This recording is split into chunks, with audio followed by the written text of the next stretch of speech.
Hi, everybody. Welcome to another Higurashi chat. I don't know why I'm talking like this now. The extreme American mode. Hi. We are here to talk about Arc 5 of Higurashi. And yeah, oh boy. Before we get started, let's go ahead and do some trigger warnings. Child murder. Again. Yeah. You may notice a theme. Murder, just murder. Torture. Blood, guts, piss. If we talk about the anime. It's victim blaming. Yes, victim blaming. Mm-hmm. I would more dare generalized child abuse. Yep. Suicide's one of them. Suicide. Yes, absolutely. Finger trauma. Yeah. Anything to do with fingers. I won't get too specific, but anything. Yeah. Be careful. Hi. How you doing? Opinions about Russian versus Japanese porn. Oh, yes, we will talk. We will be talking about pornography. Because we have to. Thanks, Keiichi, or should I say Kaiichi? I'm going back to it. I'm going back to the well. Just to annoy people. Also, you may notice a certain person behind me. Say hello to Oishi from the wonderful Higurashi anime. He's watching over you. He's watching over all of us. He's watching over the stream to make sure that it goes well. He's not doing a good job so far because stream's crashed once so far. But without further ado, let's go ahead and introduce people. I'm going to go in the reverse order this time because brains in here. That's where I keep my brains. Hey, Jan, how you doing, Jan? Good. I'm just finishing up some code for my VN to release a test build tomorrow. Hi. Fuck yeah. I'm really excited to dig into that and mess around with it. Talsreal, how you doing? Pretty good. A fellow Higurashi first time enjoyer, and I'm excited to hear your thoughts on a bunch of this stuff. Olo, hi, first time.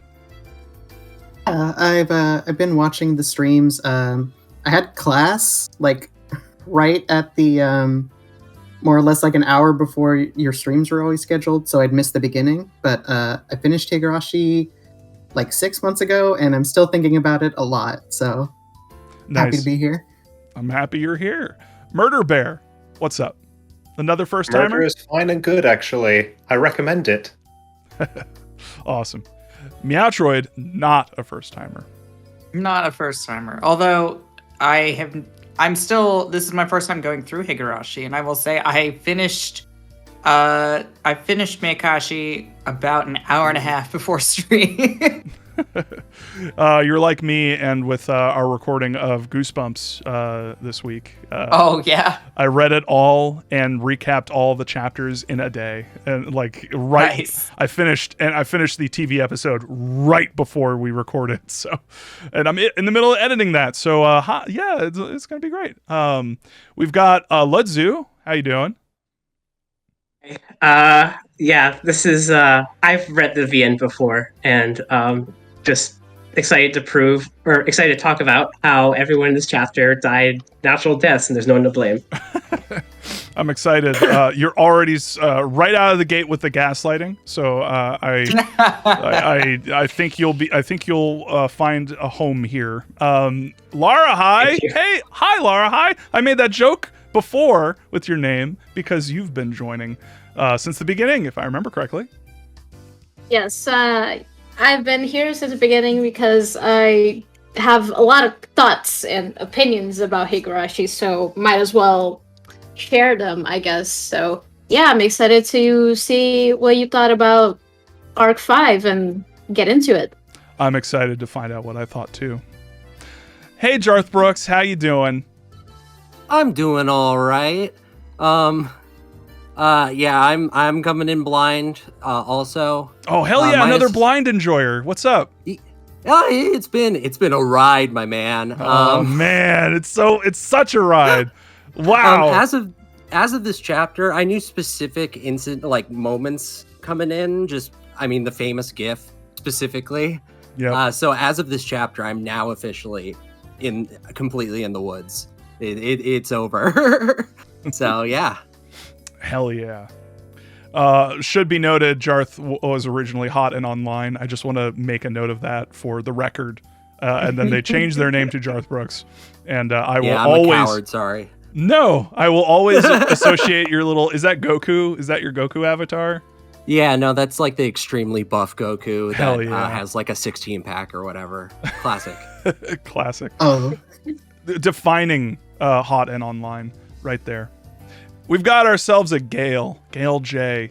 How you doing? I'm good. I am here to provide context and talk about why I think Ryukishi is a communist. Thanks. Extreme communism In a good energy. way. And I just want to say, before we continue, Gale, I am super, super fucking sorry for the last stream, for all of my antics. I will not do that again. You will notice, everybody, I am not on my computer. I'm not fucking around with like making jokes with GIFs and stuff.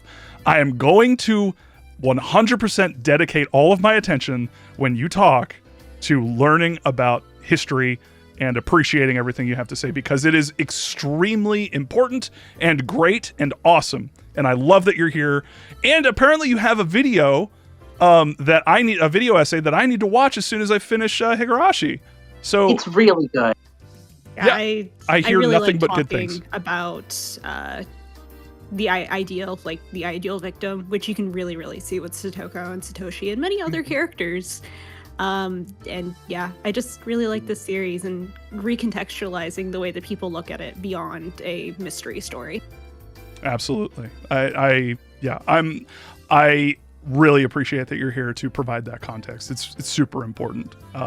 And you should know, like, I thought everything with the barrel was very, very funny. I wasn't bothered at all. So it was fun. It added flavor. I was crying laughing, and I felt terrible after the fact anyway. I got a couple comments on the video, basically being like, Bob, stop it. I think one person was basically like, wow, Gale has such amazing insight and wonderful commentary on this, and Bob is just ruining it by being an idiot and an asshole. And I'm like, fair. Fair. So I'm super sorry about that. We're no longer in Canva land, I will say that. And at the same time, I was dying laughing too. You could see me dying laughing. It was a good time. It was a great time. Anyways. And then we've got Rena. Rena from Higurashi, When They Cry? Is that you? Your favorite. Rena, you're my favorite too. such a fan of your work. I've been spending like the past 5 minutes trying to clean my glasses, so I guess in a sense I'm going in blind. Oh, there you go. Yeah, I'm going in blind if I take my glasses off. I got into the series when Meakashi was made free, like during the pandemic, and now I've had When They Cry brain rot since.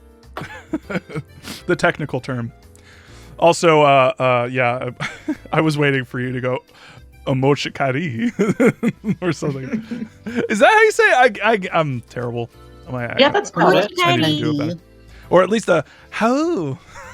Oh. How. And then we've got 25. How you doing, 25? Hello. I'm the main antagonist of the Let's Talk About Higurashi stream. Can confirm. I can confirm they killed me. That's true. But much like Shion, I only started popping up in the second one. That extremely impressive reference. Oh no! Wait. You were me on the whole time. At some point, you and I need to switch places. Oh no. So I think give me your stream key. Let's go. Oh god. Let's go. Oh no. Absolutely. All right, I am going to go ahead and load up because I'm a doofus and I totally didn't remember to load up my notes. But thankfully, I'm using Notepad++, and it automatically opens up my notes as soon as I open up the program. I love Notepad++, by the way. Just FYI to anyone out there who is looking for a good note-keeping program. I switched from Notepad to Notepad++, and ooh, so good.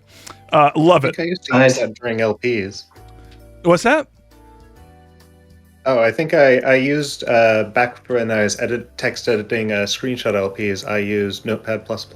It's so. That is also what I use personally. Hell yeah! I finally got onto the Notepad++ train after. Let's get a sponsorship. Yeah, exactly. Damn. It's funny you mentioned that because I'm actually getting a bunch of. I just got last night. For the second time in my life, I got a. What was the name of it? Hold on, I'll find it. A sponsorship.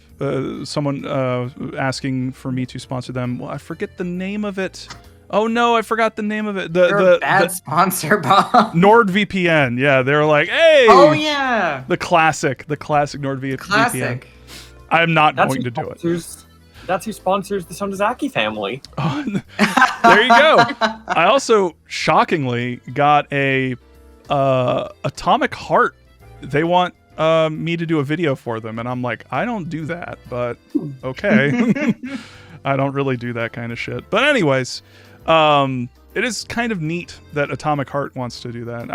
I've seen cool things about them. Anyway, we're not here to talk about my bullshit. We're here to talk about Higurashi, someone else's, Ryakishi 07's bullshit. So yeah, let's go ahead and just go through like a quick recap of what happened. Shion. So let's go ahead and move into discussion. Yep. So if you watched Watanagashi, or if you read Watanagashi, but Shion. Anyway, yes, moving on. Yeah, it was funny because I went into it kind of assuming that this was going to be okay. So first things first. This arc 5, the name of which, hold on, let me get it right. Meakashi. Meakashi. Meakashi. Yeah, Mei is I, and then Akashi is revealing. Okay. Kaiichi. So yeah, let's. This Meakashi is the first of the answer arcs. So the previous 4 were the question arcs. Now we're finally getting some answers. Although I feel like we're not really getting as many answers. We got a couple answers to some burning questions. And the first question that I had answered for me was that this was not a answer arc to arc 1. So what I kind of assumed going in was that arc 5 would be an answer arc for arc 1, arc 6 would be an answer arc for arc 2, etc., etc. Meakashi is an answer arc for arc 2. So this is for those who don't remember, arc 2 was basically the arc where Keiichi was absolutely fucked up by Mion, and Mion went around and murdered everybody. And if you remember when I streamed that, I made a little prediction. I gave my thought on what was going on, and I said that, hey guys, this is weird. Mion's remembering stuff that only Shion would know. That's Shion. So it seems that I was right. Yeah. Yep. Even despite some gaslighters. Oh, the gaslight crew was working overtime. I will say the end of this arc where Shion internally is going like, "Come on, Keiichi, come on, you can figure this out. What the fuck, man? Why can't you figure this out?" Yeah.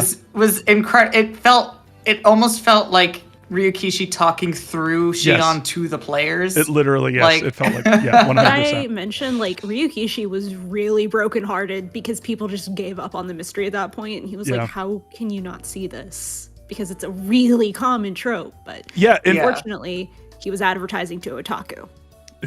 Yeah. Their standards are sexualized children and piss. So the anime delivered on that in spades. Anyway, I digress. So yeah, let's go ahead and kind of like go into what exactly happened. Like, let's do a quick summary. And if I start faltering, if someone wants to pick up the reins, like, absolutely, my memory is Swiss cheese at this point. It's just full of R.L. Stein and shitty anime, like, right now. So, if I remember correctly, basically this Meakashi starts with Shion breaking out of jail/school. And I have a note. School. Yeah, Catholic And school. the coolest song in the series. Yeah. My Catholic queen. Which the name of the school, by the way, is Saint Lucia, which made me laugh because that's a band. And every time she said Saint Lucia, I thought of one of Saint Lucia's fucking famous songs, which not so famous anymore because I can't remember the name of it. Anyway, I tried to look. Yep. I tried to load up Spotify. Agatha Christie reference or something like that too. I'm sure that Probably, both. honestly. I I'm don't sure know. that both were a reference to Agatha Christie. Yeah, for real. St. Lucia's a good band, by the way. If you want to check them out, All Eyes on You is the name of the song. Anyways, yeah. So she breaks out. She has a great time breaking out. She meets what's his name? Kasai. Kasai. Her bodyguard. Yeah, her bodyguard. My favorite teddy bear. There was a wonderful little moment. Kasai, by the way, wears his sunglasses at night, which is confirmed. Yes. His friend is so funny to me. Constantly wearing sunglasses, this man. Also, he seems to be. There is some sort of some like character development with him. Basically, it's all front loaded though, and he basically doesn't change at all. So it's not really character development. It's more like backstory, establishing like context with who he is. He is a close friend of Shion and Mion's father. And it is said later on that that Shion's basically like, oh yeah, he was in love with my mom. But yeah, that didn't pan out. So he's basically just watching over Shion at this point. I didn't really get that he was too involved with Mion. He seems to just like be a caretaker for Shion. But yeah, he definitely he's suspect in my mind. I think he's right out the gate. Like I don't buy this guy. I think he's sold. Of course, you don't trust the Yakuza bodyguard. No. And that definitely 100% I trust Yakuza. him with my life. I don't know what you're talking about, Bob. Yeah. Really? Well, to a degree, I actually really like him a lot. I do? personally Oh, didn't okay. think he was suspicious at all, but now that you say that, now I'm suspicious. Oh, I'm He saved my life. I am Back 100. in Central America in 1983, and this is how mean you are to him. He's my dad. He's my dad I'm so now. sorry. He's also my He's a dad. bit of a- to Tackled me out of the way of that shootout. It's the only reason I escaped. Y'all are, oh my god, this is some fun. Y'all are gonna be really blindsided when it turns out that Kasai fucking murdered Satoshi. But anyway, which I am calling that. I'm calling that shot. Anyway, I don't doubt that he's killed people.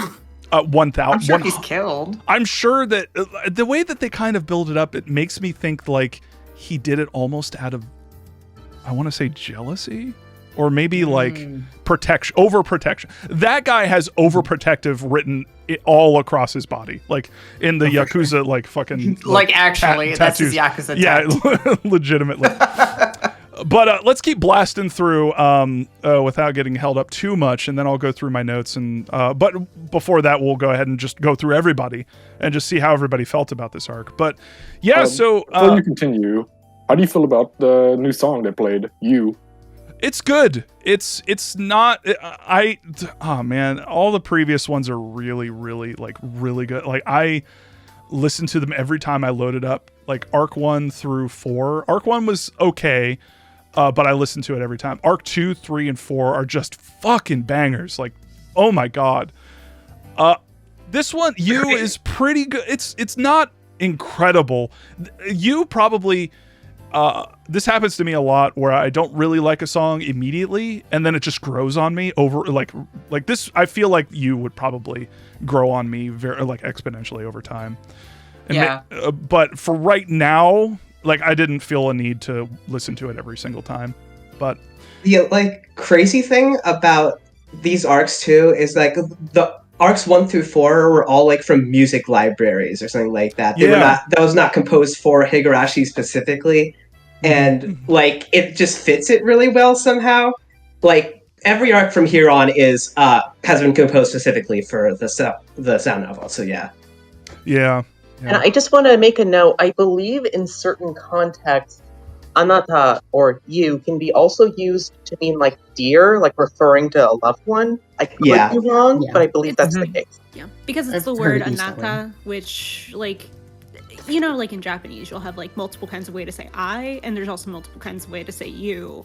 Like kimi is very common. Anata is a lot of times used by girls, but can be used in more romantic contexts. And then you have like omae and anta, which are seen as more rude. I know that Leon uses anta.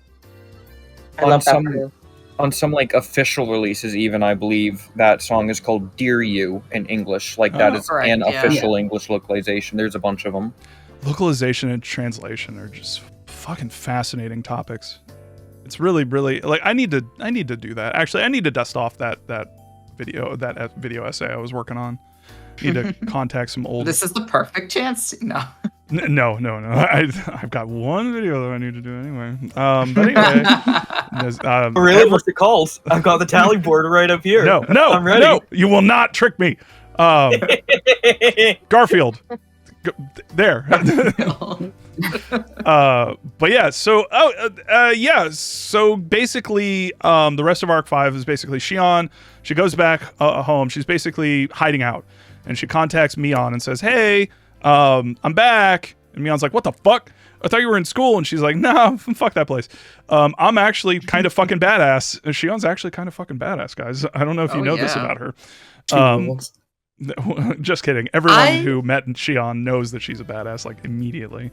She spread her own a rumor about her and another teacher that wasn't an actual like true relationship, just to fuck over the reputation of the school. That is badass. Bruh. What the fuck? that is kind of maybe a little bit overboard, but Shion's nothing if not constantly going overboard, as we will see later on. But yeah, so to keep things short, I'm really kind of blasting through a lot of this stuff. Let's continue blasting. Yeah, so basically Mion and Shion come to a decision to basically let Shion, while she's hiding out, take over Mion's personality, or like, I guess she has an extra pair of clothes, and she just walks around. What's the name? There's Hinamizawa and Okonomiya. Okay, yeah. Okonomiya, and she's walking around. She needs to go out sometimes and get like groceries and shit. She also wants to have a part-time job at Angel Mort, which her uncle owns, as previously established. She gets a job there. She's working there part-time, and then she's also going out and getting food and just, having a good time, going around. Then one day, she's out getting groceries, and she knocks over some people's motorcycles, which very similar to something that happens in Arc 2. And it should it's like be poetry. It rhymes. It's like, God damn it! No, I say that. I'm always to thinking myself. about that quote. I'm always thinking about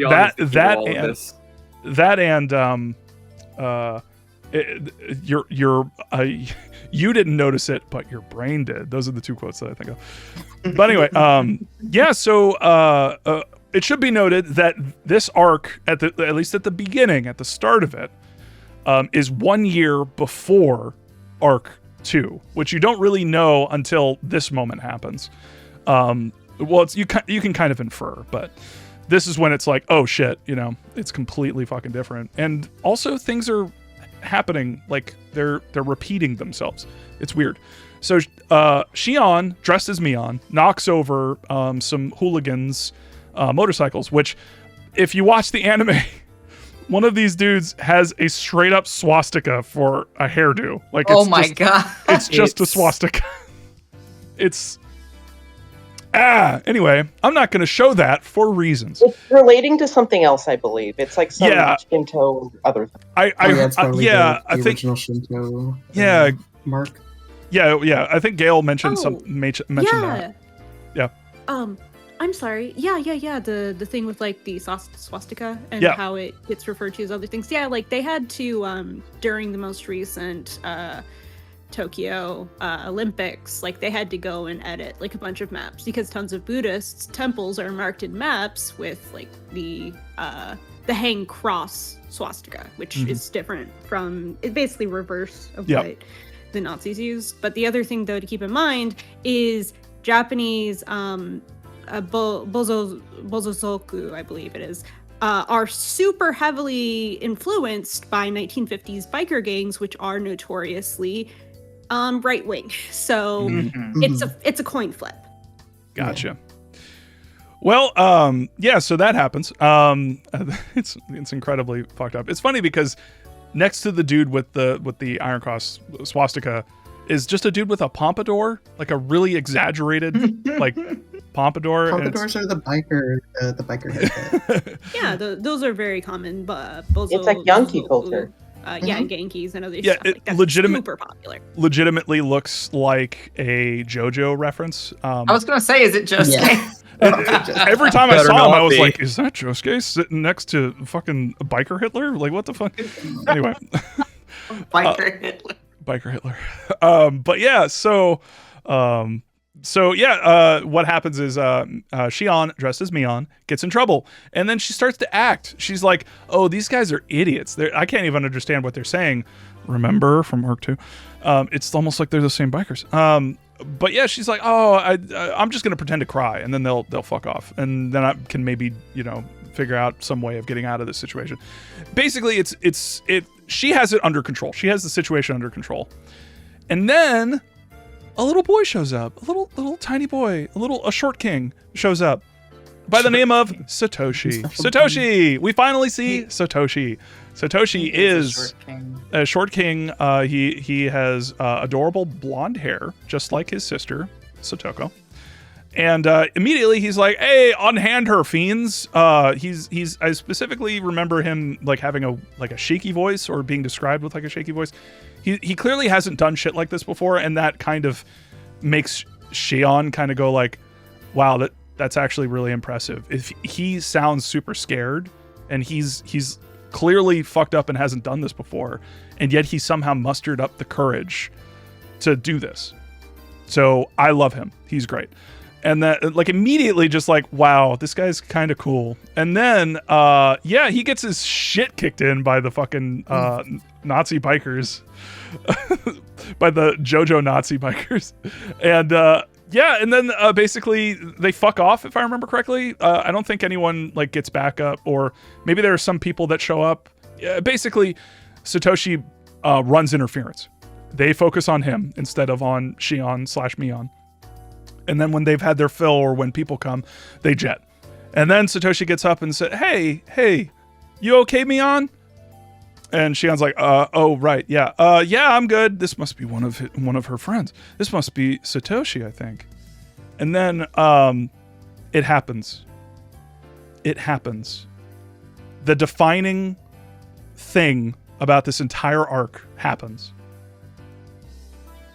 Shion gets a head pat. She gets her head gently rubbed and caressed by this wonderful boy, Satoshi. And it is so fucking cute how Shion describes this. Of basically just like this boy, this short king, performing some kind of insane black magic ritual with his warm, comforting hand. And she just... she falls in love with him like immediately. Like, they don't even need to talk. She doesn't even need to like know anything more about this boy. It's just that he has a really, really good head rub. And I feel like there's something to be said for the idea that like Shion immediately attaches to the first person who shows her physical affection. And there's maybe something about her family circumstances in that. Me. It's me for real. But yeah. It's just like me for real. I gotta say though, I just got my head patted by a short blonde in real life. It's pretty nice. You can confirm I occasionally get pats, and I dish them out. And it is also fun to give and receive. Anyways, I'm blushing. I don't know if you can tell that on this camera. Anyway, I'm getting really my face is filling up with blood. But yeah, so did Shion's, and yeah. So to continue, blasting through this fucking this arc. Yeah. It gets to a point where like basically Shion goes back to her apartment, which she is staying at, and calls up Mion. And is like, tell me everything you know about this boy. I need to know everything about this boy. And so they talk, and then eventually they decide to switch places so that Shion can take Mion's place at school. And the most fucked up shit happens when this occurs. Basically, from the previous arc 3, we know what the home situation is like with Satoko and Satoshi at this point, which is a year before the events of Arc 3. Their aunt is driving them insane and basically preventing them from going to sleep. A lot of the notes are about this. And it's basically Satoshi's journal. And Satoshi is describing, like, you know, how just absolutely fucking just dead tired he is. And how Satoko is too. And how they just can't keep doing this. And then they, you know... So when Shion goes to their school pretending to be Mion, she immediately tries to, like, you know, hey, what's going on? You know, what's good? You guys good? They're just not. Satoko and Satoshi are just fucking out of it. And then Satoshi also gives Shion a little bit of an attitude. And is just like, you know why we're fucked up. Like, why are you pretending like you don't know? So, yeah, it just goes fucking downhill from there, y'all. It gets to a point where Satoko drops her bento on the ground, and it spills, and she starts crying for Nini, crying for her brother. This enrages Shion, who, reminder, is pretending to be Mion. So Shion decides, hey, I hate this girl. Also, I realize I'm skipping a ton of shit. Actually, yeah, we are skipping a bunch of shit. You know what? I'm gonna get to the end of this part, and we'll talk about some other stuff. But I also I really want to go. I'm talking too much. I want to go through everybody here, and I want to talk about what you thought of it, how you felt about this arc when you first read it, or if you just read it, and, like, you know, just what your favorite or least favorite parts were. Just anything that, you know, comes to your mind. But I definitely want to get to the end of this because it is quite possible. I legitimately said out loud to myself, no one around, just down in the basement by my lonesome, watching this incredibly fucked up shit and saying out loud to myself, what the fuck? What are you fucking doing? Stop! So anyway, yeah, so Shion majorly fucks up because Satoshi gives her a little bit of an attitude and says, like, you know, he goes off to eat lunch by himself. And Shion is like, hey, you wanna eat together, or you wanna like, can I talk to you and stuff? And Satoshi's like, fuck off, fuck you. Your whole family, like, completely fucked up my life and my sister's life. So why don't you do this for lunch? Why don't you eat shit? And then he, like, leaves. Enraging Shion. Shion at this point is heavily established to be blaming Satoko for, like, all of the problems that she's encountering with Satoshi. She's basically blaming Satoko for being constantly in a state of need, which is just grinding Satoshi down to the point where they're both just absolutely, like, gone. They got nothing. And so Shion decides, hey, you know what'll be a great way to fix this problem? To take Satoko's head, grab her by the hair, and throw her into a fucking locker, and just beat the shit out of her. Grab everything in the classroom and just start hucking it at her, and just being like, "You're the reason why Satoshi is treating me this way. You're the reason why Satoshi has all these problems. You're the reason." In the anime, she says, like, if you feel bad, then just die, or something. If you're depressed, then just die. And it's just like, wow, where have I heard this before? I'm not going to say it anyway. You can't say it. I can't say it. I'll get a mark. I'll get a tally mark. Also, just because I'm the one who has to complain about this bit, there's the bit in the anime where I think it's supposed to look like Shion kicks Sadako, but there's no visible foot, so it just looks like Sadako just rolls into some desks of her own volition. It is very strange looking. It cut, very strange. I assume it cut because I would assume that people who made the anime have the tact, have the wherewithal, have the grace to not want to show a child having violence enacted upon them.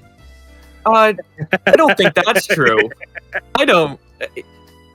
But violence is the scariest thing, right? It's scary. Hey, so why Sadako scary. Jesus? So is Why Pete. Sadako? We're getting way ahead of ourselves. I'm so sorry. I'm just. God. I think about the anime and it Oh my just. god! Wait. Yeah, at a certain point, for those who don't know, Satoko gets crucified. But we'll get there. Which is not in the visual Hold novel. on. Whenever I think about the anime, it like expands a giant spider web in my brain, and I just jump from point to point. Like, why this? Why do they do this? Did you know that? Like in the visual novel, it's a table. It's a table that you strap somebody down on, and then they decided, no, make it a cross. Oh Yeah. my god. Hell yeah. Somebody I just just saw realized Evangelion, I guess. Just screaming to the sky. That Symbolism. reminds me of that one. I don't remember where I saw it, but it's like they know that people do Dutch angles, but they don't know why people do Dutch angles. It's the same thing. It's the same exact thing. Like Battlefield Earth. Like the Yeah, that was from the What- review for Battlefield Earth. I just realized that as I was going through this, through the visual novel, I hadn't seen like most of the anime. I'd seen like up to arc 3. That's a good and then thing. I fell off, and like I think I saw like a couple gifs or like moments or whatever. Although I realized that I'd been picturing Sadako on a cross during that moment. Oh shit! And it's because I saw the anime, or at least that scene, and it was like, oh, so she's on a cross, and it's like, oh wait, no, she's not. Yeah, I'm in the same original. boat. That's what it's like for me, just seeing that. Like my imagination did the work, unfortunately. Dude, This is my first time seeing it. Thanks, Bob. I've seen random no pieces problem. of the anime, like Yeah, I've seen individual AMV episodes Hell. out of order and shit, and AMV Hell, a lot of those. I'm And just- I don't think I saw the cross before now. You're I welcome. think I saw like that top was 10 cool. fucked up I anime think moments or most of something. what I saw was like scenes of violence and like Yeah. just random shit. I somehow avoided seeing the cross. I somehow avoided seeing the piss, and those were surprises. I somehow avoided seeing the cross, and I Studio somehow D avoided seeing is- the piss. That is the Studio Dean is the gift that keeps on taking. I've been haunted by the piss scene since I was 13 because I watched it in 06 when it came out, and I thought I made it up, and then I got to see it again, and I didn't. Jesus Christ. I was honestly like somehow. I It think could be what worse. happened. It could be worse. At 13, I read Elfen Lied. Not watched, read the original Oh manga. my god! Speaking of piss, yeah, I think what happened was like at some point I like got halfway through the series, like I didn't finish the question arcs, and like I was going off the anime because that's how my friend introduced it to me. That friend has since like read the visual novel and is the reason I read the visual novel actually. I'd like got halfway through and I was like, oh, I don't remember where I was. This sounds like the right arc, I think. I don't remember where I was. And so like I saw bits and pieces and I was like, man, I don't know what's going on, and dropped it. Damn. See, the anime does the the SN, such a disservice. It's really, really shocking how the anime just busts through the first like 6 chapters, I think, in the first episode. Like we're getting It's wild to me. We're getting to the classroom scene like really There quickly. is- But There is literally none of Saint Lucia in the anime. Like the first shot of it is her jumping over the fence. Yeah. There's none of it. It's The wild to whole me when I'll meeting- talk to people who their only exposure to Higurashi is the anime, and they're like, "Oh, I love that series so much." And I'll look at parts of the anime and it's like, you have not experienced the series. Like, I'm sorry, you haven't. It's like If people someone- saying they love Silent Hill when the only game they've played is Homecoming. Oh god. It's like, The whole no, meeting, you have no idea what you're missing. Silent Hill Downpour. Anyway, the whole meeting Satoshi scene and like beating up Sadako takes place over the course of like 5 minutes yeah, in the anime, and it's like that's like 2-3 hours.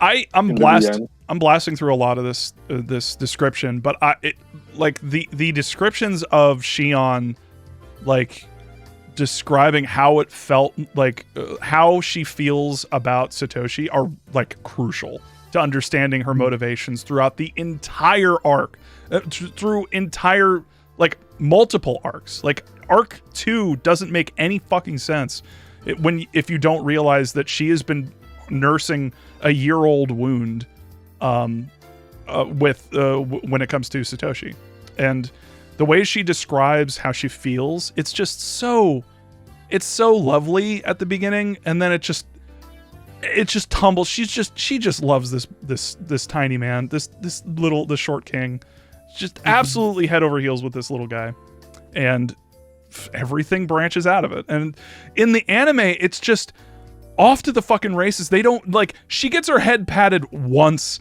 There's nothing, there's no interiority. It's just like beep beep, and she's like, blush. Okay, time to murder everybody.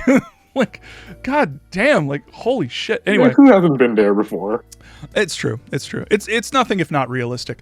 But yeah, so to continue, basically, Satoshi bursts in right before Shion's about to fucking nail Satoko with a desk. She picked up a whole ass desk and is about to drop it on this tiny little girl after Rika and Rena have tried to defend her, and been like, Mion, fucking stop. So finally Satoshi busts in because he hears the commotion, and he goes, what the fuck? And basically, now tell me if this is right. This is how I remember it. He grabs her by the throat, right? And then throws her against the lockers. Something like that. It's violent. think he tackles her and then tackles her into the locker, and then I thought he put his hands around her throat. But it's been a while since I've read this because I don't like reading Meakashi. It's very interesting. I don't like reading it more than once. Can I just real quick want to point out an amazing joke. Traveler Asm said, what's Shion's wrestling name? And Ursula Cat said, Mion. Yeah. I love that shit. Anyway, go ahead. No, okay. All right, no worries. If you want to jump back in, just let me know. But yeah, so Sorry, was that about me or? Yeah.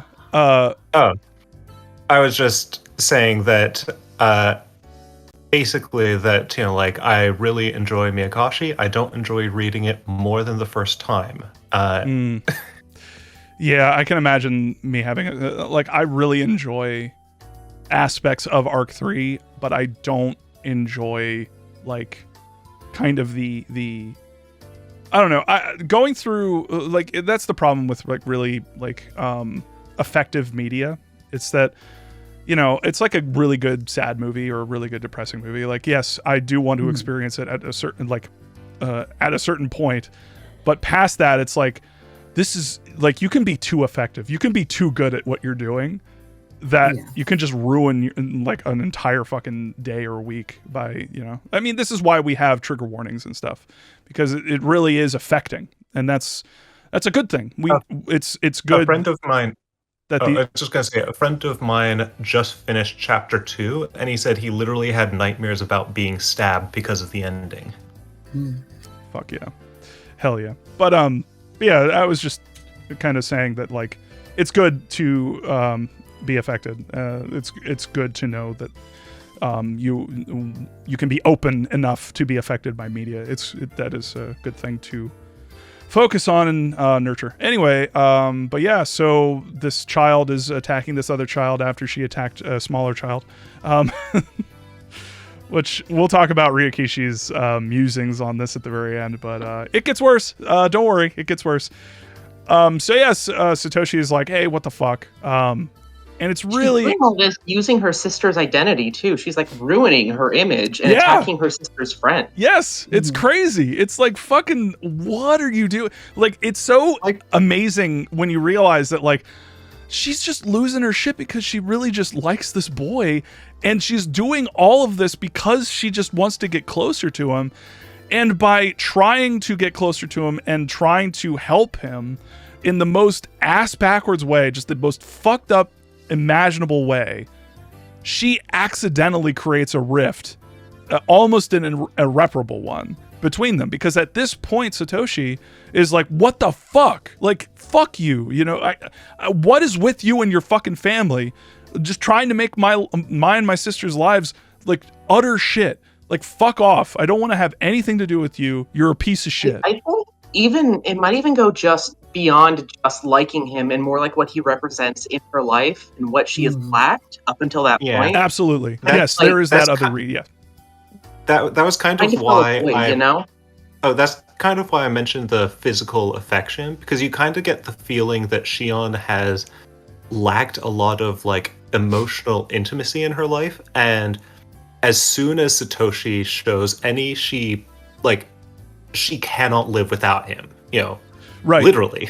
I mean, if you think about the intro, like the fact that she was put in like, you know, religious jail, religion school jail, that like in and of itself is pretty telling to what she's probably been through her entire life. Like the fact that her entire family would be cool with just like, oh no, you fuck off. We're sending you off somewhere. We could, you know, we'll figure out our shit. You go over here and you learn how to, I don't know, cook for 24 hours a day.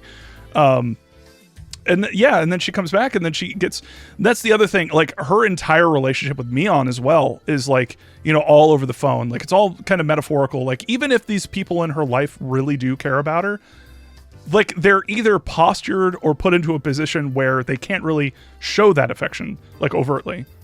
And then you have this boy come over and do head pats, and then she fucking loses her mind. Well, I think something that's interesting for me to think about is like, you know, getting a bit ahead.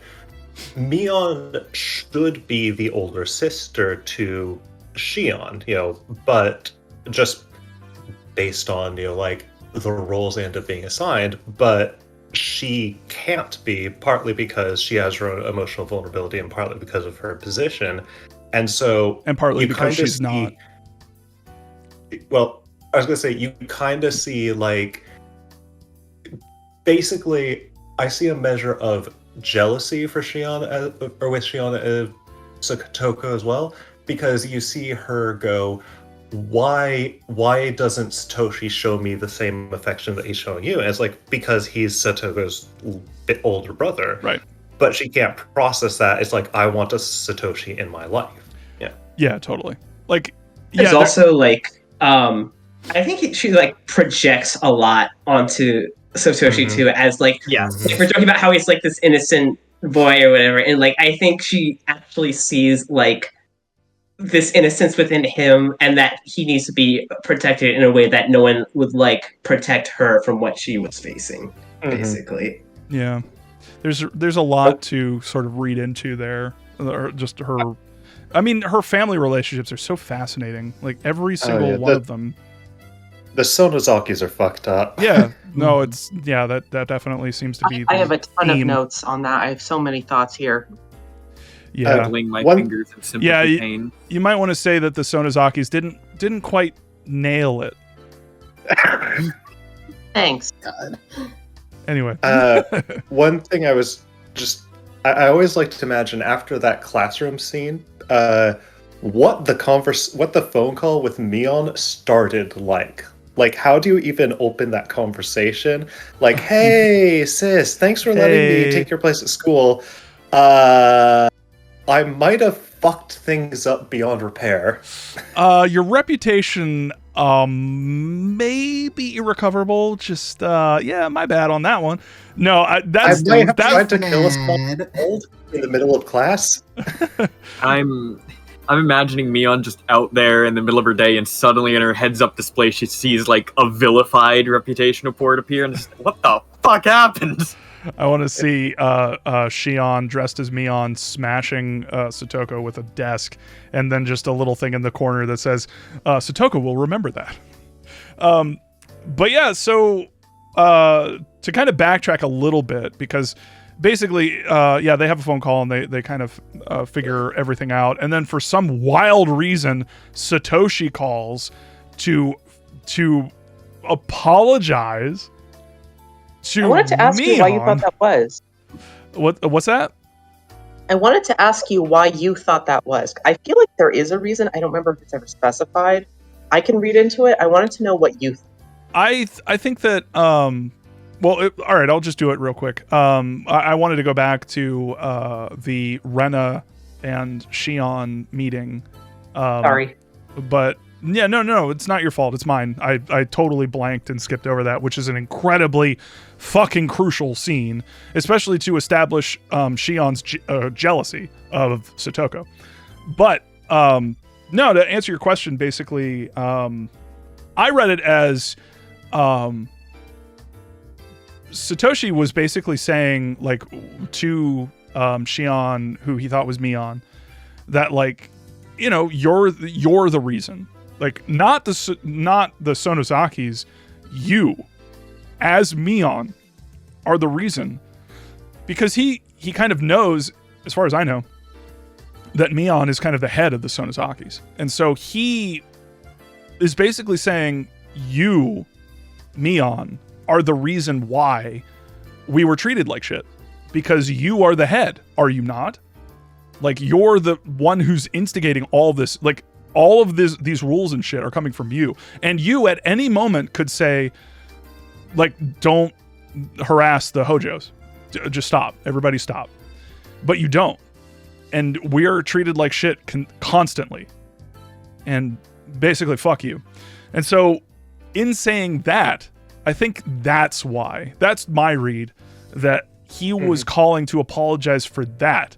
Because I think in that moment, he might have realized that maybe he was going overboard. Or he might have been trying to curry favor with her so that she would maybe stop harassing Satoko because of what he was about to do. Because, you know, for the context, this is the phone call that we hear about in, I think it was Arc 2? Or Arc 3? 3. Yeah, 3. it's when Keiichi's making the same call. Yeah, because Keiichi makes the same call and it basically says, "Hey, can you take care of Satoko for me?" And Mion has a bit of an emotional drunk moment. Yeah. Yeah, Mion, I have questions. Yeah. Mion, yeah. Well, I think the other thing to note is that Shion and Mion both feel the same way about Satoshi, but their actions are wildly different. That is why later on we learned that. Well, I'm getting too far ahead of it. Clearly, they don't feel this. They don't feel the exact same. But Mion definitely does care for Shion. But you are correct in that the phone call, unless Mion and Shion had a discussion about it. And I also have a bunch of questions about how these time loops are working, because at what point, where is the divergence point? At what point do we say this is when everything starts to deviate? Everything seems to be the same. The Earth exists and life grows on Earth, but then at what point in the kids' lives do things start deviating wildly? At what point does you ever say that it's on Earth? when does the butterfly effect happen? My alien joke. I'm sorry. But yeah, that's kind of my read on it. That's kind of where I'm at. There are multiple ways that you can read that phone call. On the surface one and the kind of subtext full one, where Satoshi is basically like, look, I'm not going to be around. Something could happen to me. I don't know how this is going to go, but at the same time, like, I have the wherewithal to know that my sister needs someone to watch out for her. So by me doing this and creating a situation where Satoko can actually live a peaceful life, I might be also taking myself out of the equation. So I need someone to, and who better to call than the head of the fucking local Yakuza to say, hey, can we maybe make life a little bit better for this girl? Because why are we treating her like shit? And then you learn later that actually, there was an order to stop treating them like shit. And that it's possible that Satoshi and Satoko may, or at the very least, their aunt was reading into the situation a little bit too much and maybe was kind of sort of paranoid. And yeah. So anyway, a thing I really like about Higurashi is that to a certain extent, you do have to factor in what any character knows and how much they are just making shit up or misrepresenting stuff. Because there are definitely times where you're like, oh, this makes a lot more sense if this character is just full of shit. Right. I feel like Ryukishi's really good at showing that, like, especially their thought process. It's like, oh, you see how they think. You might realize that they're not thinking the right way, or that they're incredibly wrong, or like jumping to the wrong conclusion, but you get why they think. Well, like, one example that I'm thinking of is, like, you could make the argument that, Sadako having to constantly rely on Satoshi is causing a lot of stress for Satoshi. But, like, from Shion's perspective, she'd be like, maybe I can help take some of that burden off. Maybe I can, take care of Sadako and, at some points in times watch her so she doesn't have to constantly rely on her brother. Instead, because she is projecting her feelings, she instead immediately goes to Sadako is the problem, and I need to remove it. And we know that's bullshit because we know Sadako from the other parts, but just from Shion's perspective, she is the one that, from her perspective, she immediately frames Sadako as a threat. He even asked Kasai to hurt her.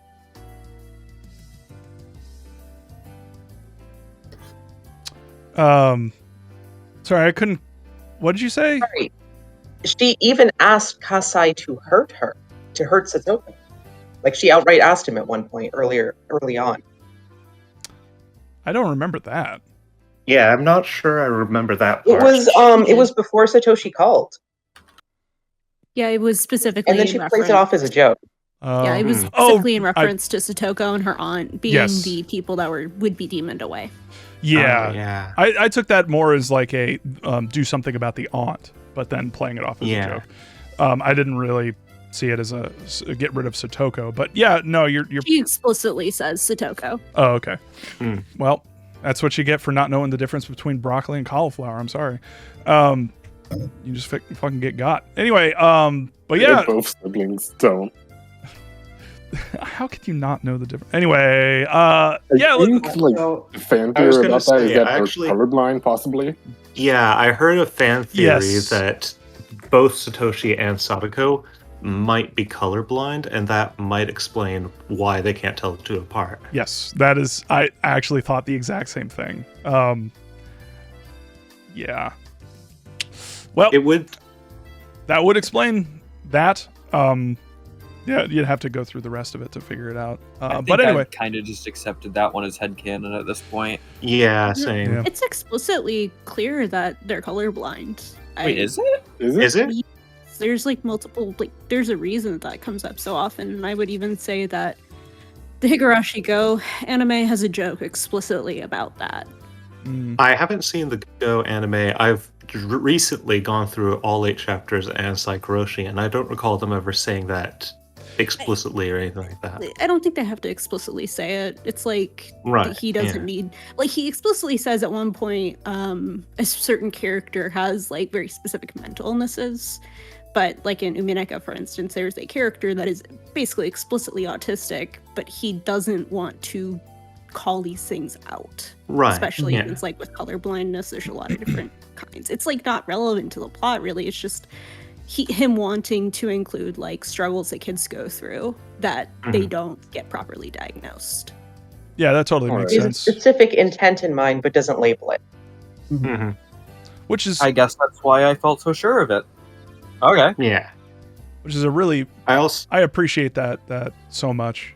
Just like, yeah, I also have, I don't know if it's been brought up before, but I have this kind of headcanon around Keiichi where he reads heavily as being on the spectrum to me. And that's something that I have more thoughts with regarding part 6 particularly, but that's one of the things that I always found interesting, that I always like that it's never explicitly called out, but it is hinted at. yeah. It would also be complicated. Oh, I'm sorry.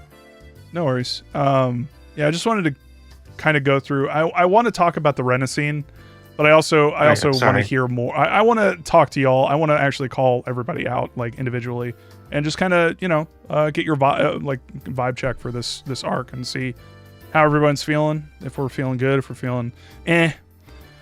So yeah, if we want to do that, does that sound good? Yeah. All right, let's do it. Let's start with 25. What'd you think? This might sound confusing because I'm certified number 1 Shion stan, and Watanagashi is the one I called out as my favorite. But I remembered not liking this arc very much. I think I remembered it as, like, in my head, I think I remembered it as much more gruesome than it is written. Than it's written. I remembered it being more explicitly violent in a lot of ways. It's really interesting how insanely and intensely violent this arc is, but how it doesn't really feel like that when you read it. Yeah, and it's like my memory of it is much more intense than the thing itself when I re-engaged a little bit for the purpose of this. Right. And this is something I actually had talked about in the secret chat some time ago, where I made a comparison to the first Texas Chainsaw Massacre, in that it implies a great deal of violence, so it's very easy to come away with it thinking that it was a horror show the whole way through, but it really doesn't show as much as it makes you remember. So I liked it more this time, I'll say. I still don't know how I'd rank it, but I did like it more this time. That's good. Dohi, Wario, what did you think of Arc 5? This is probably my favorite arc in this, or out of the 8 that I've gone through. Nice. However, go ahead. The scene with Shion beating up Satoko sure made her one of my least favorites initially. It sucks to read, but at the same time, like, I was gripped. Yeah. Like, I was like, whoa, my eyes were fucking wide open. That whole, wow. Like, Jesus Christ. My only real problem with the scene is that, or I guess afterwards, is that I guess the characters kind of just brush it off. She doesn't really get reprimanded for her actions in that, or for that scene. Yeah, which makes sense in like a grand story way, but yeah, in the moment it's just kind of weird because it's like you like, should the apology seriously. Seems like, why is Satoshi apologizing? Yeah, for that whole situation. Yeah, that was weird. I missed so much because I restarted my PC, not realizing that all I had done was tap the mute button on my mic. Oh no. I'm glad you're back. I was trying to say something, and then everybody was talking over me, and I was like, "Wait, what? Oh dear." I do that. If we had video on, that would have been a classic "you're on mute" moment, which happened all the time at work. Oh well. Anyways, and before I don't know why Meowtroid, you just jogged my memory, but before we go forward any further, Jan, happy birthday in 2 hours. Happy birthday. Happy birthday. In about 2 hours over here. Happy almost birthday. You know. Awesome. I don't know where we are anymore, so continue. We were just talking to Dohi Wario about how they felt about this arc, and it is their favorite. Are we going down the line? Yeah, we're going down the line. Awesome. All right. Dohi, did you have any more? One last thing. Go for it. I think Shion is probably one of the best characters, but my feelings after that are complicated. I would agree. I shake hands with you. But here's the thing: they're all so fucking well done. Yeah. It's really hard for me to pick a favorite at this point. Like as we go forward, maybe I'll focus on one. Keiichi's fucking garbage, like garbage tier, like absolutely fucking like center of the earth level. Fucking do not give a shit, especially when we get to the weird Russian porn segment. But everybody else is like you know, I like Satoko, I like Rika, I like Rena. Like Mion's great, Shion's great in her own way. She's violent, but I love that about her. If she could just get more head pats from Satoshi, she's fine, guys. She'll be fine. Although Oishi can get fucked. That motherfucker. He's right behind you. Be careful, he's watching. Gail, what did you think of Arc 5? Are you sure I should go now? I can, but Should we save you for last?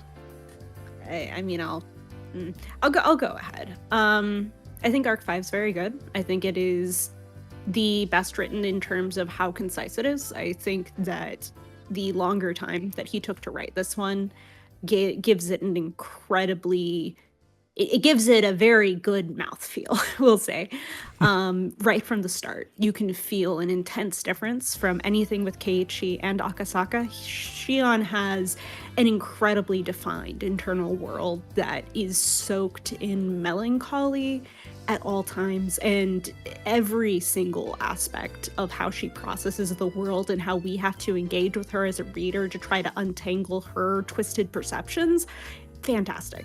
Like Keiichi is an unreliable narrator who knows nothing. Shion is an unreliable narrator who could know what's going on, but she refuses to accept Blinded a lot by of things that are true. Blinded by her own like perception. Yeah, no, I it is totally fantastic. like Keiichi is 100,000% head empty. Like I am like absolute dumb shit. Like I love that for him. Yes. He is a lovable dipshit, but yeah. Go ahead. Oh, and I was going to say, like, I think Ryukishi is fantastic at how he writes women. He's very, very thoughtful to the idea of Shion's experience being very different from any of the previous characters, how much she has to think about what she's doing, how much she has to be cognizant of.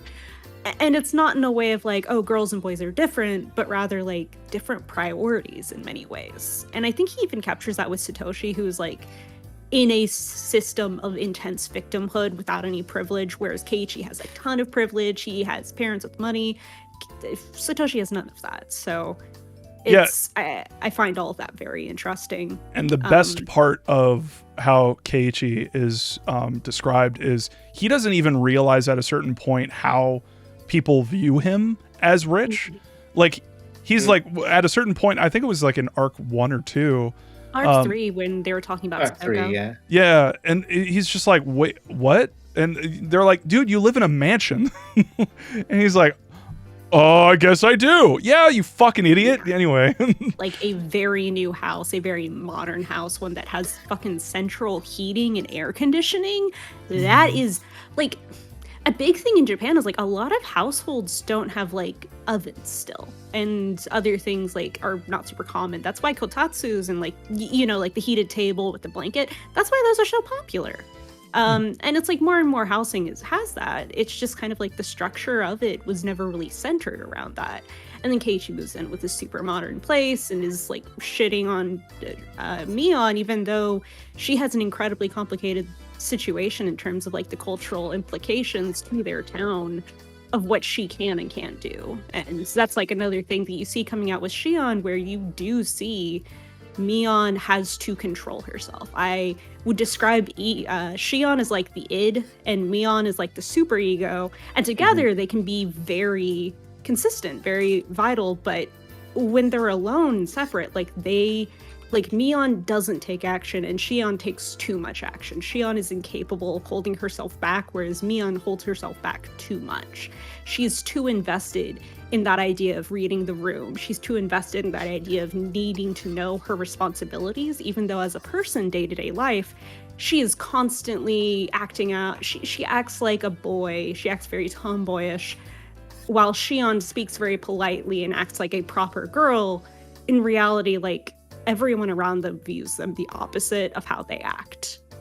And that's very interesting. I really, really like this arc. I think that everything that people talk about with regards to Shion's relationship with Satoshi and Satoko is, I have a very different perception insofar as I view it as Shion is projecting herself onto Satoshi and she's projecting Mion onto Satoko. And she constantly is expressing this idea that she's fine with Mion being the leader and she's fine with everything about what's going on there. But the moment she sees Satoko and the idea of her taking advantage of Satoshi, she is overwhelmed with her own anger about everything she doesn't have because she thinks Mion is at fault for it. And so that idea of victim blaming becomes incredibly complicated because she is trying to find, through Satoshi, a reason to actually gain agency over her own life and system. Yeah, That's you very can. Yeah, and I will second, like, Ryukishi 07's fucking character writing is, dare I say, second to none. Like, I've really never experienced something like this. Like, and that's one of the things that is so sad about the anime, that all of that wonderful character writing is just fucking flushed down the drain. Like, you don't get any of that. None of it. And it's a fucking travesty. It really is, because seeing the surface level, you know, the tip of the iceberg when it comes to all their actions in the anime and like what, you know, characters are doing, like the specifics of who does what when is what all the anime is about. But really understanding it and really why they're doing what they're doing is explored so superbly in this sound novel, and it's fucking brilliant. Like, I'll say it again, like I've never experienced something like this. Like, and I've said it before in previous arcs, and it's just how Ryukishi is able to maintain this is truly, it's fascinating. It's really, really, really good. But yeah, everything you said, I was actually picking up a lot on the sort of the role recognition, especially toward the end when Shion basically makes it clear. And maybe we'll talk about this later, but when Shion is basically like, wait, Mion, I'm actually Mion. Like, Shion is actually Mion, and Mion is actually Shion. I have interesting theories about that, in that I disagree with Shion, and it's probably me disagreeing with actual canon, but I have a very specific I can't believe you. I can't believe you would disagree. I'm an Ryukishi. Umi, and in Umi Neko, like, it's all about constantly thinking of potential alternatives, not because there's no absolute answer, but rather continuing to think about it because you're interested in the story as it is. So whenever that comes up, I'd love to talk about it more. Yeah, absolutely. And I agree with you. And I think that it's important to recognize when that is brought up, because at that specific moment when she's realizing that quote unquote happened, she's in a very specific mental state. And that mental state is like 1,000 question marks. And so it's for me, I read it as more of like her kind of less her remembering something that actually happened, and more her realizing I can define my own reality based on how I am perceiving the situation, and falling into that trap, basically. Yeah, it's exactly. You remember in Arc 1 where Keiichi was like, "How does Reina know that I like the like pork and ginger and pork bone ramen?" Mhm. And he begins imagining the shadow behind him. He's like diving into this memory, but you can't do that. He's constructing the idea of a memory. And I think you can see that with Shion constantly throughout this arc, where she's constructing a reality that does not necessarily reflect reality. It's so good. It's excellently written. It really is. And honestly, like I had that one tip because in preparation for this arc, I replayed bits of Arc 1 just to experience them again. And see if I could pick up something, and lo and behold, then I got laughed at in the Higurashi chat and Cicada Head chat. I would never do that. For replaying the arc that this arc was not referencing directly. So, but yeah, I played that tip again, and it gave me an idea that the thing that, because at the end of that tip, basically Keiichi, I'm fucking up again. Because as a joke, I started to say Kaiichi, but now anyway. He turns around and he fucking screams. He has he loses his mind at the end of that, and that made me think that because he was defining like reality, there were maybe two things that were happening. One, it's sort of a meta commentary on playing the game, and that you can't really redefine the memories, much like you can't re-experience events that have already happened in reality.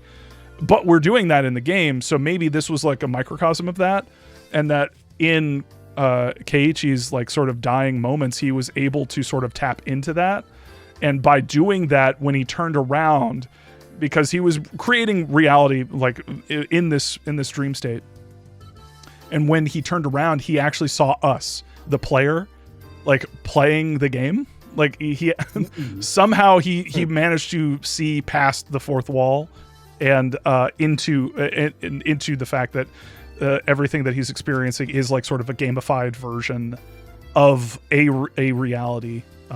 But the other thing that I thought was, if he's the one doing it, how fucking cool would it be to have like a Silent Hill 4-esque giant head of Keiichi, like sort of staring down at Keiichi as he's like trying to recreate this fucking moment that is not like how any of this works. Anyway, it's fun. It's fun to think and have fun thinking and stuff. Hey, Jarth. It's very fun. It's very fun. Jarth Brooks. Jarth, what'd you think of Arc 5? Well, it was rough. Not in like it was good. I was in it. I mean, I read it basically in one straight shot this weekend. Jesus. Ooh, jeez. Listen, I thought I had to rush for this. But yeah, no. I mean, as soon as it was like obvious that we were going to be doing Watanagashi from Shion's perspective, I knew it was going to be rough. But yeah, no. Watching our friends get murdered was not great, and I definitely have not been thinking about it all week. I completely understand the perspective of reading this exactly one time. But yeah, no, it was good. I was into it. Do you have any favorite moments? Minus the bad stuff. Yeah. Oh, God. I mean, the finger scene. Well, just the description of it being like a hinge. That particularly has just been like a car hood. Yeah. God. The hood of a open car hood. Yeah, no. Ugh. Yeah, that was one of the ones that I knew moments going in, and like my notes are like, oh, it's here. Awesome. It's here. Great. when I was first going through that, I had this mental image before it was described what was happening, that this might be too descriptive, so skip forward a minute if you can't handle like really grody things like nail torture basically. But I thought that the device was smashing the nail in the middle and then parting it that way. Oh God. But then, like, even worse is like the open car hood. Like, once that was set, like that was made explicit, I cringed. Like, I was just, fuck, ow. Anyway, I remember imagining like giant tweezers pulling it, and I don't know what's worse. I don't know what's worse. And while we're on it, like, have any of you seen what a fingernail looks like underneath, like when the nail is like ripped off? It's fucking gross. Because so I once had to have my big toenail removed. Yep, because ingrown toenail. No, actually, it was a like infection of the cuticle itself. It was very odd. It would not go away. So, That and I fucking couldn't sucks. walk because it was Ooh. like so painful. So I'm sorry. That fucking sucks. I eventually just went like, just take it, take it. I don't want it anymore. Just take it, and they took it, and yeah, I know what it looks like very well. Man, fucked. Anyway, to commentate a bit, if I can, because I was reminded of it. Ryukishi has this really good talent in general for the headspace of a traumatic event, where it feels like people, they end up having really striking memories of really random, minute, trivial details that might not even be particularly related to them, like any of the core important parts. It's hard to describe, but like seeing one random thing might be the thing that you always think of. Yeah, I think what you mean. Yeah, I've had times like that in real life, and I get what you mean. Yeah, I'm trying to figure out how to phrase this. I can only think of just the word memorable, but that doesn't. Cleanly. It's your focus is drawn to something that isn't necessarily even directly relevant to the memory, but it's the thing that sticks with you. Like, there's a bit we were talking about in one of the secret chats where... You and the secret chats, damn it. Sorry. Like, Shion focusing on remembering, like, how swollen the rest of the fingers were rather than, like, the pain of the nails and such. Yeah. Like, just...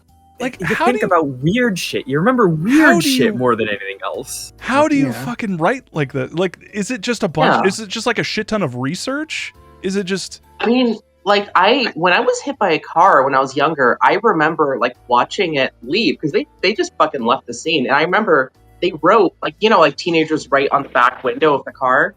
They wrote, "You are awesome." I remember that. Yeah, I remember when we also got hit by a car. The thing I distinctly remember, like as I was getting out of it, was that like that I felt like I needed to go to the bathroom, and I was like, oh man, I hope I don't like pass out and like I just do that while I'm asleep. I didn't. Like it wasn't that bad, but it was just that moment of like, that's what I'm focusing on right now. Yeah. I have one, and I was kind of dancing around acknowledging it or mentioning it. But for instance, like, this is always a fun sentence starter. That time I got kidnapped, one of the things that I remember in particular is I remember there was this dry-ass towel hanging off an open door inside that house, and for some fucking reason, I remember being so bothered by that because it looked like it had been there for weeks and weeks, way longer than it had to be, and I don't know why that bugged me so much. But that's one of just the random trivial details you focus on for no goddamn reason. Yeah. Yeah, like, this isn't in any way comparable, but when I got insanely sick, and to the point where I thought I was going to die, the only thing I remember is just how cold the bathroom floor felt on my skin. Like, that's it. Like, I don't remember the sensation of constantly vomiting. It was just that. It's just that. You're right. The writing is so why the good fuck have they left that towel on that door for like 3 weeks? Jesus. Well, I'm sorry for everybody who got hit by a car. And for everybody who got kidnapped. Yeah, that's... Jeez. Or lost nails or any other sort of trauma. Quit trauma dumping all. No! Quit trauma dumping. Shion's going to throw desks at you. No. You can't even...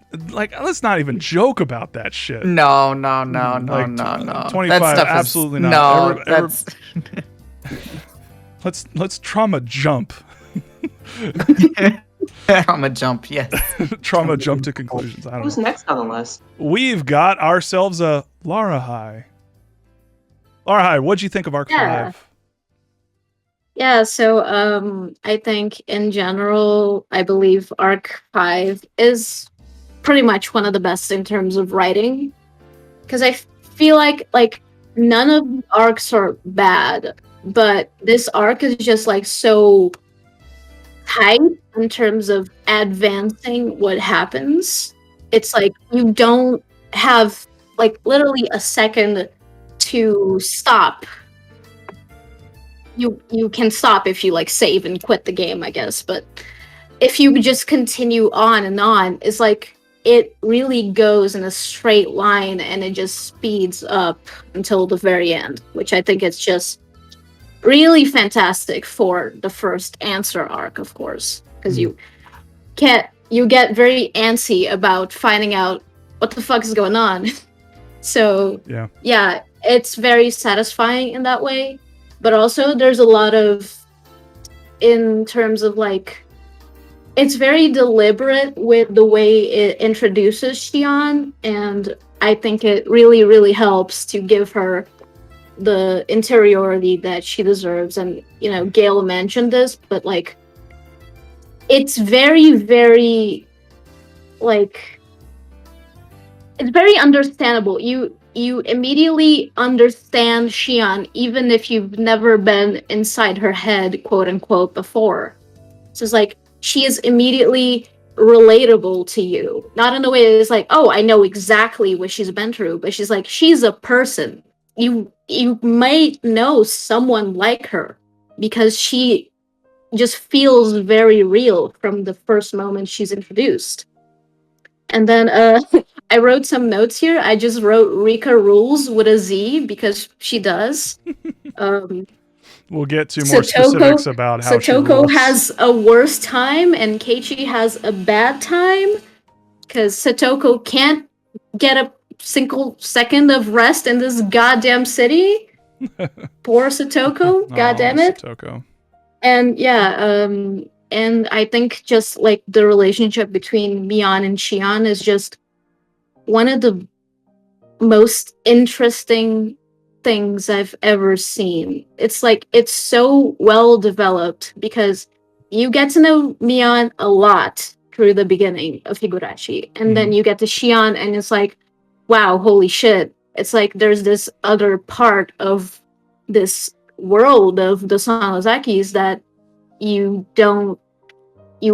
haven't got to see before. So when you get to see it, it's like it's like a paradigm shift, pretty much. And yeah, I just think it's really interesting, and I'm just so happy that we're discussing this. I'm just so happy that you got into this journey and that we have this little group among us. And sorry for getting sappy, but I'm so happy to be here right now. No, it's great. I'm happy to do it. It's I'm kind of kicking myself for not getting into this earlier, but at the same time, like if I didn't, then yeah, we wouldn't be hanging out right now and doing a cool little. Think about it this way: Higurashi is ultimately a story about the powers of friendship, and here we are, holding hands and skipping through the leaves and trees, and it's so funny to talk not about killing this. each other. Yeah, don't kill me, please. Why not? Because I don't want it. I've got next loop. I've got Just shit trust to me. do. I need to finish a fucking video, and if anyone kills me, I'm what's it about? going to haunt YouTube. If I die before I finish my medium video, I'm going to haunt everybody. Oh no, he said it. 1 point, 1 point, 1 point. Here, I'll say it again. It's very interesting to talk about this and to experience this while I'm in the middle of writing my medium video, because it is largely about that. Like the kind of the thrust of where I'm going with it is the reason why like bad art is bad is because of how the medium in particular sort of creates a system where like if you're cool with it, then you're secretly cool with treating people like shit. It's poisonous to the connections you can make with people and the connections that people may already have with you and other people. It's not good to think that to think the things that game like sort of posits and puts out there. I would say look on the bright side. The fact that you put off finishing your Medium video gave you time to discover Higurashi. I've been focusing on media that has better representations of mental health themes and topics, and it's really weird to recommend, to be like, Higurashi is fantastic and incredible and is written so fucking powerfully, while also being like, you gotta watch out for the child murder. Multiple children die multiple times. So it's like sometimes the main guy goes off about like pornography. Yeah, the Russian porn, fucking Japanese porn stan. Like, what the fuck is going on there? But anyway, it's just kids being kids. It's just guys being dudes. But yeah, no, it's What's worse than this? Guys being dudes. And sometimes Irie is there. Psychobabble is a great point. Yeah, the fucking part where he's like, "Hey, you should come back, Shion, because yeah, we've got a maid outfit. I can get a maid outfit for you." It'll She's like 13, She's my like, dude. Come on. Damn it. Anyway, I yeah, hate that. Sorry, I was just gonna say, I hate so many of the Eerie conversations because when Eerie isn't being super creepy, he's one of the few adults that these kids can just like talk to one-on-one without like a real position of power. And it sucks because you're thinking, oh man, he's being really open and honest with these kids and like having a genuine conversation. And then he'll go on about maids. You're like, God fucking damn it. He would be such a great character if it wasn't for his personality. Damn it. We have to make a mod that fucking removes that. Like, if we do Yeah. that, we could make this the perfect game. 100%. Higurashi, no bullshit edition. No anime bullshit. No anime bullshit. We have have can closed. keep in some that's of gonna the be a dumb problem. sex The anime. jokes because teenagers are sometimes very stupid. We gotta keep in Yeah. the one where if you hold You your can pee have a long, couple. shoot it right out. Like that one's good. Yeah, that's I'm not opposed to, like, that's the interesting thing about this, because you can kind of hear in a lot of the descriptions and things that these kids say that Ryukishi has experience with children and being around children and knowing kind of what they're some kids are into toilet humor. Like they just like to make fart jokes, shit jokes, you know, and Penis jokes. yeah, period jokes, you know, like, oh, you know, a bunch of shit like that. Kids are kids, you know, and in a lot of ways that fight scene with Satoshi and Shion, who's pretending to be Mion, it's hard to talk about this at a certain point. That felt like real. It like, I've been in situations where kids do that shit, like even way worse, actually, like throwing kids downstairs and like beating them like to a pulp. And you know, anyone with any experience in like public school probably can relate to this kind of shit. And it's like, I was gonna say that's why it doesn't surprise me too much that they just kind of moved on after that, because like I've definitely seen people just stay friends with people who have done far worse, and it's like, like Rena was there to talk things out. They had a good talking out, and then like Mion smoothed things over. It's like, okay, I can see how this didn't end with the destruction of their friendship. Yeah, and in a lot of cases, sometimes your friendships will become stronger after a fight like that. I've had a bunch of kids when I was growing up in school who would get into, you know, like knockdown brawls and then like become super good friends like after that. Like, it's not uncommon, and it's definitely, if you are really a friend, if you're really like, you know, like a friend with somebody, you know, sometimes you will look for reasons to just like move past, you know, get past it. And I don't know about this specific instance, because that was kind of really fucked up. Like, not only are we talking about, because largely when I'm talking about this, I'm talking about like kids of the same age group. When you factor in that like Shion is like much older than, you know, Satoko in this instance, like, so I don't know. That's something that I was thinking about, because like this is like Mion and Shion are about the same age, and Mion is about 14, and this is a year before, so she'd be about 13 or so. So she's like at most 2 or 3 years older than Sadako, and that's a long time when you're a kid. But it is interesting to think about that Shion is also a kid. You know, she is also somebody who is dealing with just hitting puberty. Right. Like, yeah. Yeah, Mion and Shion are 15, says Tanstar. So I guess they were 14. Yeah, because in this? Keiichi was because they're a year older. Yeah, than because they're Keiichi. older. You're probably thinking about the age of Keiichi. Probably. Yeah. Yeah, but you're not weird because they don't confirm a lot of ages. Yeah, I always read Mion and Shion as like 4 or 5 years older than the small ones of the groups. Yeah, it's like definitely the original series wasn't super invested in kind of explaining the ages, but in like future things they've confirmed it. Like for instance, in Higurashi Go Sotsu, it lays out a very clear timeline. Like within like 6 months of this, Mion and Shion both go to high school. So yeah, and it's interesting because in the sound novel, Ryukishi goes out of his way to like hide times, like dates, and puts like an X in certain like things so that you can't even like figure out exact dates if you tried. Like, yeah, he gives the I think it was 1982 like times and that kind of stuff, and then the timeline for the successive like the Oyashiro-sama's curse and killing everybody with Rika in arc 4. But beyond that, it's like really difficult to like, you know, normally when you would see a birth date, it would be like 19XX, you know, shit like that. But anyway, but yeah, to sort of cap off Laura High's sentiment. Yeah, I totally agree. And yeah, not to get too sentimental either, but great art brings people together. And I think that that's what Ryukishi is really trying to focus on with talking about coming up with theories and discussing them with people.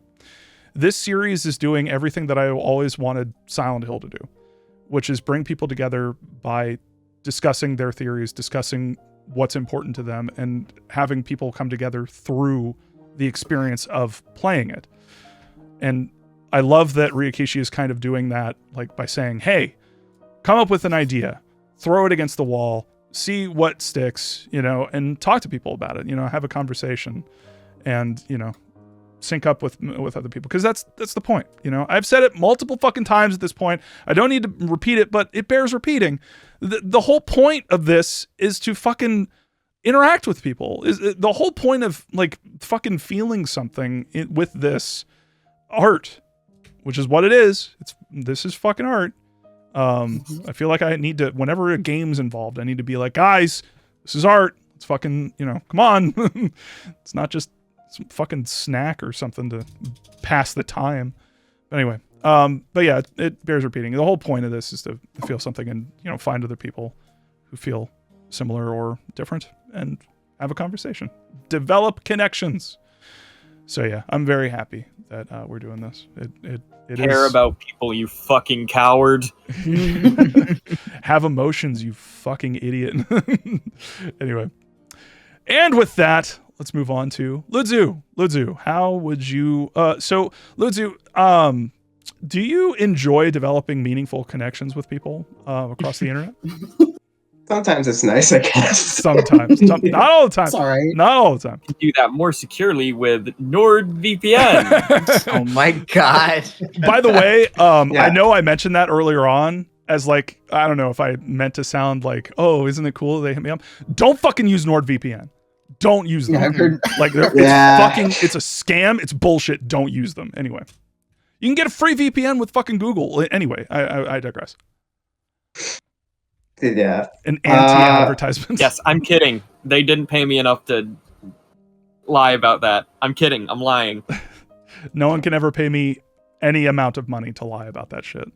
Fucking some Ridge wallet tried to get me to do an advertisement for them, and I was like, I'm not opposed to it, but let me use your product first in order to see if it's like good, so I can recommend it to people. Because I'm not recommending it to people if I don't like it myself.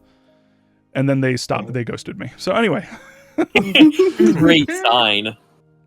Anyway, advertisers would do that to you. I can't believe advertisers would be shady.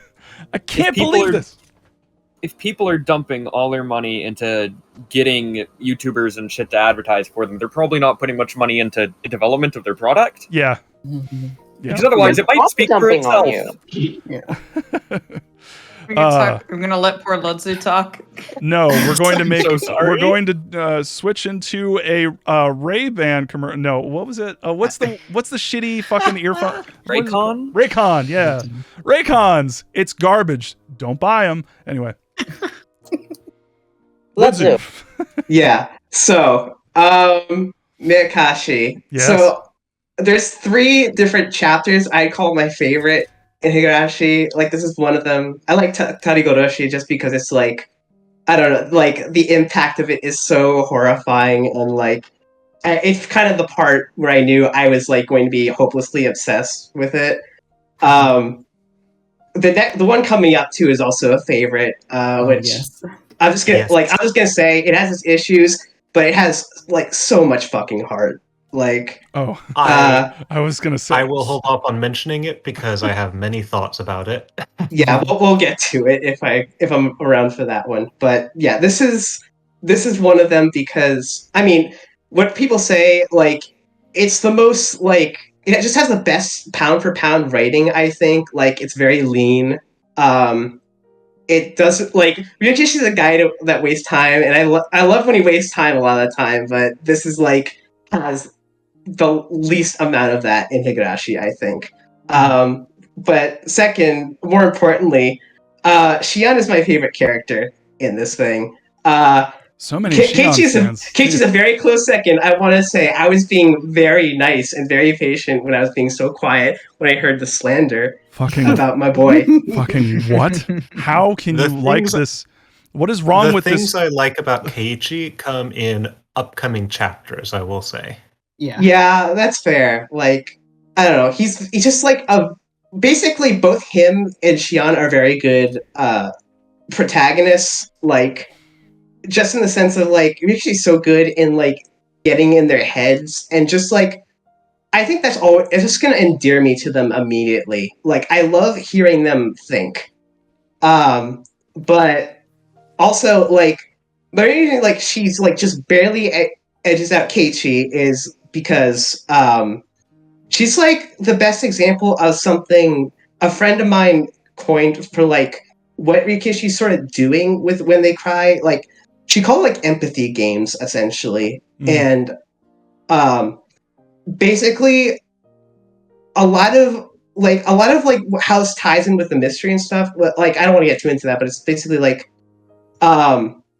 he's basically challenging you to understand these characters essentially, and like no matter what. And like my favorite examples are always like the most challenging ones, the characters where you have to like that aren't just like have the backstory out there for you to just like them immediately. Like how do I put this? They're like the ones you have to ask very ugly questions like of yourself and your own experiences in order to make connections with them, because like they do things that will rub you the wrong way, and it's basically it's challenging in that way that like I love that challenge so much. I love when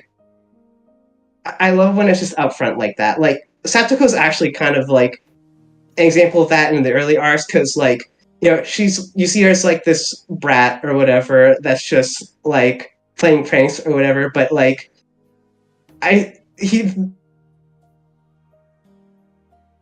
that and sort of like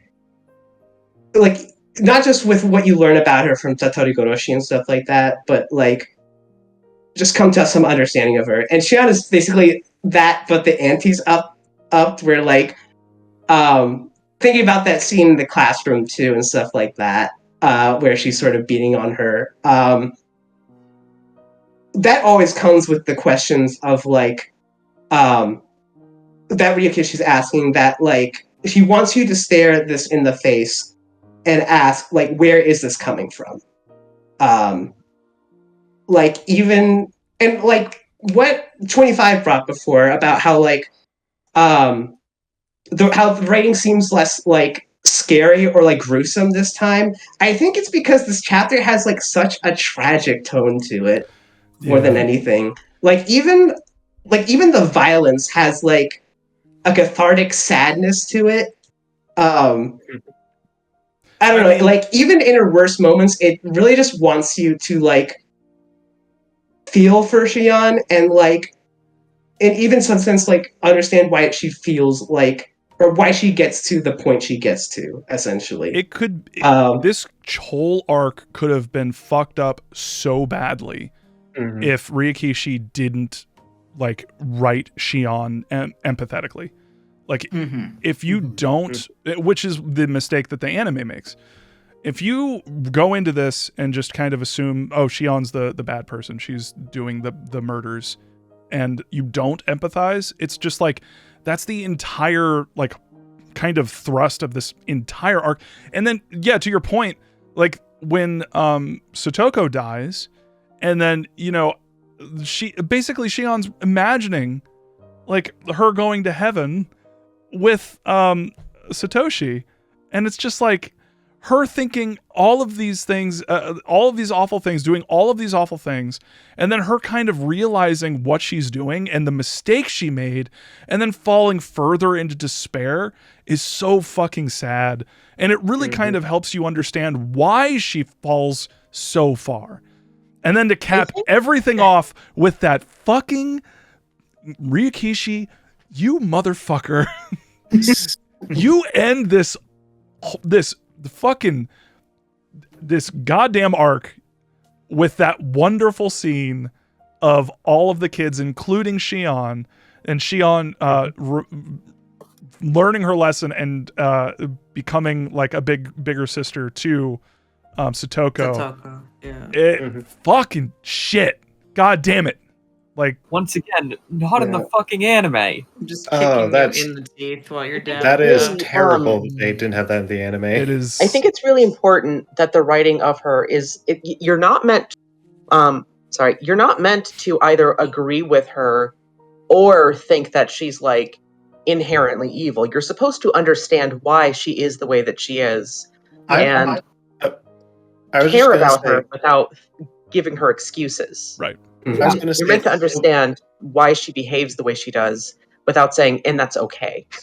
Yeah. The way I've always described Ryukishi's writing in this is that he's really good at writing characters who are empathetic without being sympathetic. Yeah. Where you can really empathize with Shion's situation and why she's reached this point. But when the question is, do you feel sympathy for her?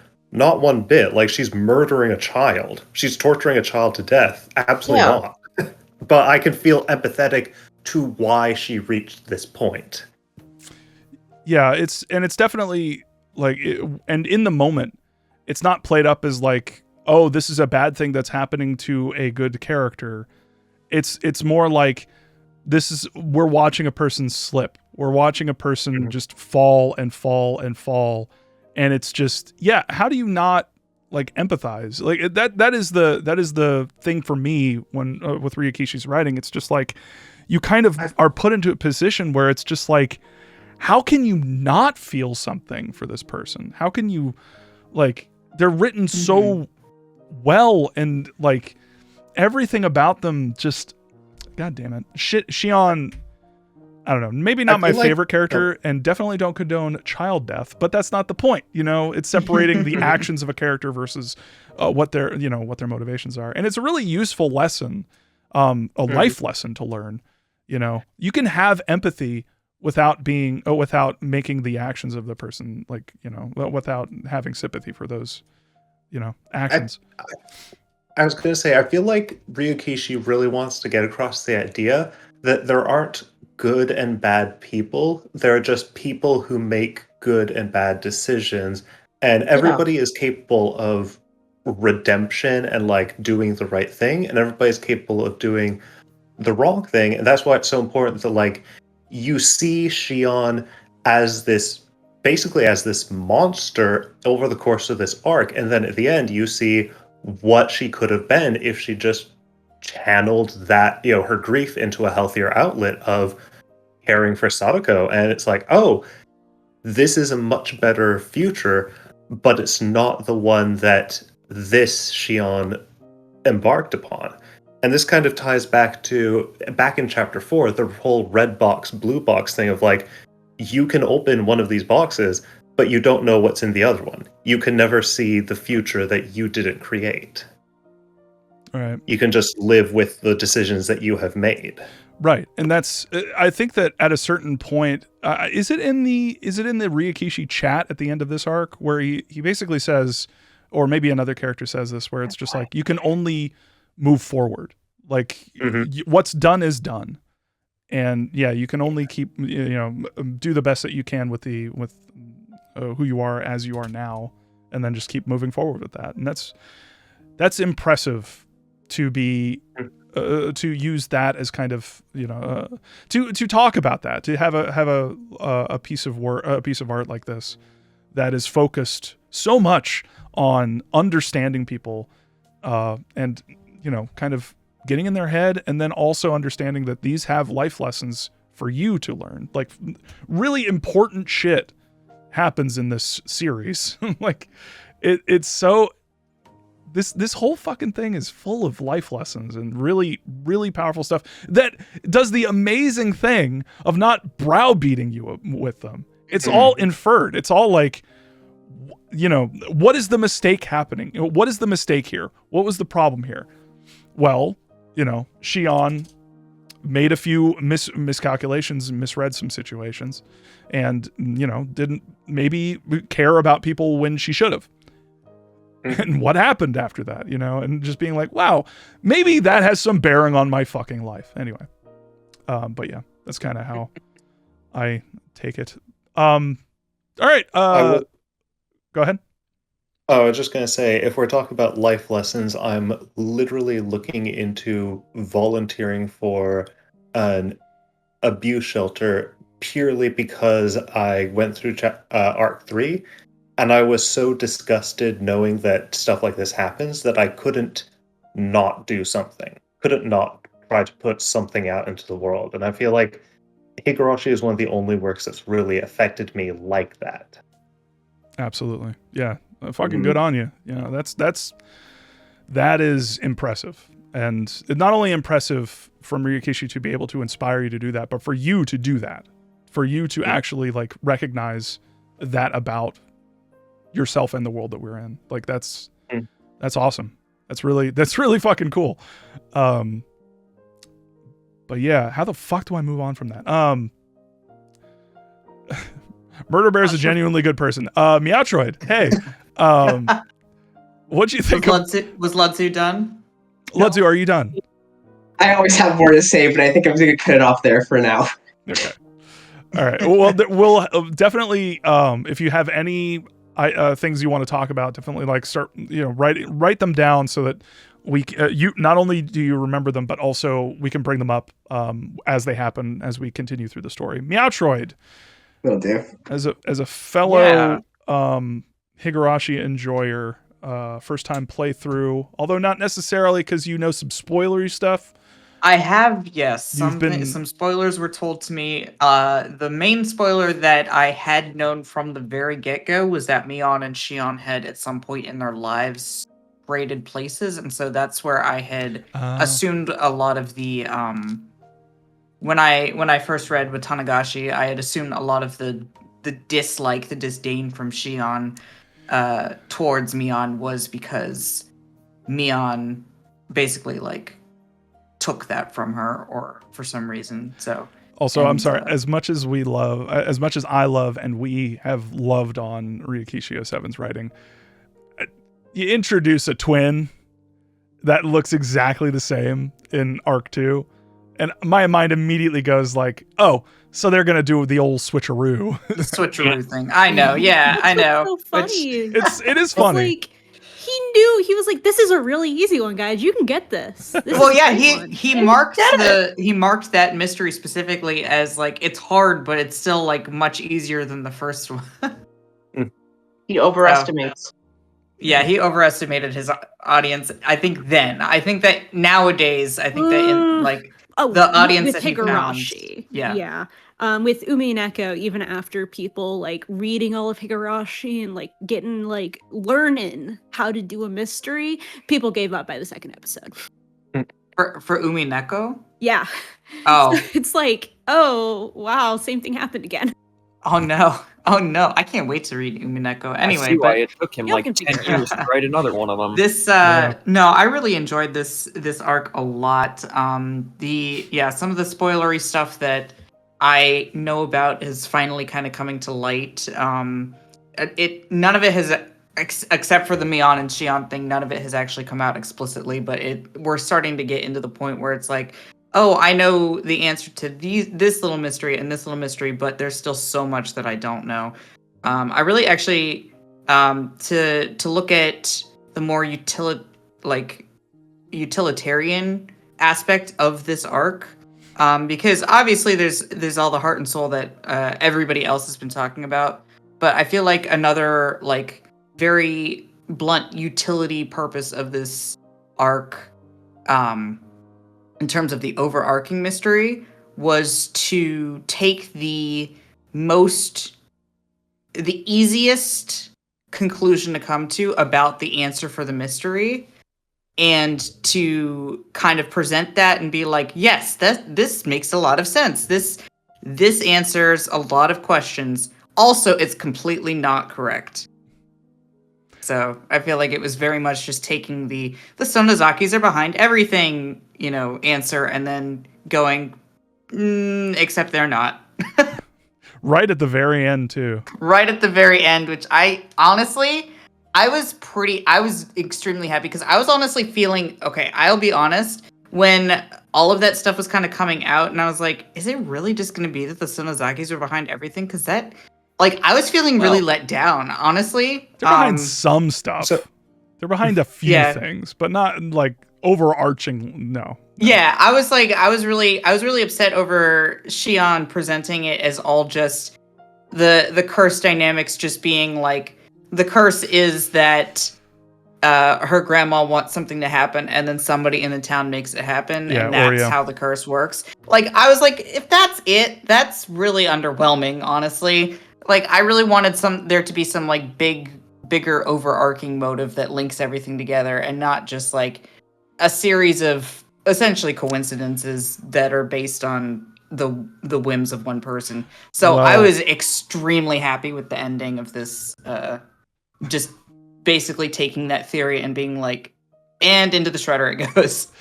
Dotflow says Satan is not named Oreo. That's me. And I will respond to that with, yeah, Satan's real name is Oishi. Oishi. We'll talk about my theory later. Patron saint of AC. it all ties back to AC theory. But yeah, Meowtroid, go ahead.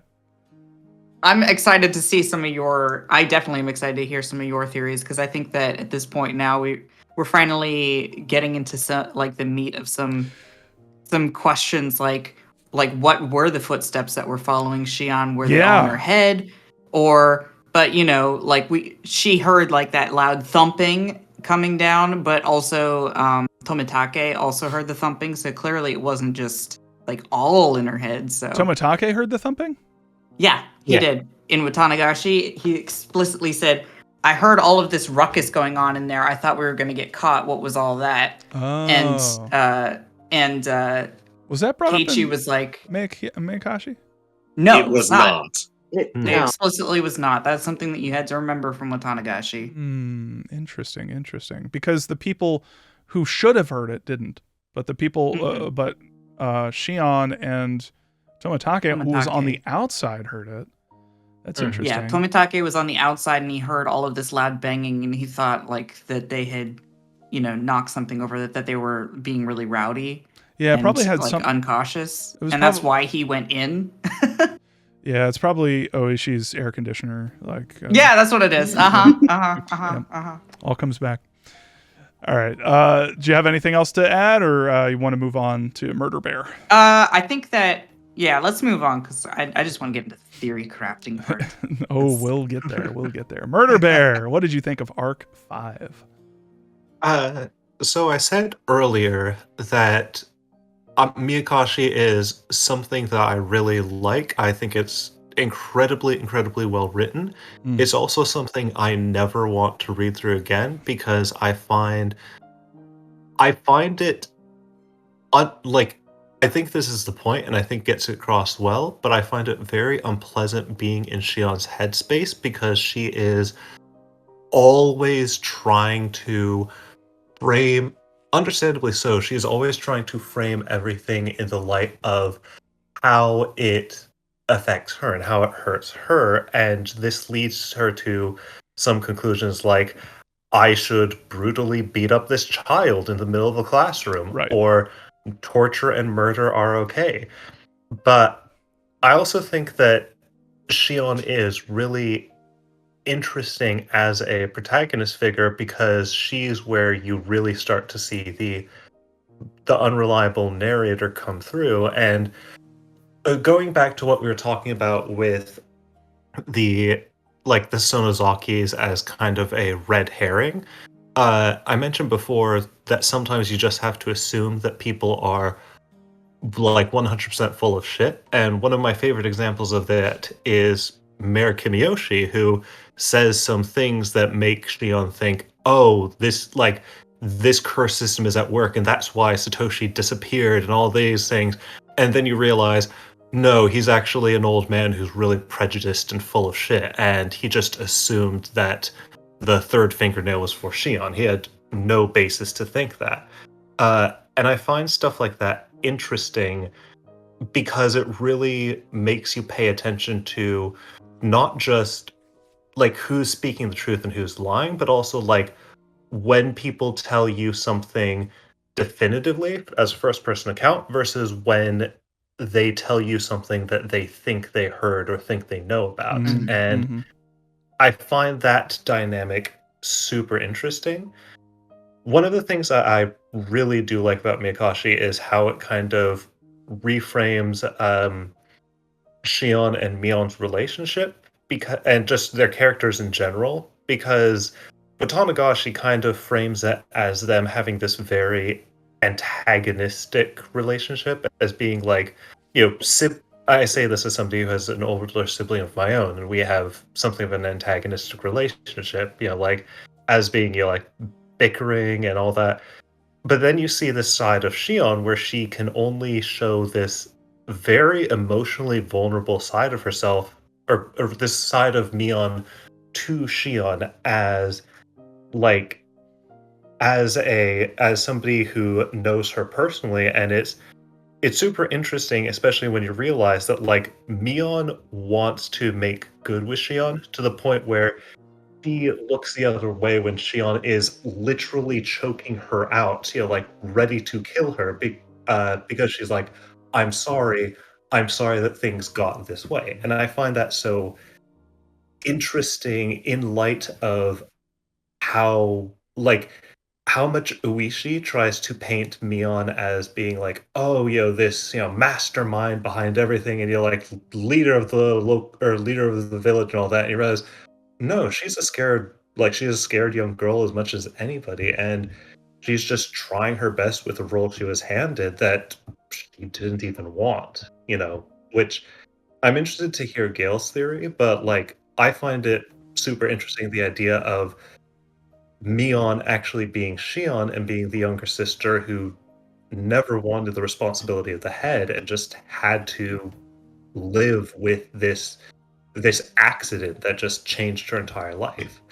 And yeah, I just find that dynamic so interesting. I find the implications it has on arcs before this and after this super interesting. It's just a really well written arc. I never want to read it again, especially anything involving Sadako. Like, good fucking god, Ryukishi, you are amazing, and I hate it. It's like It's like Ari Aster. I love Hereditary is probably one of the best, if not the best, horror movie ever made. I'm not watching it ever again. Like I can't.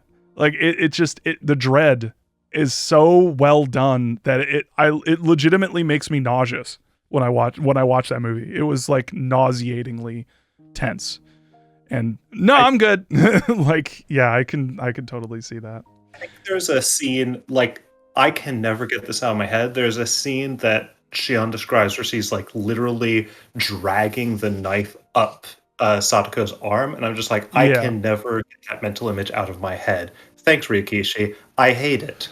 The voice acting, and it was mentioned before, but yeah, the voice actor for Mion and Shion, just fucking killing it. Like, I didn't play this with voice acting initially. I've been going through it with voice acting on at a friend's recommendation, and she is my favorite. It is. I can't imagine experiencing the story without the voice acting added.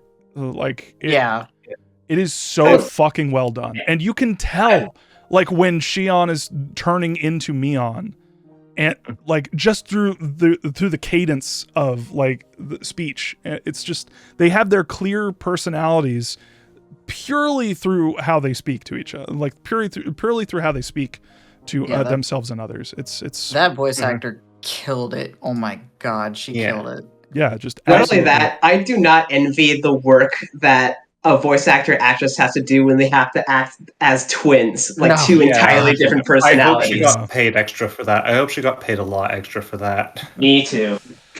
But like one of the things I just want to say I love about her as a voice actress is just both as Mion and Shion, how much she's just making various noises added to the script. Where like I think in Arc 3, there's with the baseball game, there's the whole thing where Mion's gotten like super messed up trying something and like, oh, it backfired so badly, she's like super injured.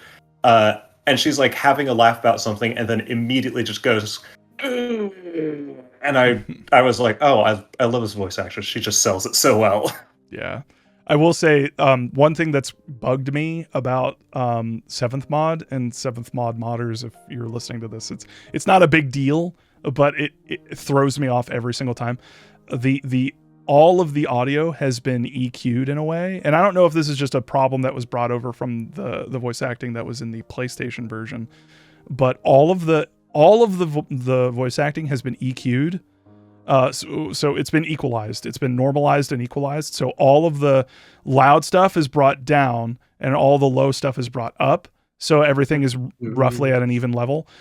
The problem with that is that when characters go and like, you know, do breathy things or like, you know, shocked moments or like, you know, revelation hits and they're just like, it is just like, here, let me do it. It's like way too fucking loud. Way too loud. So, yeah. I'm going to be the controversial one. I actually really like that, especially with Mion, because it like I feel like there are moments where I can feel Mion's soul leaving her body just through the distortion. Like when Keiichi comes up to her, is like, "Hey, can you make sure that Satoko's uncle dies in the next Watanagashi?"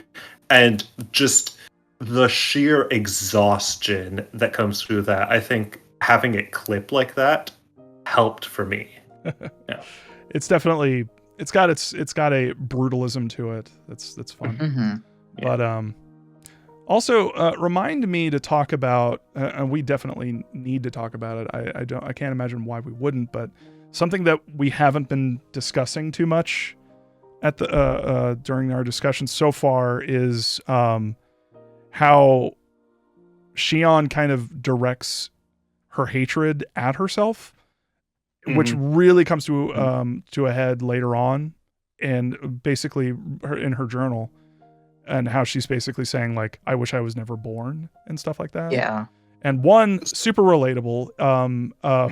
Two, it really kind of shows the pitfalls of, you know, the sort of the brutalistic, for lack of a better word, the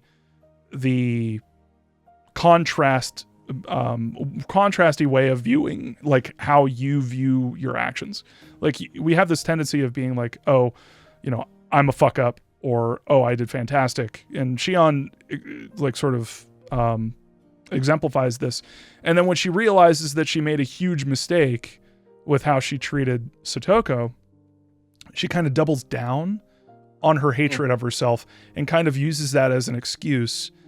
And I think it really needs to be said. She wants Keiichi to find out that she's not Mion, and there's that self-destructive urge to that I find so interesting. And it's very interesting, and it's also a teachable moment where it's just like if you feel like this, if you're thinking about this like the way that you are, or this kind of thinking, it's a trap because it can basically excuse further slips, further falling into terrible shit and terrible actions and things that you clearly wouldn't want to do normally. But and so condemning yourself, condemning other people can also reflect back on you and condemning yourself, and you should maybe be wary of doing that to yourself and possibly other people, and really kind of it's really interesting how it's portrayed, how her hatred of herself comes out, and how it affects her actions, especially later on when she starts realizing that things could have gone completely differently if anyway. I was just gonna say, and this is partly drawn from things I know from later on, but it applies here. The impression I always get of Shion and how she handles just emotions in general, but especially anger and grief. She's the type of person who gets angry because if she doesn't get angry at something, she's going to self-destruct and cry. And so there's this constant drive that she has to focus her anger and grief at something. And in this case, it's Sadako. And then once Sadako dies and she realizes, oh, I fucked up and I don't have anything to focus my anger on because Mion's clearly not the one at fault, it implodes instantly. And so there's this drive of she needs an outlet and she doesn't have a healthy outlet. She has no healthy coping method. So yeah, it's one way or another, it's just going to explode outwards. I think that ties into a theme in Ryukishi's work of that there's this fear of being forgotten. And I think probably one of the saddest things in Meakashi is that one tip after Sakoshi gets taken, where she's talking about how the town is basically forgotten, and she's starting to worry that she's forgotten about him too. Yeah. And it's really easy to draw a line between that and the way she sort of she tells herself that she's sort of lashing out against the town and the organizational structure that sort of made Satoshi disappear. But at some point, it's basically a selfish whims of her, or not selfish, but you know what I mean. That this is her way of proving that she exists in some form, that she won't just be and she's left using behind the and forgot message, herself. Too. She's using it, the thing she's criticizing. Exactly. Yeah. And it also kicks up a few levels when she kind of starts falling a little more for Keiichi too. Keiichi's head pats start feeling kind of good to her, and she freaks out about that because she's afraid of forgetting Satoshi. Yeah, she immediately starts apologizing, and it's why are you apologizing? You're just it's super. I will say this: it is an extremely realistic portrayal of loss. It is. I've only read this a couple times, but people talking about having a panic attack when they realize that they're forgetting the face of someone they loved who has passed on. And it's seeing it here is it's rough. And then, turning that sort of like hatred of that event, and not pointing at that as like the thing that sucks and the faults of our, you know, the fleshy fucking bodies and Meat flawed brain. fucking meat brains, but then turning it around on yourself and hating yourself for that. It really is. It kind of, I want to read it again just to find all the points where Ryukishi's like, no, this is where she starts slipping, because she's largely blaming herself for things that were out of her control. And that, like, that in and of itself is fucking sad as shit.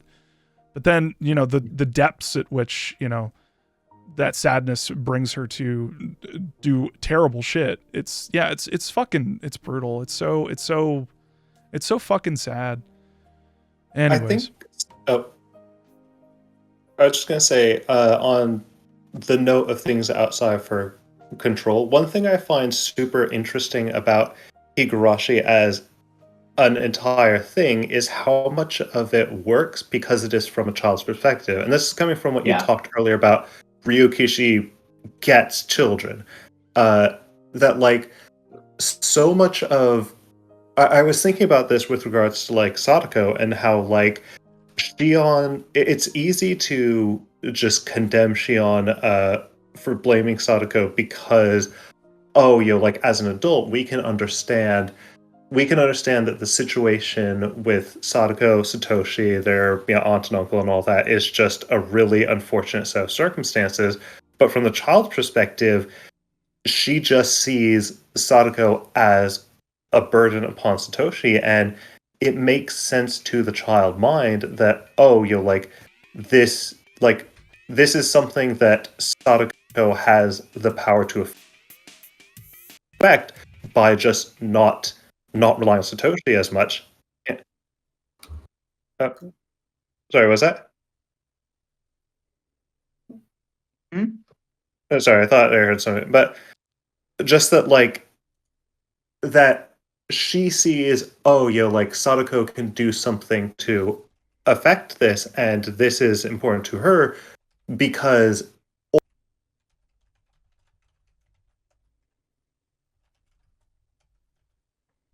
stuff like that. And I just found it so interesting. It only makes sense in the light of these are children perceiving the world from a child's perspective.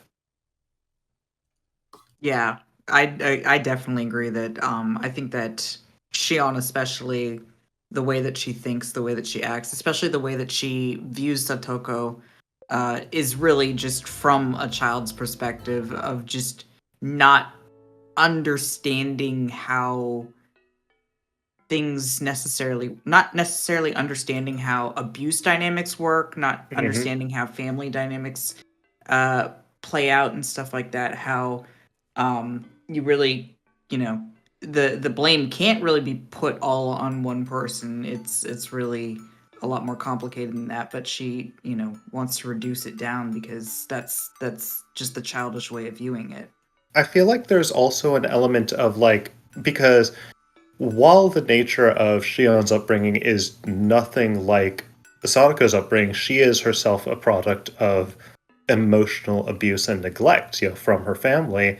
And there's a measure of she feels that she survived, you know, like her own, you know, like horrid family circumstances, and she can't understand why Sadako has so much trouble with it. She can't understand the nature of, like, complex PTSD and just having underlying emotional issues. She's just like, well, why can't you, like, I survived this, why can't you? You know, why can't you just be stronger? And, like, yeah, I remember getting to that part and just feeling bad because I couldn't blame any of these characters for their actions. I just knew that, like, what they were doing was wrong, but it made sense in the moment to every single one of them. Right. And I think that to that point, you know, I think it is not a mistake that during the nail ripping scene that Mion and Shion's father and mother are there. They're there. Yeah. And they say nothing. Yeah. Like they are silent. So it's like you know, whatever bullshit fucking Yakuza politics are going on, like that has sort of taken the front and center, like sort of, you know, that is sort of the focus of everyone's energy, and not just, you know, having a good role model or having a father and mother in your life, which is, you know, also sort of shown with the fact that we start with Shion in a fucking, you know, girls college where they just shunted her off, and then also when she comes back, she has to do this cloak and dagger fucking bullshit, and her parents don't even fucking care. Like at a certain point, there's some hemming and hawing about, especially, and when she comes back and she's actually found out, and after the finger ripping scene, like there's some hemming and hawing about her going to school, and she's like, I go when I want, I don't when I don't want to, and I'll stay with my family sometimes, but you know, I don't, you know, it's not like I need to be there. I think that that's also kind of like important to highlight. That I feel like that's interesting in light of the scene we see at the end with her like being at school with Sadako, and how interesting it is that she is she is very present and active in a school situation when she is able to care for Sadako, and when she is, you know, like being tasked to just go to school in the city, all that, she has no interest. She's completely absent. Just, I have no connection to this. Yeah, just imagining how different her story would be if she was actually in Hinamizawa and going to school with her sister. It's just, why are they separated at all in the first place? It's like bullshit. Like it's all bullshit. Anyway. Yeah. Can I mention too about the fingernail ripping scene? Like the fact that her mother and father are just in the room, but they're also making Mion put Shion through this. It's like a way to separate them and make them dislike each other more. Even as Mion is trying to be helpful in the only way she knows how, it's just hurting Shion more and more, and it's a nightmare to put two 13-year-olds in that position at all. Oreo is fucking awful. Yeah, I was gonna say one scene I love is after the fingernail ripping scene, and after like Shion has gone to the hospital and like has had time to process Satoshi's disappearance and all that, having Mion show up and just be sheepishly like, hey, I got some cake, because like, again, she is just somebody who is also in this horrid, like had this horrid position thrown on her, and she's just trying her best to deal with fucking unreasonable circumstances, and all of a sudden she's like, how do you patch up after this? Cake? Maybe? Well, also getting your own fingernails torn off too. Yeah. That kind of helps. I love that reveal. That was important, and I like that it wasn't like a, hey, look what I did for you. You got him, so I got him too. And it's just like a. And then also, was in the anime, it was like this. I think it was like this in the sound novel too. But when Shion starts like being physical with Mion, starts like, I think, strangling her, or like that has her hand on her throat, and then Mion's just crying because, like, you know, she's like, why is it always you who has to go through shit? Like, why? Like, that's unfair. Like that's kind of what I said earlier with like with that confrontation is like, even as Shion is like being physically violent with Mion cannot like detract from that. She is just in her own guilt, because and going back to the idea of the switcheroo, she feels like, oh, this is my fault because I wanted to eat a bit of red snapper, because I wanted to be at that event, and now our lives are terrible because of it. Now everything has fallen on to my sister. Right. Well, we've put it off for too long. Olo. Olo. I am super sorry. And I'm super sorry to Talsriel and Yon as well.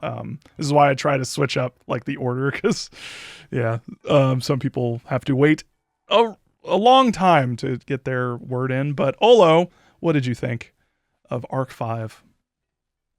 I find that like as I go through Higurashi again, like basically whatever arc we are focusing on becomes my favorite arc. This is definitely one where it was one where I kind of knew what happened. Like I vaguely remembered what I'd seen from like the anime and stuff. And then when I went through the whole thing, it was like, wow, that's like there's writing. But like I'm always like a real sucker for anything doing with like twins and like this kind of this sort of like awful self-destructive stuff. Like I'm always just a sucker whenever like someone deals with that and they deal with it in a good way like this. And it's just like was it I was like taking screenshots and like making notes of this like back when I was reading it like last year, and I remember the one scene or the one line that really stuck with me for like a long time is like when Shion is like a demon doesn't feel sad, a demon's soul doesn't hurt, a demon doesn't cry. And it's just one of those things of like, God, like I love the way that Shion is written. She's awful to be in her, like she's awful in that it's like she does awful things and that it's awful to be in her head, but it's also like I know her, and I've been in that self-destructive spiral before, and it's like it's just incredible that Ryukishi managed to achieve all this, and like even when there's moments where it's like, oh, I know that this was like lost in translation a little, it still manages to get through. And just God, I love this story. I love it so much. Yeah, like I love the fluidity between Shion and Mion as like they are separate people, but at the same time they are the same person, and just that wedge that's driven between them by Mion being made the head of the family. It's just heartbreaking. And like I don't have any twins or anything, but like I've had like big family moments of like loving someone so deeply and then they hurt you and you still love them, but it's not the same after that. And like things change and maybe over time it gets better, and it's come to a point where it's like, oh, we're more or less how we used to be, but sometimes you just remember that they hurt you and it's like, oh, we're never going to be like that again. But I still love this person, and I want to still love this person, and I know this person loves me and wants to love me too.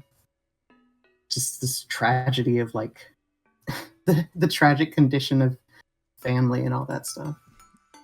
Yeah, it really plays up like this arc in particular. Like I was kind of worried with Arc 1 that like, you know, there seems to be a lot going on with these kids' families, and Keiichi in particular, his mom and dad are just kind of fucking not there. They're not present.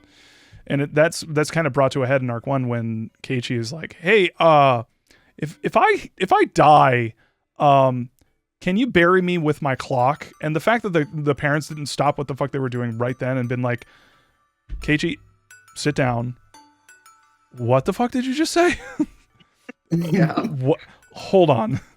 Why are you saying this? And like, it really is a failure of his parents in that moment, and that's a lot of what's happening. It's like recurring. It's just like adults fucking up hard, and like kids kind of paying the price in a lot of ways. But also kids kind of, you know, fucking up on their own. Not to blame everything on the parents, but at the same time, it's like, how do you not like kind of look at the parents and be like, guys, what the fuck is going on? Oreo, what the fuck are you doing? First off, your name is Oreo. Second, but yeah. This is why I mentioned Eerie before and how I get so upset with his weird horny moments. Because again, he is one of the few adults these kids can just talk to and be honest with. And I'm just like, you need to stop being such a weird fucking pervert, because you are, for some of these kids, their only fucking outlet. Right. And, you know, that will drive away certain kids while also possibly teaching other kids the wrong lessons. Fucking Keiichi.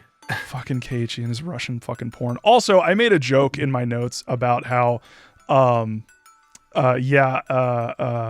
Irie kind of sort of violating doctor-patient confidentiality. A little bit. And by a little bit, I mean a lot. Talking to Satoshi, talking to him and just being like, yeah, here's what's going on with my family. And then for Irie to just go to Shion and be like, hey, so here's what's going on. Here's what he told me. It's just like, bruh. It's good that, that someone cared and that someone cared enough to like try and help them out. But at the same time, like, it's kind of violating trust. But anyway.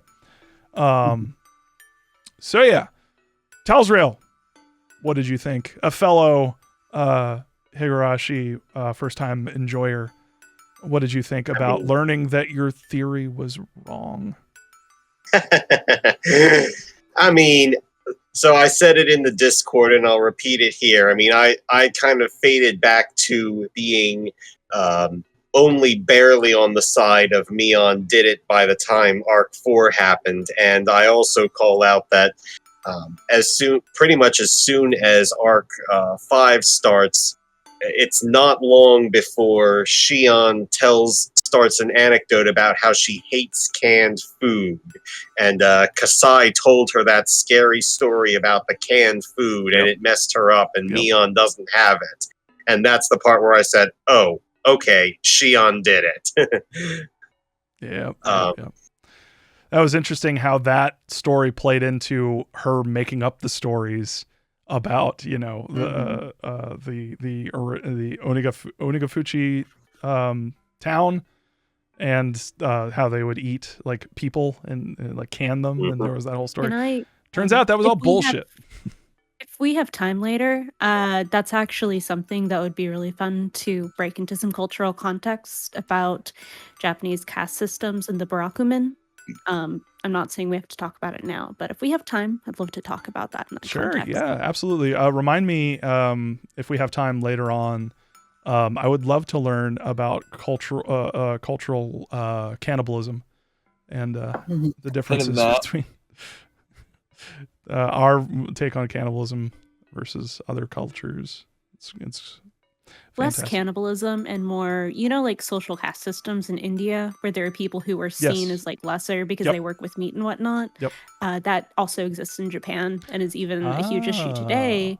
And these people live in very small hamlets like this, and so to speak. But like I said, people in like the mortuary business, like undertakers and things like that, also are part of that underclass essentially. And also a ton of them are make up the Yakuza. Now, now I see why you want to talk about that. Okay, understanding what Shion was saying in that scene. Yeah, okay. Looks like legends come from somewhere. But anyway. I guess I do have a couple other points I wanted to raise.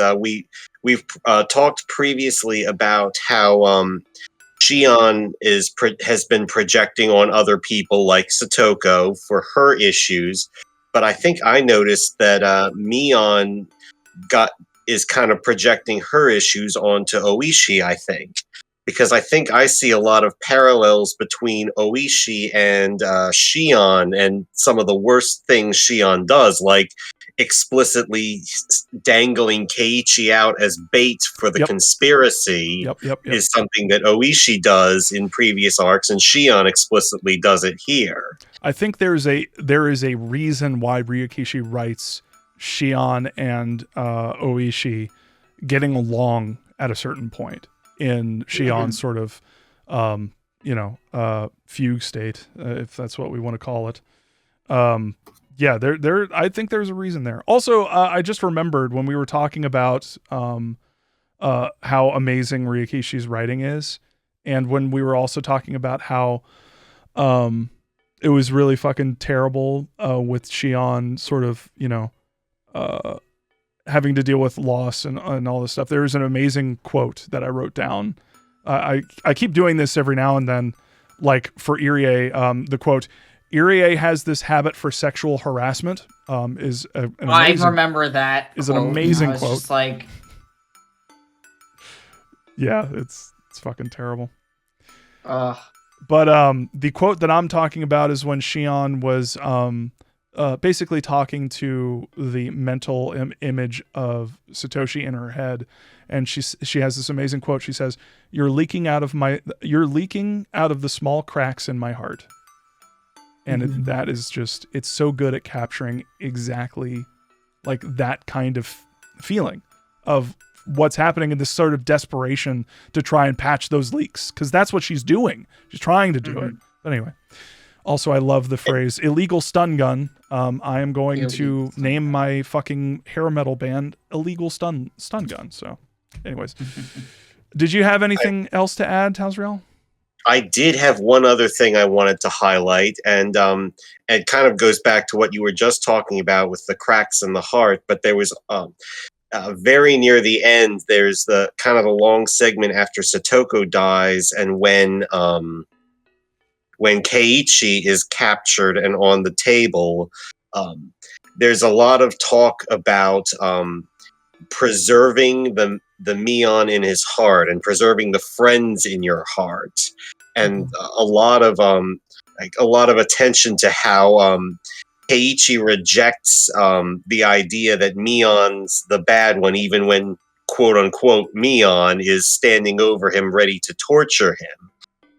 But I mean, and as much as a powerful thing that is, it's also, I also don't quite see it as a good thing, because he's kind of willfully blinding himself to what might to possible bad truths about people. I mean, he's right in the case of Mion just because of how things are going here, but it's not really healthy to blind yourself to the faults of your friends like that. Yeah. Alrighty. Go ahead. Real quick. There's bits of this arc where it's like something will get said and I'm not sure exactly what to make of it. Like so I'd have to go and find it. But like the moments when like Shion is torturing Sadako and then Sadako basically says like, you're right, it's my fault, I deserve this kind of stuff. While the narrative doesn't like outright agree with her, it's also one of those things of like, I don't know, it feels like it's not like clear enough in that it's like, no, this is not correct. She should not be blaming herself for being abused. That it's one of those things where it just makes me feel, it complicates my feelings, and it's a way of like, it feels messy, but it also feels like I can tell it's coming from a place of empathy, and it's not trying to like blame Sadako, but it's also like the fact that the narrative itself doesn't outright say it's like, no, she's wrong here. And like Shion wouldn't think she was wrong either. So it's like, it makes sense. It's just, there's moments in this whole series where it's like something will get said and I'm not entirely sure how to read it. And these discussions a lot more fun. I want to kind of address that, because that's something that I struggled with. Like, having finished the series, I had a lot of time today, just my thoughts on that. And going back to like the idea of the child's perspective and all that, I think it's important to address it in that way, in the way that Rikishi did, because I think like that attitude is very common, that kind of internalized guilt. And it's important to understand, like looking at it from this child's perspective, we see that, like this is how a child views guilt, this is how a child views responsibility. As an adult, we can say, children should not have the responsibility of not being abused. But like, it's important to understand that the child mind can be like cruel and dishonest, and I do think there is some validity in like depicting that, yes, these characters have internalized a measure of guilt and a measure of responsibility over things that they had no control over. Yeah. It's tough also, like, because I understand why Satoko is being presented, like in her final moments, is sort of like being like, no, it's my fault. I know it's my fault. And, because you're supposed to have a fucking emotional reaction to that and be like, no, it's fucking not. It is not your fault. And then, because that's part of the fall. Part of the fall from grace is bringing other people down with you. And that is what Shion is doing in that scene. She is bringing like Satoko down with her and basically that self-inflicted sort of pain. She's inadvertently giving it to Satoko, and Satoko is basically using that. And I understand with the way that that's presented, because there's no strong stance on it. It is like, it can be read as like, no, this is what Ryukishi is actually saying, like that it is actually her fault. But I think that there is a difference between a narrative explicitly telling a person, hey, you are correct for feeling that everything is your fault, and maybe adding something like you should kill yourself along to it. I don't know, just as a really extreme example. Not naming names. I can't think of any stories that do that. Can you tell me any? No, I none come to mind. I might I'll do some research and get back to you. But purely hypothetically, any narrative that does that, like if that narrative were to do something like that, that would be extremely fucked up, because that's not like, there's a difference between holding this kind of feeling up for people to for everybody to look at, everybody who experiences this media to look at and be like, this, considering the full context of the situation, is incredibly fucked up.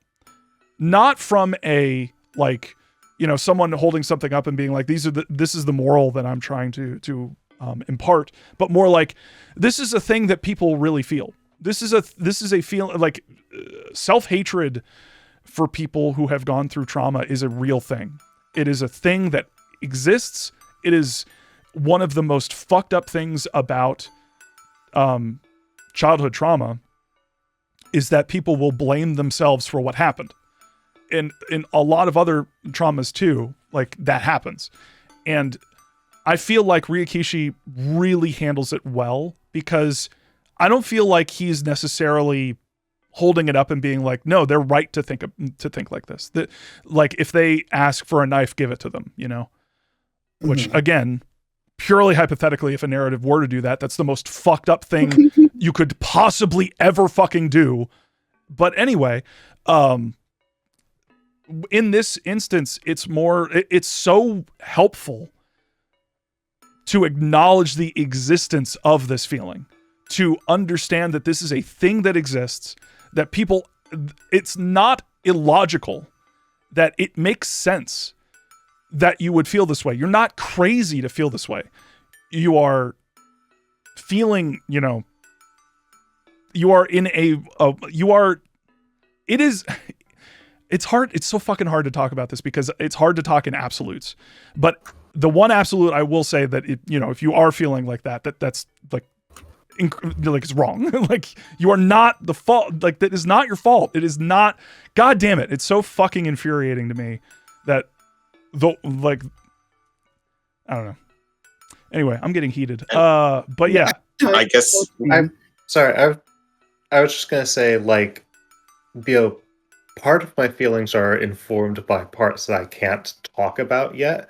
But one of the things that, we will see more of this going forward. One of the things I like about Keiichi as a character is that he has no concept of that. He just hears, oh, Sadako was abused. Well, why didn't people take care of her?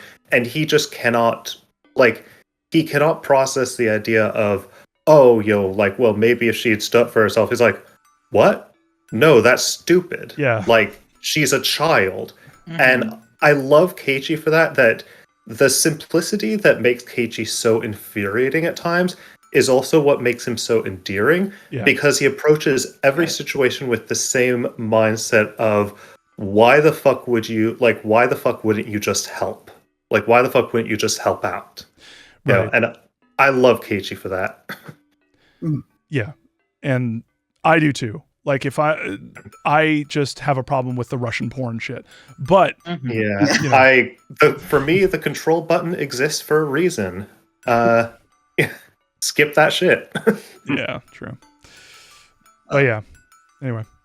I guess one last thing, since we happen to be back on Keiichi for a moment, is kind of leading out of the keeping of friends in your heart, kind of the last tragedy of the Arc 2, Arc 5 storyline is that, unfortunately, ultimately, Keiichi fails in the hospital after Oishi comes in and drops some of those last things on him. He hits sanity 0. Including some Porn. non-Russian porn. Yeah. Well, That's why. Did you all see that Keiichi dies? yes. Yeah. Yep, Yeah. that's why. exactly That's what I why was he was, getting at. died. He a died heart- because he didn't get Russian porn. Yeah, no. He died from acute heart failure. Yeah. Yep. So It wasn't that cute. Yeah, that haunts that A cute heart failure. No. Such a Acute heart cute heart failure is failure. what Rena has when she has too much sweets. Oh no, Rena came over and Omochi carried Keiichi out of the hospital, and so he didn't have his meds, so he fucking died. Anyway. But yeah, just the tragedy that in the end, Keiichi couldn't protect that self-image of Mion. Oh, self-image isn't the right word for it, but that image of Mion as his friend, and he gets haunted by Mion, the torturer, and the stress kills him. Yeah. Interesting. Or Oishi kills him. There was Or a secret ghost needles kills in him. Mm. Maybe the porn had poison on it. Exactly. There was secret needles all through the porno mags. Oh my god. Oh my god. It was all needles all along. Oh my god. Jan. Actually, I'm starting to wonder, though. Anyway. For real. Jan. What's up, Bob? What'd you think? I'm so sorry it took us so long to get to you.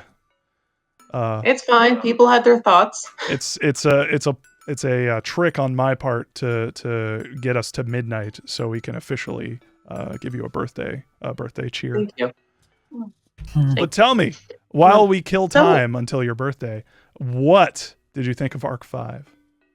I understand why it's so difficult for some people to reread this and really engage with the actual, beat of it.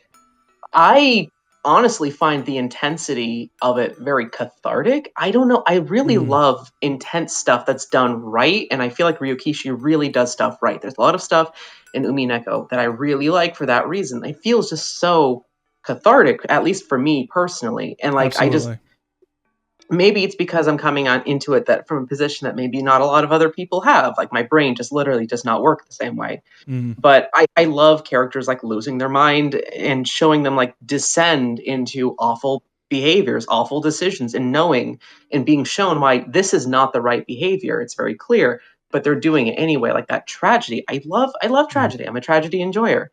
When it's done right, it is just the best thing to me. And it's hard for me to choose between this and Tatari Goroshi as my favorite. I think it's because like they both deal with a lot of the same spirals, or like not the exact same spirals, but the fact that you're seeing them both descend into this, and it's like, oh, you could have done so much better, but you are not, and this is only going to get so much worse. I love that.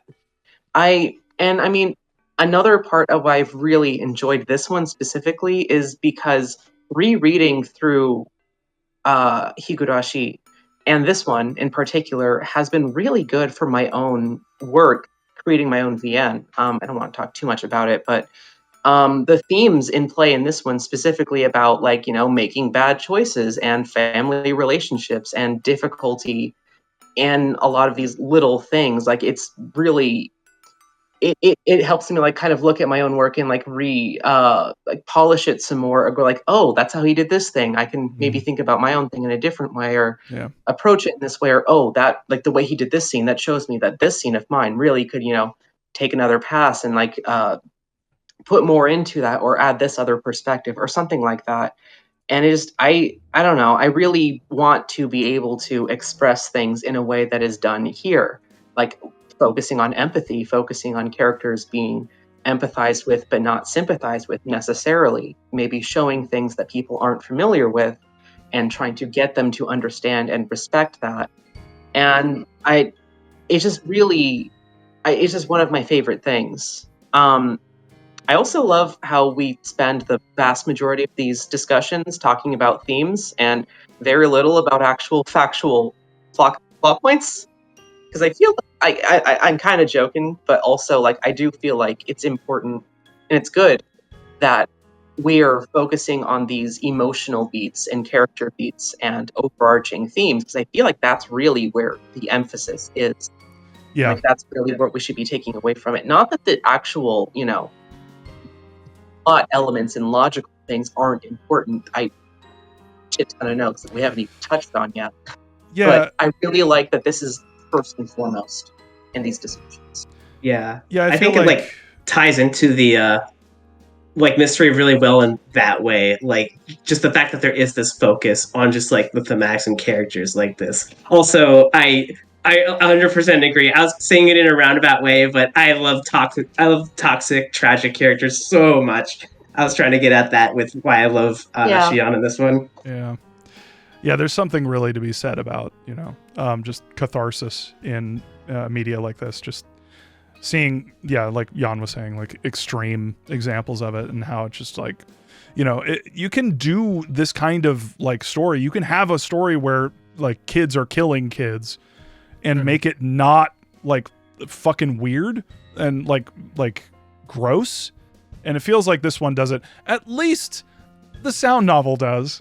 Maybe not so much the anime, but I really hope that mine isn't too intense for people, because it's like, I don't think it is, but I also didn't think that this one was intense as some people did. So I'm like, uh-oh, I hope my standards aren't off. I maintain that Higurashi is a feel-good story, and people who have only seen the anime look at that and go, what the fuck are you talking about? Yeah, it's like when I tell people that Silent Hill 2 is a fucking love story, and people are like, what? But the Pyramid Head guy, he has the giant blade and he kills people with it, and it's like, fucking good. Yeah, okay. But yeah, Jan, you're totally, what was that? No, let Jan talk. I've been talking too much. But Jan, you were talking about, shit, I forgot what I was going to say. Jan, do you have anything other to say? I was just mentioning how like maybe my standards are different than others. Like, yes. I remember people talking about like how intense the dissociation in Tatari Goroshi was, and I was like, oh no, this is actually kind of normal for me. Oh boy. Yeah. Like I try to accurately reflect a lot of my own feelings and experiences in my work, and I'm hoping that it's not too much for people. Like I hope at the very least it's not badly done. Because like this one, like again, like it's a lot of people going, this is a lot, but it's good, or it's done in a way that I can respect. And that's like the least, at very least, that's what I want. I want to be able to depict something difficult well, like this does, and I really hope that I can pull that off. And just to ease your mind about it, like I think a lot of people can tell when you're in what a writer's intentions are and where they're going with how they kind of write the basically the in between stuff. And if they can sense where you're trying to go or what you're trying to say, like, I think that really, really helps a lot. Like, because a lot of the stuff in Higurashi is not explicit. It's just that you can tell from the way that characters are lovingly portrayed and we're given their interiority, and so much time and effort is spent on really getting us to understand where they're at, that we are following through with Ryakishi, and just we're kind of in it for the ride, and also we understand that the person who's navigating the boat has good intentions. So if that maybe eases your mind. And another thing is, sorry again about VN dev talk, but I kind of keep thinking about how kind of split Ryukishi was between his job and his work, because literally just this morning, I was working on my scenes, and then I also had to do like a shit ton of invoices for the end of the semester at the school that I work at. Mhm. And it's like, oh boy, all of my work is responsible for getting all of the financial assessments in, and also I have to do all this shit by tonight because I have this self-imposed deadline that I'm working on. I have 6 major scenes that I have to finish making sprites for tonight. I'm not going to stop until I do it. Jeez. Don't work yourself to an early Yeah, grave. don't. That's one of the mistakes that I made. And just remember that it may not feel like you're paying a price now, but it can have negative effects later on down the road. You may start to I'm trying to take care of myself. It just I also have this need, like I I know. can't stop myself from working sometimes. Like I literally cannot sleep or I'm gonna lose this from my brain. It is it is the reason why people crunch. Crunch is bad. It is a sign of bad management. At the same time, when you work in a creative field, I totally 1000% understand the need to express yourself and to at all cost, just kind of really go for it. Like I do that shit too, Jan. Like so many of my videos are done in like on fumes, like in the middle of the fucking night, just working until like a lot of my videos you could basically I could be a sponsor for Starbucks fucking double shot. Like all of them were like the last part of it was carried through with like at least 2 double shots in one night and then just working through the night and not sleeping. So anyway, I get it. It's just that, from the outside looking in, like I've made the mistake and I'm still paying the price for it. I have a lot of burnout, and that's one of the reasons why, I'm kind of I really have tried to make a lot of changes and practical acknowledgments of my limitations and trying not to push myself too hard. Like, okay, I am going to cut all of this because it would be so much work if I actually tried to do that. It'd be nice if I could, but I am not going to do all of that. Just realistically, that's going to be too much work. I'm trying to do as much as I can to feel satisfied with it and not feel like I could have done better. But also I'm trying to reasonably understand when it would be an inordinate amount of work. And that would just be too much. Like I have tried to pace myself on this. I think I'm just kind of speeding up a little bit because I'm so close to a certain milestone. Trying not to overdo it. I think I'm going to take it a little bit easier after I release this test build. I think I'm getting a lot of the hard work done first. I don't want to follow in the bad consequences of previous stuff that's happened with When They Cry. Definitely want to avoid that. Yeah. Polite Lee in the chat says, as someone who ended up in the ER due to burnout, please take care of yourselves, y'all. So yeah, absolutely. 1000% agree. I'm saying 1000% a lot. At the same time, Jan, I fucking get it. I get it. I shall not condone or condemn you. I'm just like Shion for real. Yeah, exactly. All right, y'all. With that, I guess we can blast through the rest of the arc and then really kind of dig into some theories and yeah. So let's. A ton of notes for you. Sorry, what's that? I've got a ton of notes for you. So if you ever want to remember, oh, did this happen or when did this happen? I've got it all in chronological. Fuck yeah. Also, sorry. It seems like my internet is kind of going in and out. It's never done this before. I'm really confused why. It's fault. It's really strange. Is it Discord? I did turn off hardware acceleration. Maybe I should turn that back on. Anyway, I'll do that later. I had to turn off a bunch of stuff in order to get Portal RTX running properly. So that was fun. It is running, by the way, and it is very pretty. Is it worth the time? No, but it's pretty, I guess. Anyway, so yeah, let's go back to Arc 5. And let's all remember, let's go back in time to when Rena had a chat with Shion after a baseball game where she went to go check out Satoshi playing some b-ball. upside the school. Different people. Different people. Different situation. That's a whole other arc. One of the timelines, that's what they play instead of baseball. Yes. The fresh Satoshi. But yeah, the fresh short king of Hinamizawa. The short prince of Bel Air. But yeah, so we have an amazing scene with Rena that just really serves to highlight the fact that Rena is, everybody's sort of in this series is afflicted with something, and they're going through it, and at various stages of going through it and getting through it. Some not getting through it at all.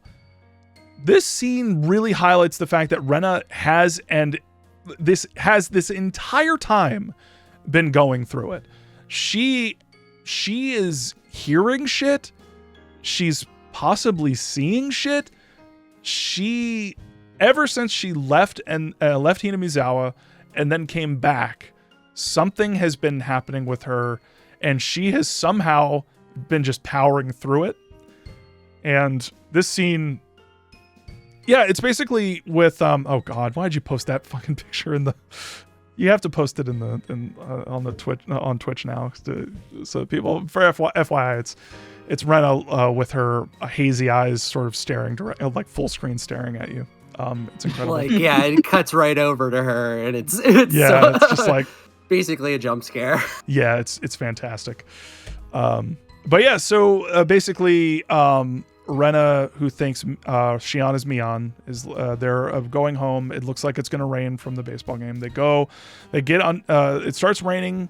They get under I don't know what that is. Just like a bus stop, I guess.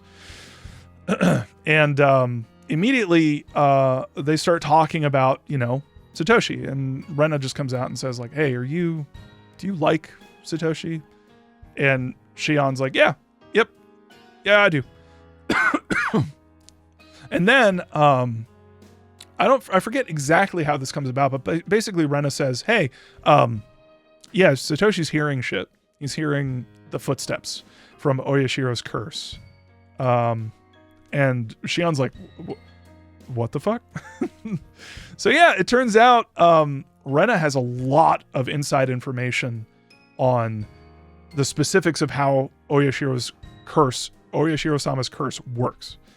And so she basically details like hearing the footsteps, feeling a presence, and then as you sleep in your bed, and it's just there, just watching you, and it's really creepy. And yeah, so I think that's. Does anyone else have anything else to say about that scene in particular? Other than Rena, Jesus Christ, calm down. I think I have something in my notes. I think my that's notes. What she mentioned that Satoshi says he's tired of protecting Satoko. Yes, yeah, and that's one of the reasons why Shion does what she does. Because he also mentions that that's why he's going to be punished for wanting to abandon. Yeah. My notes just say Rena Lamea. And I also have Rena hears footsteps like Keiichi did. What the fuck? Also, she can apparently read people's minds. Maybe that's something going on with the town and her being infected, seemingly. Yeah, in this specific scene, Rena straight up reads Shion's mind. Like, exactly what she's saying. And I'm finding it harder and harder to believe that this is just a coincidence, and all of the protagonists that we've followed in this series just wear their thoughts on their face. Like, at least with Keiichi, you could believe it because he's a fucking idiot. Like, that he's got a predictable. Yeah, he's simple-minded. He's what's a synonym for idiot? He's basic. He's a basic bitch. Cool. He's basic. He's a Pierrot. I think that's how you pronounce it. The French style clown. Yes, he is a fucking clown. He is not a clown. He is the entire circus. He's my clown. Clown stance. But yeah, Rena refers to herself sometimes as Rena and other times as I. There's probably something there, is another thing in my notes. Is Rena dealing with this bullshit and still managing to be a kind and awesome person? Holy shit is another one of my notes. Still feel that. I think Rena, if this is the case, I really, really need to know more about what she's going through, y'all. I need the next chapter. I need the next arc. I need more info on Rena. I cannot. I'm at the point where I cannot say anything because I have all my thoughts for next time. I need to know what she's. I'm a little surprised that I haven't heard you mention the rain, because it was specifically because you've been focusing on the rain that I made a mark in my notebook about how it's raining in that scene and helping to keep Shion stuck at the bus stop with Reina. Yep. So I will say something that I found interesting. The prototype version of Higurashi that R07 wrote, or Meakashi wrote before, or wrote as a stage play before he started writing the visual novel, was just called Hinamizawa Bus Stop, and it was just about two characters at a bus stop, like talking about this dam project. Yo, and very gay. It's fucking. It's very fucking. I have not read it. It's waiting for Godot. Yeah, but like, nice. but yeah, like it is. I always wondered if this scene at the bus stop was kind of meant to be a reference to that, because it is just two characters trapped at a bus stop in the rain, just talking about things, and I thought that was kind of an interesting connection. Yeah, I forget who said it, but there was one developer, or I forget who said it, who was basically like the ultimate RPG is literally just a town and dealing with the specifics of a town and all of the inner workings and all that crazy shit, and just having the ability to just play through the town. What's that? I believe. So I don't know if this is necessarily it. Yuji Horii once said in an interview on adventure games that you could make a game that has the most interesting and nuanced story, but if it was just a straight line, the player wouldn't find it very interesting. But he said it would be much more interesting to have a game where, like, the premise is you are delivering a letter from one person to another, but there's a lot of interesting things and options that you have along the way. Yeah. Along the same lines. It might, I don't know, it might be the same thing, and I'm weird.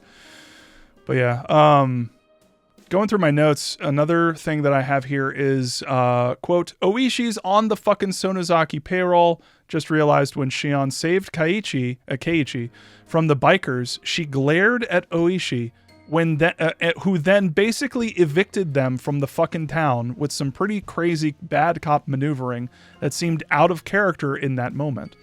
Add that onto my suspicions from Arc 4, and yeah. So yeah, more fodder for Oishi, having something going on. Like, Oishi's playing both sides. Like, he's got an informant for the Sonozakis. Like, that much is clear from Akasaka and Arc 4. But also, you know, he had all that bullshit with, like, the maneuvering and maybe possibly, like, dealing with the people who abduct. I just came up with a theory that it wasn't just that he was on the payroll. It might have just been him. It might have just been Oishi who hired those goons to abduct the kid. Huh. That actually works. You see the bus stop image? What's that? I posted some bus stop stuff. Oh, you posted a bus stop. It's not a spoiler or anything. I think about it so much. Wow. It's more and more it does make sense that if it's not the Sonozakis, and especially not Oreo, who is controlling things, it would make sense that the person who is trying to blame the Sonozakis for it all is the actual culprit. Yeah, and who's like kind of maneuvering that. And the only person I can think of who would be maneuvering that is Oishi. Also, there's another thing that happens later when Shion's well into her downward spiral, where she's basically trying to figure out, like, okay, if it's not like who is involved in this? Who are the people who would actually give a shit about Oyashiro-sama's curse? Who are the people who would, because clearly this is being done to like preserve some semblance of respect and maneuvering the town into like, you know, being okay and overlooking those murders. And she basically is like, okay, only old people give a fuck about any of this crap. So who are some old people I know? And suspiciously, there's one old person that Just she point does, behind you.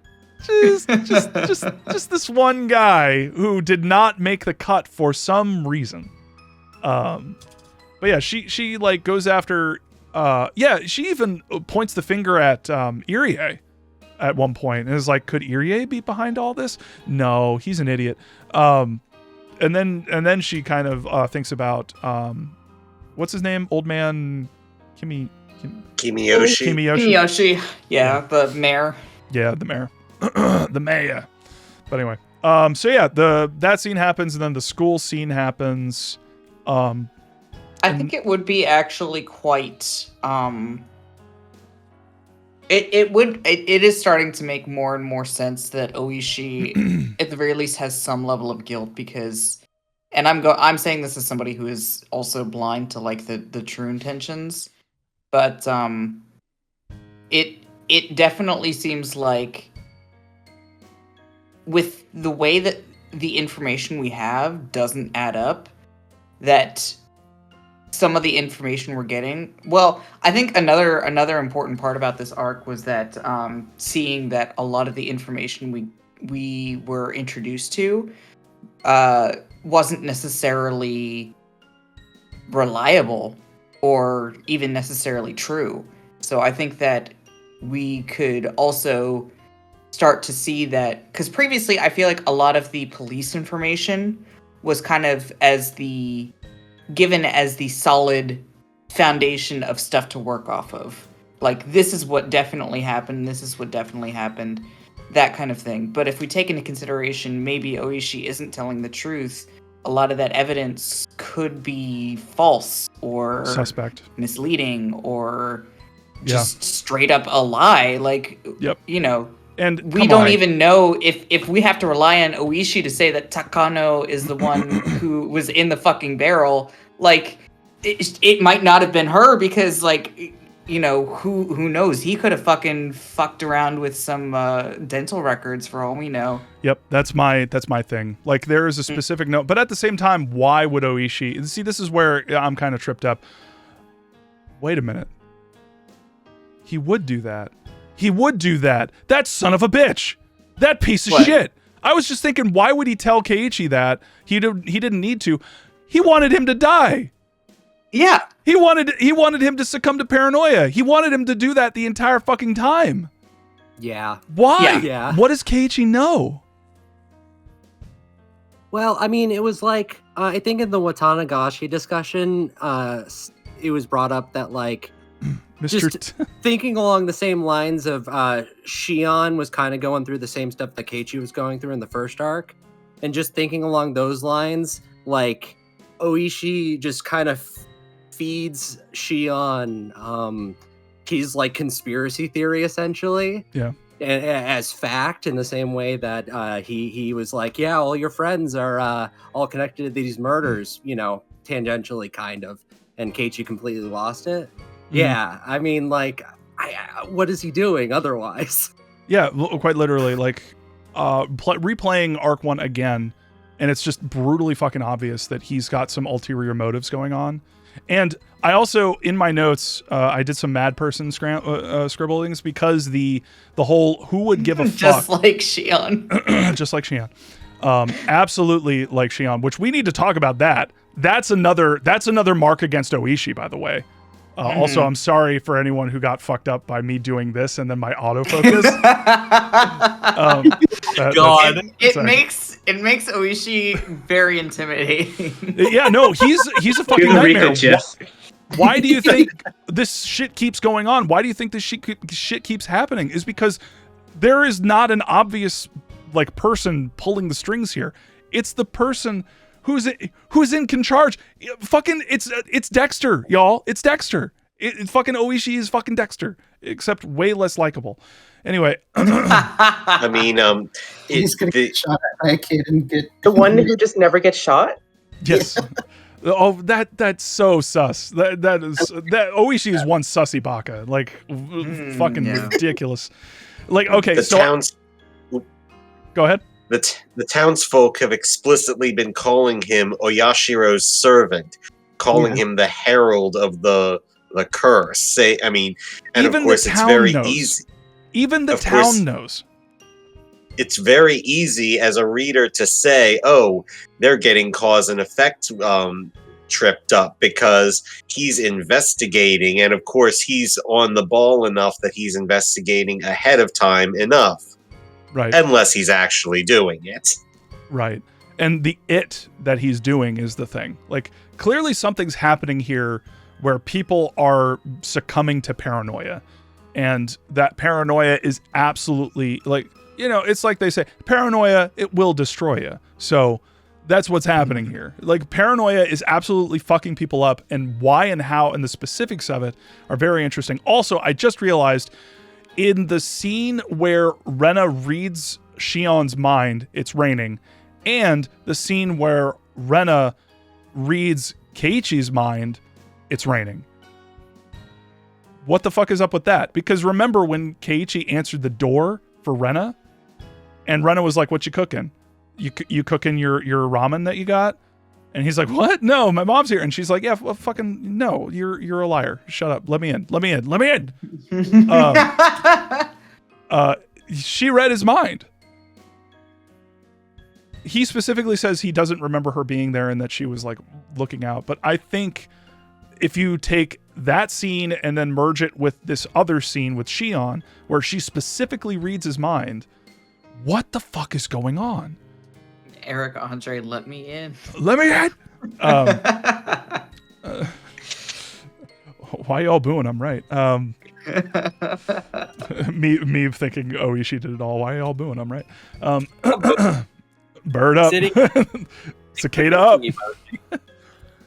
But so yeah, this is part of my larger notes. For Oishi did it. File this under oishididit.txt. Who has a motive for destroying the entire fucking town? For just absolutely fucking up the entire town. Yeah, so that was my thinking also. Like, I literally spent some time in just laying in bed the other night, like thinking like, all right. I did the same shit. This whole chapter, the beginning of the arc says explicitly, basically, we are trying to figure out a motive. We are trying to find a motive. And I was like sitting there like, what typical motives are there for doing terrible things for some outcome, you know? Like, what motives are there in general that would make any kind of sense that isn't just like, you know, why would you kill somebody? You know, and you know, all these thoughts came to mind of like, for money, for power, for fun. And the one that stuck out to me that just seemed most obvious was for revenge. I think there's something very obvious you're both overlooking, and I'm sorry. I hope this doesn't come off like a spoiler, but happy birthday, Yon. Happy birthday! Birthday, Yon! Happy birthday! Happy birthday! Spoilers, happy birthday, Yon. Spoiler, happy birthday. It's not your birthday yet where I am. I'm sorry. Oh shit, fuck. It is here, and we gotta take it back. Sorry, this is the only time zone. 25, you really had me going. I'm that gif of the, not gonna lie, they had me going in the first. I'm so sorry. For me to continue that idea, I think for me a really good motive would be to cover up past crimes. That's true too. Yeah. Because for me, if Oishi really was the person who was kind of pulling the strings, and maybe there's some legit like evidence that he was doing it, that might be a reason to completely wipe out an entire town of people. So for me, that's another one in Oishi's corner. The other one is the government, which, hey, same diff, Did you notice that everybody, by the way, of the people that were left alive, none of them were living in Hinamizawa anymore. All of them were living in Tokyo. Yeah, I saw that. Yeah. That was definitely interesting. So I do wonder if that is an implication that Hinamizawa was no longer habitable. Yeah, no, they were saying in Arc 4 and Arc 3, I think at the end of Arc 3, it's basically like, no, the entire area is not only a crime zone, but it is like you can't go in there. It's like completely fucked. And I love the idea that it is fucked because Keiichi threw that fucking motorcycle into the fucking the tar pit. I legitimately think that might be a thing, but at the same time, like I don't know. Yeah, but at the end of Tatarigoroshi, that was the only time that we had seen the first time we saw like the volcanic gas killing everybody. Mm-hmm. We didn't see that happen at the end of Watanagashi. Not that it didn't happen, but there's the implication there. I'm not sure if it really did or didn't happen. All we have to go by is the fact that nobody was left living in Hinamizawa. Yeah, definitely. Also, we should probably talk about I have in my notes confirmed that Keiichi at the festival was an alibi in Arc 3. I think it was, Arc 3, created by everyone there. Absolutely. This arc I fucking called it. Fucking called it. Oh. No, yeah, absolutely. Like, I'm pretty sure that that's the case now. Unless we're being red herringed to fucking hell. But yeah. So to explain that, do you want to explain that, Beatroid? Yeah. So the instant when Shion confronted Mion and was like, okay, does Satoshi have an alibi for the night of Watanagashi? And Mion was like, an alibi? I didn't think of one. And Shion's like, yes, he was at the festival. Mion, he was at the festival. And Shion's like, and Mion's like, oh, I can tell them that he was at the festival. And Shion's like, you fucking idiot, you should have thought of this beforehand. So it seems to me very clear that with the events happening again with Keiichi, that Mion very clearly at that point was like, that we have to make that the alibi, that yes, we all saw him there. Absolutely. Yeah. I want to say too, real quick, that like I had the idea too when I was going through Tatarigoroshi that like aren't they just like making an alibi for Keiichi or something like that, and like he's not getting it? Yeah, that would seem to follow. It was like going way over his head. It's so funny though. It's so like, fucking funny. Like Mion just like winking loudly, like you were at the festival, right? And Keiichi's just like, "Why are you doing that? You're scaring me." I wasn't Can't even at make the it 24 hours. The thing is, and then the thing is that the thing is, you have to understand. Keiichi thought he was a master of disguise who is not spotted at all, and he can't possibly process the idea that Mion saw right through him and is just like, this fucking dipshit, I have to cover for him. He's gonna get the whole town just fucking, oh my fucking god. How does he not realize that he specifically asked Mion to kill Tepe? I know. So Mion like knows, like very explicitly. Like what the fuck, bro?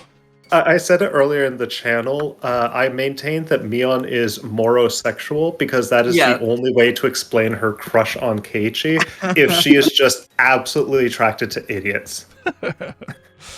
God. That also really plays into. I really do think that when Rena and Mion were going to take Keiichi to the dam, they were going to then explain to him, "You fucking idiot! We are trying to make an alibi for you. Work with us here." God, I'm just thinking like, I like the revenge angle for Oishi, And I just thought, what if there's no way this is the case. There's no way. But what if like the dam foreman, what if he was like Oishi's son or something? And that's why he's like going out and fucking using this I as think he was an old man like Oishi. I'm pretty sure he was. That's why I'm like going out on a limb, but I just thought about it and I kind of liked it. Anyway. But it could have been that he was a friend. I mean, he was a friend of Oishi's. And maybe he was in the mahjong scene in Arc 4. Maybe this was a large. Yeah, exactly. That's where I'm getting large adult son. But large adult son. But also like, God, maybe he just really liked him. I don't know. There's also who was the sixth person? The fucking person who's like in hiding. Who the fuck was that? Because I thought it might have been Mion and Shion's father, but apparently this person is just like laying low. Like I have no idea who this person is. Who took the what was it? The leg or arm? The arm. Arm, yeah. And did they just like trip and fall into the fucking swamp? Anyway. So, how did the Sonozakis find out about Shion when she'd only told the cops who she was? I think there's a fucking informant. I think there might be a tit for tat thing going on with Oishi. Wait. Oh wait, no, never mind. Say it again. This doesn't matter.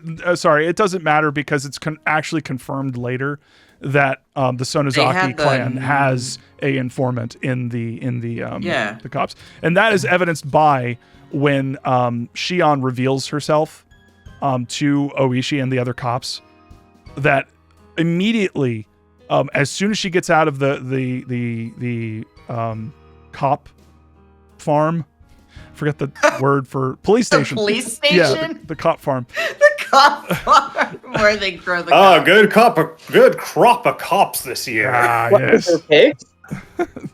But yes, as soon as she gets out, the fucking the S group is there to pick her up.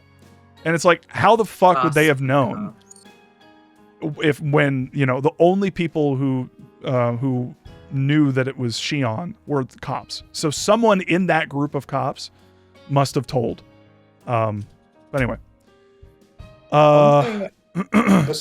just with all of the theory crafting, I obviously can't theory craft, but I am wondering. You're going to up with Rika. You're doing a indestructible cat impression. I get it. Yeah, I know. And Cat would usually be the one doing that. And I honestly was also going to ask that, but because I know the answer, that's a thing I was spoiled on, so I know what's up with Rika. Yeah, alas. With Rika or Rena? Rika. Rika? Fuck, man. I don't. The biggest question mark for me in this entire arc is what the fuck is going on with that why do I keep wanting to call it a file? Syringe. I don't know why my brain keeps autocorrecting syringe to file. Anyway. Well, I think maybe you're thinking of fucking. It doesn't matter. My brain's broken. You're thinking of Ampule from fucking Silent Hill. I know that's what you're thinking of. Probably. I am broken. Hi. For me, okay, let's just cut to the quick. I think Rika's got a cloaking device and is following people around. Because look, I'm just gonna throw it out there. There is evidence to suggest that the extra step is Rika. Because the way that Rika follows people, she matches their footsteps and then accidentally, when they stop, steps an extra time. Yep. This is called out not only in the anime, but the sound novel, and a couple times, and it's really kind of highlighted. And it makes me think that like something is. What is that? That's interesting, because it could be paranoia. It very well could be, because actually, that might be a better explanation, that it's just paranoia, because Rena told Shion. Yeah, Rena did tell Shion about it. That there would be an extra footstep. But nobody told that to Keiichi. That's true. Well, did they? No. Are we Not sure that I about that? recall, no. Okay. All right. Well, cloaking device confirmed. I mean, instead, You know I mean, what, Bob? I'm gonna tell you that's not a bad theory. I think she just has an innate invisibility, personally. But True. Yeah. Why go the extra mile for to make it realistic? Occam's razor. Come on. Occam's razor. I mean, she's invisible. as the local supernatural stan, I mean, that's kind of an obvious one for the astral presence of Oyashiro-sama as an astral avatar following whoever's marked. Yeah, I totally believe it, even if it's in like the Kingdom Hearts like symbology as physical manifestation way. I think it's fine. But how do you explain the extra step being called out in this arc as specifically a thing that Rika does? Because she has a connection to Oyashiro-sama. Do you think that she is astral projecting, or she is doing it? I doing don't think it? the extra step is Rika. You don't think that? No, I think that it is the presence that's following. But You know, it's interesting because it might not even be a presence. It might be more of like a, okay, just follow me follow me on this. Okay. When people are infected, they kind of lose themselves, right? And in that idea that they're losing themselves, maybe they start to take a back seat to what they are doing. And so really what they're hearing is their rational self behind them, just a step off. They're out of step with their natural surroundings, with their perceptions. Does that make sense? I think I had that theory in a more supernatural context of their true self kind of desynchronizing from the timeline in an earlier discussion stream. Yeah. Yeah, because Ursula Cat pointed out that there could be something or someone else that has the same mannerisms as Rika. Like the person who is shown in the thumbnail for, what is it, arc 8? 7 or 8? Who the fuck is that? See, here's the problem of being spoiled is I know who that is. Who is it? And it's a major spoiler. Like, it's a major spoiler. Is that Oyashiro? Is that Oyashiro-sama? Is that Rika possessed by Oyashiro? I've of course seen. You'll find out. Oh my god. You will find out. Oh, I love that if that character just doesn't show up at all, and I won't find out. That would honestly be the best. I mean, yeah. The Ursula other Cat, thing funny is horns that kid. in addition to seeing it in the Matsuri, the Arc 8 Steam tile, I also happened to see that character in. There was a memorial artwork posted in the Discord a while back that shows characters from both Higurashi and Umineko with a lot of the parallels with each other. And so Keiichi's with Battler, I think Jessica's with Reina maybe, and Funny Horns person is up with Beatrice on top of the Torii Gate. I don't know what any of that Rika's fucking twin, means. Shika.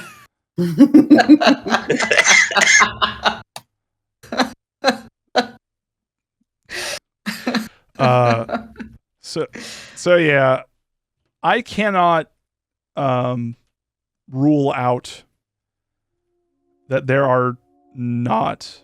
Oh, thank you, Oyashiro-sama. Really good, very fitting. That I've had the previous stuff on loop, and sometimes it just stops looping for some weird reason. And It that knows. was Oyashiro-sama knows. that was Yeah, I really was just about to fucking say. good. I cannot, and this is what I was going to say, I cannot rule out that there are no supernatural elements anymore. I think that, like, as fun as it was to pretend, or not to pretend, to predict that this all has, like, realistic, like, real world explanations, like, what was her name? Takano was saying everything comes down to the work of man and people and what people are doing. I also think that Takano is not trustworthy, and I think that there's something spiritual, supernatural going on here. I mean, there has to be, because we're already like reverting back in time and things are repeating themselves. And so it's there's a lot of weird shit happening. And so the spirit stuff, yeah, that may be okay. I'm gonna make a prediction. Go for it. Weird horn girl. Mhm. Is that Hanyu? Because remember when Rika was dying, she was crying for Hanyu. Who the fuck is Hanyu? I was actually going to ask you if you remembered anything about when Rika was dying. Yeah. I remember her saying Hanyu. There was something. God damn it, Dohi Wario. Your fucking face. Can't handle this shit. Also, you know, I'm just gonna. Maybe that's her. Who the fuck is Hanyu? Anyway, she has horns.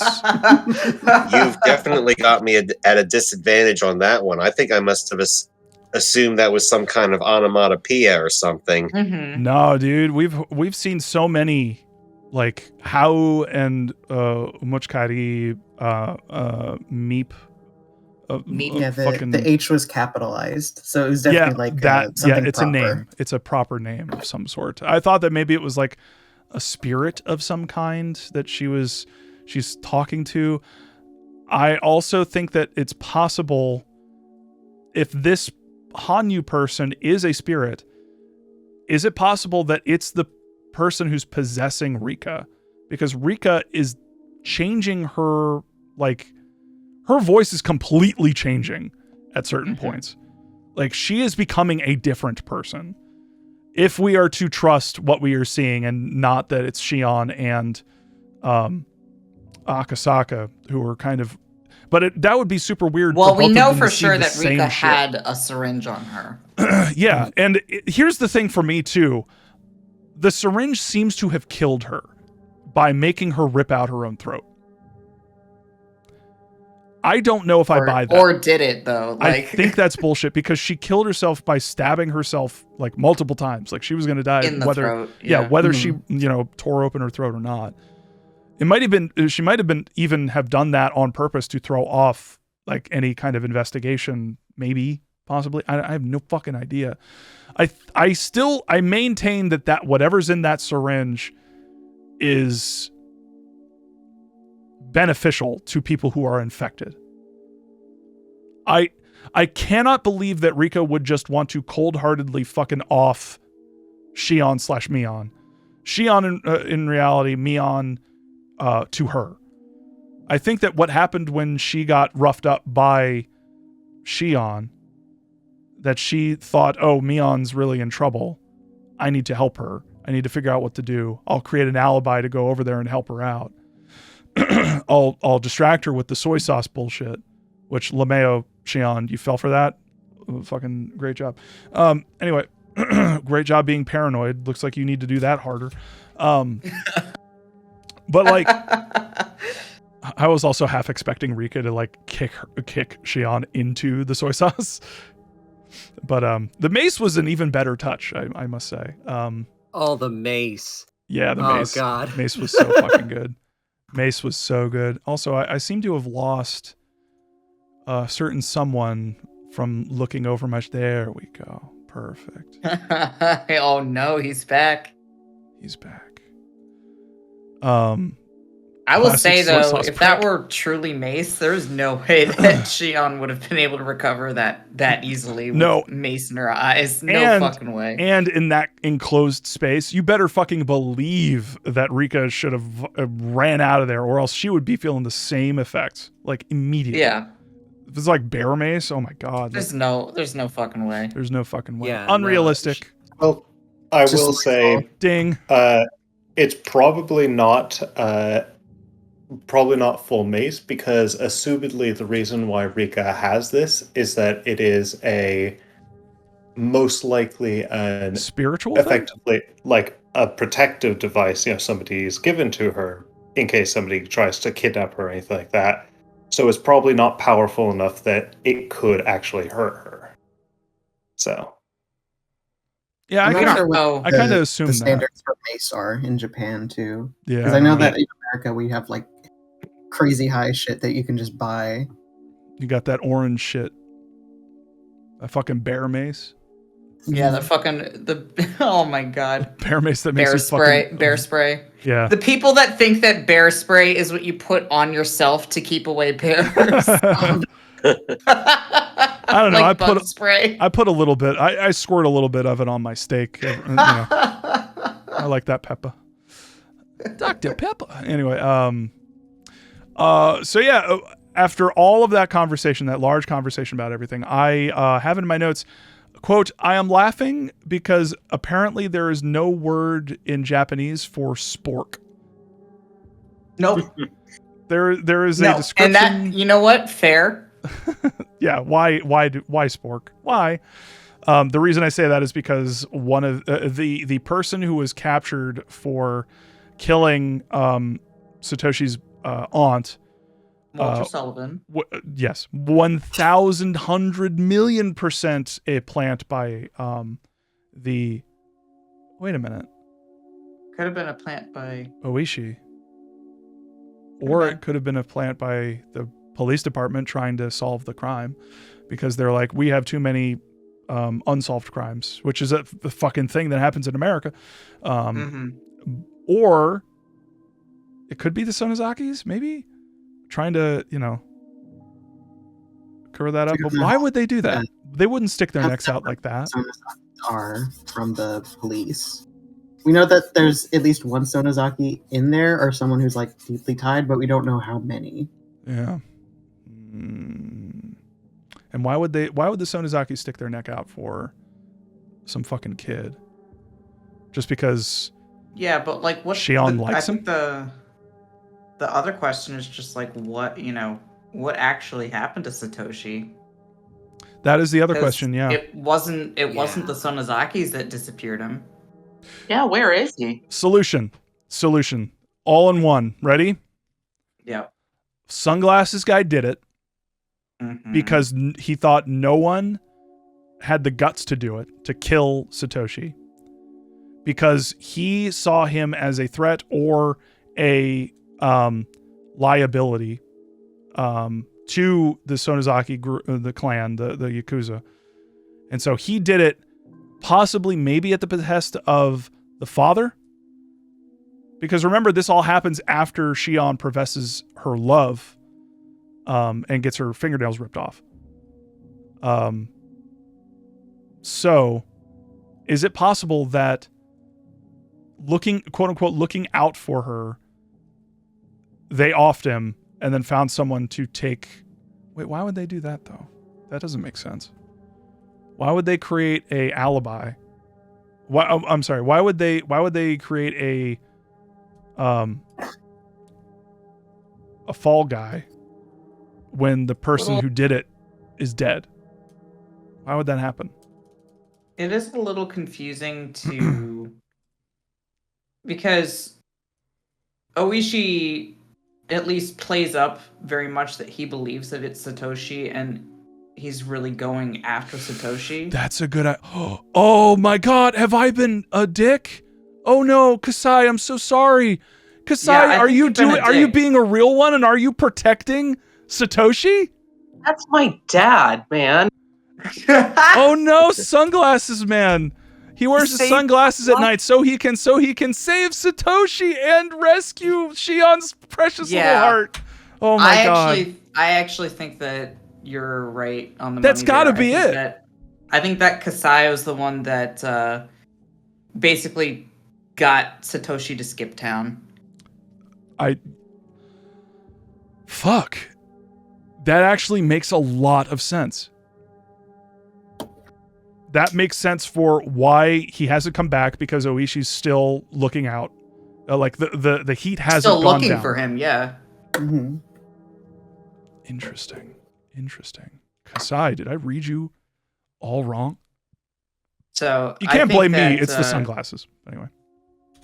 Yeah, I don't think that Oishi... I don't think it was the police department that came up with the false suspect. I do think that it was, if not the Sonozakis, at the very least, it was somebody within, and Kasai would be in a position where he could do that. And I think that... I don't know why, but I think that Oishi is out for blood. Yeah. Huh. And that would explain why he wants to catch this kid. Like, for some reason, he's like attached to wanting to bring this kid in. Even though But another especially person... the Hojos just in general, from what we can tell. True. Yeah, true. Fuck. Anyway. All right. I like that theory. That's actually a cool theory. I don't know if I'm completely on board with it, but it's fun. It's a nice thing to keep in the back of the mind. It was something that I hadn't even necessarily considered myself until we were talking about it now. But it makes a lot of sense to me. If it wasn't the Sonozakis and if it wasn't the police, then I mean, Kasai is really the only person left who had a motive and a means. Right. So, moving on, my next theory is... Okay. So, let's go with the Oishi. Oishi's the motherfucker, right? Theory. Mm-hmm. Let's go with that. Is he in league with Takano?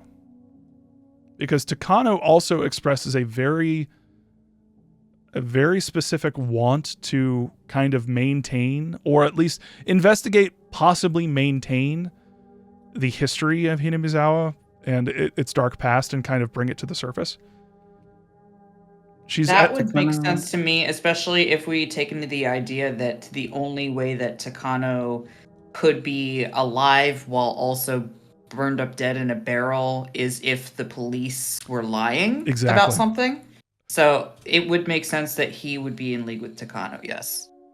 And it's possible. Takano is very much like a true crime podcaster woman.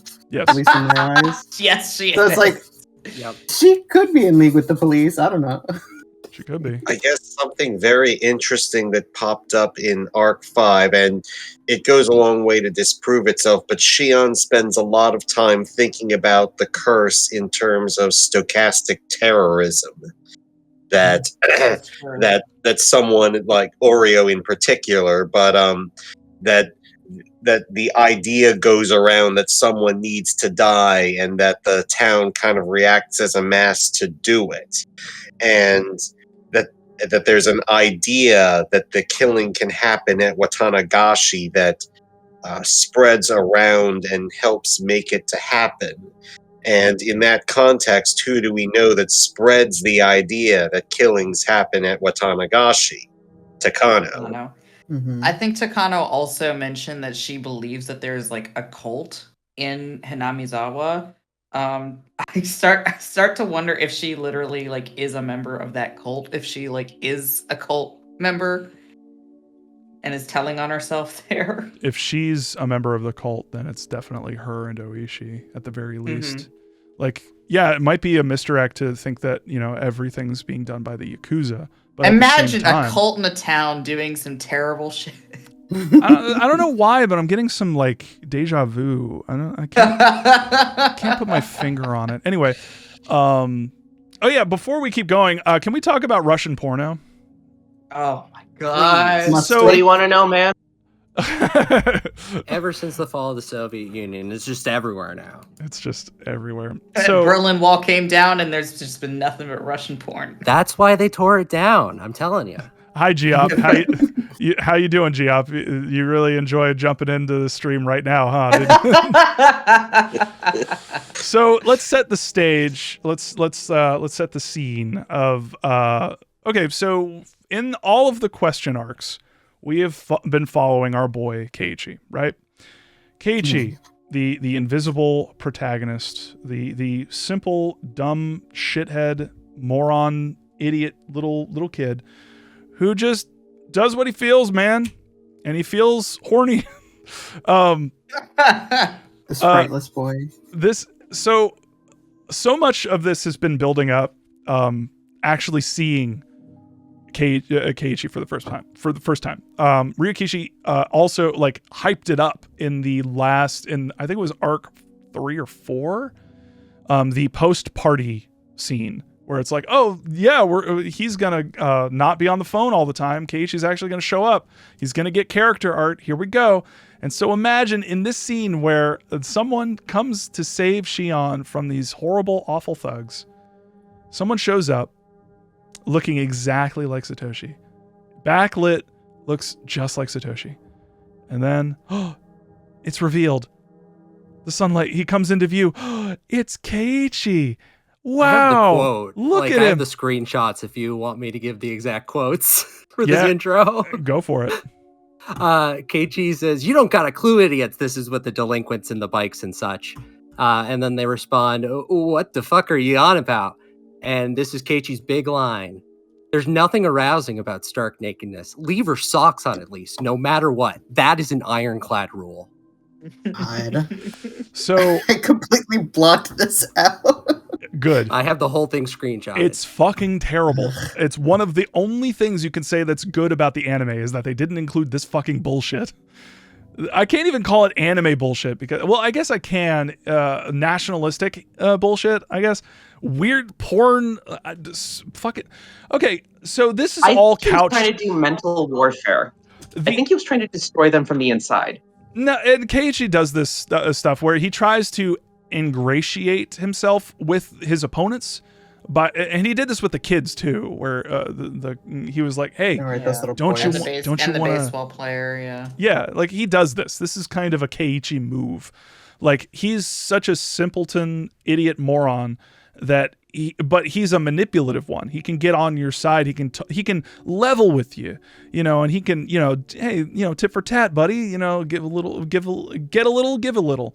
He's the kind of guy that would pull up a chair backwards and sit on it, and then cross his arms and look at you, and then talk to you about why it's wrong for you to watch porn that has the lady completely naked. Which is like no better than animals. No better than animals. If you like, if you're sexually attracted to fully nude people, you are no better than an animal. I think he took the wrong message from Animal Farm. I think he made a mistake moralizing porno.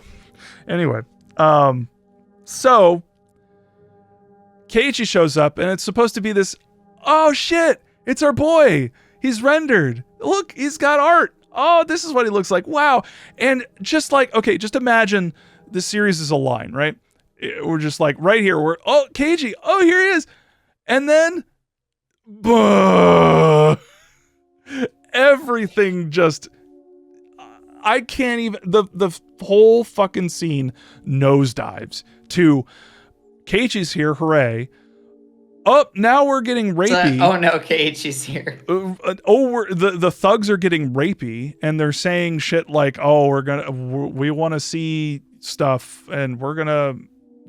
I don't need to get into it, but yes, that happens. And then Keiichi is like, "Oh, you guys are terrible. At least leave her clothes on." Fucking shut up, Keiichi. Keiichi, I am begging you. We didn't get that in the anime, but we did get Mion in the cage, so it's impossible to say if it's good or bad. And Piss. Don't forget about Piss. Piss dimension. Piss dimension, yes, got banished. Oh, God. I hate that part because I love the scene in the sound novel where Shion has this long elaborate fantasy about Sadako going to heaven and meeting Satoshi and all this stuff, and it's such a beautiful scene. And the anime, they made it fucking piss dimension. Shion's going to the piss dimension. You got heaven, you got piss.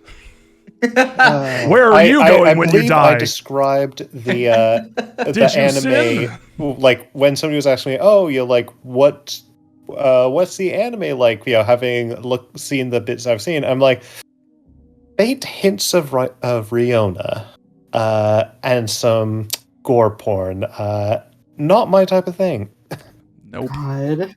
Nope. I did not make a game called Martha is Dead, so I am not into that shit. Anyway. God. Oh God.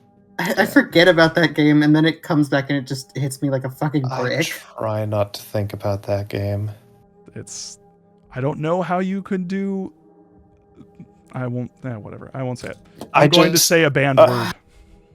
I don't understand why they added the piss. I really don't. At first I thought it was like, oh, she's crying a lot. all the tears are flowing down her Maybe feet. they wanted Wait a to minute. make it seem more like unpleasant and realistic. Of like, well, that's what would happen if you got pushed to this point. Like, yeah, fucking maybe, but did you need to?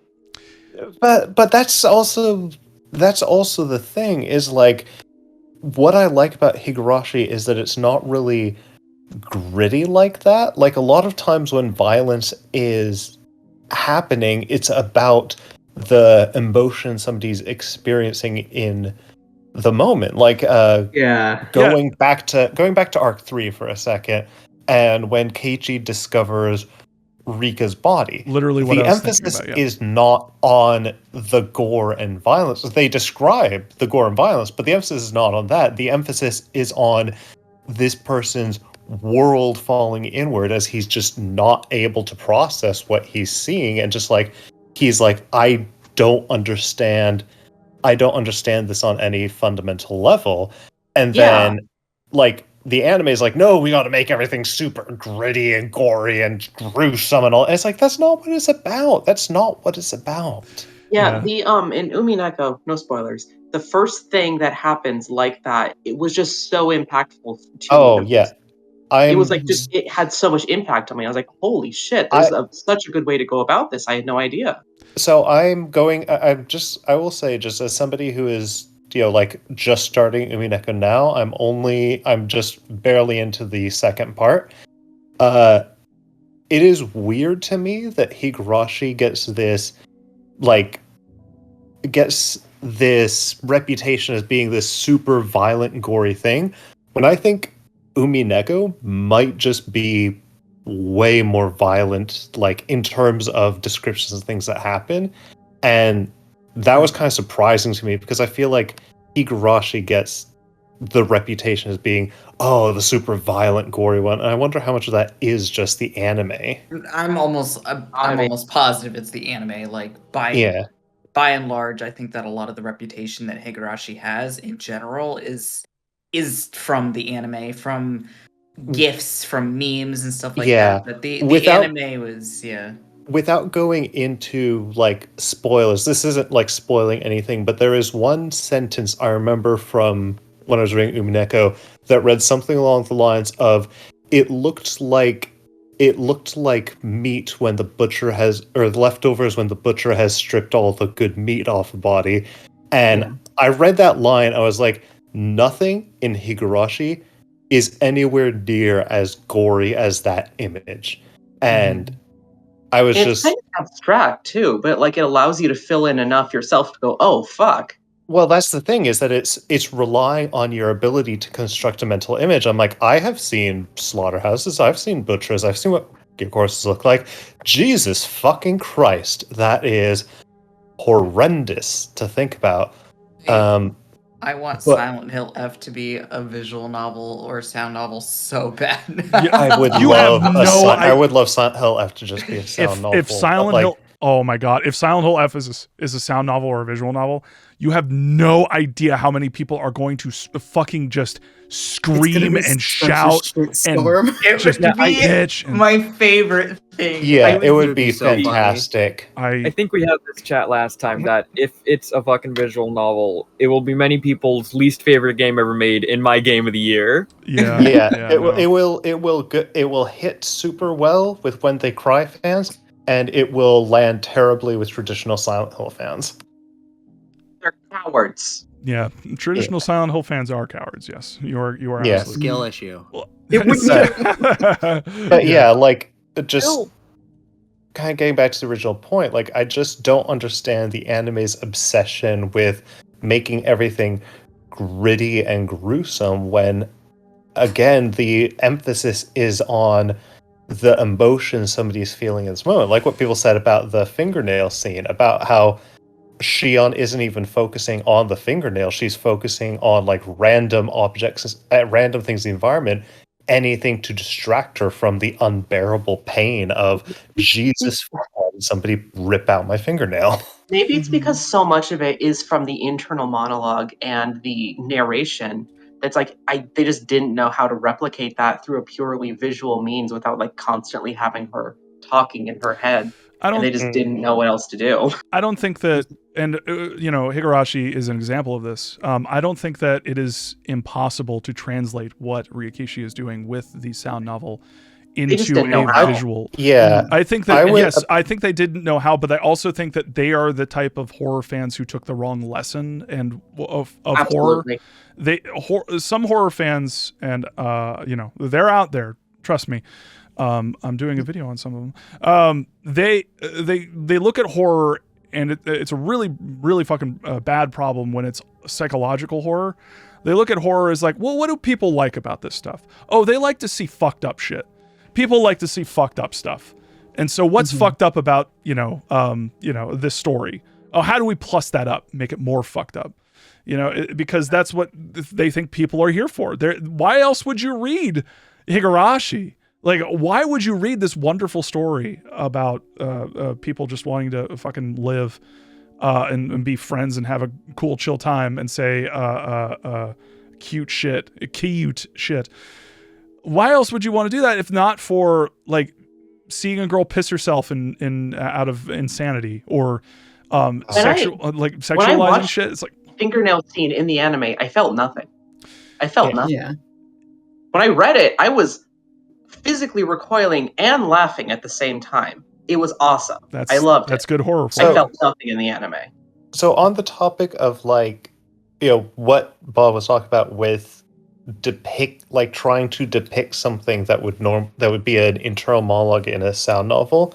I don't know how many people have seen the short film Curve, but that one I think does a really good job of like depicting internal thoughts with no dialogue, no internal monologue, just showing you somebody's moment-to-moment perspective through shot composition and sound design. Is that the one where they're like on the ledge and it's and she's trying not to fall into the abyss, there's no explanation given, there's no reason given as to why this is. You're just like, Jesus fucking Christ, this is a horrendous situation to be in, and you can feel every emotion this character feels just through effective acting, just through effective like shot composition and sound direction.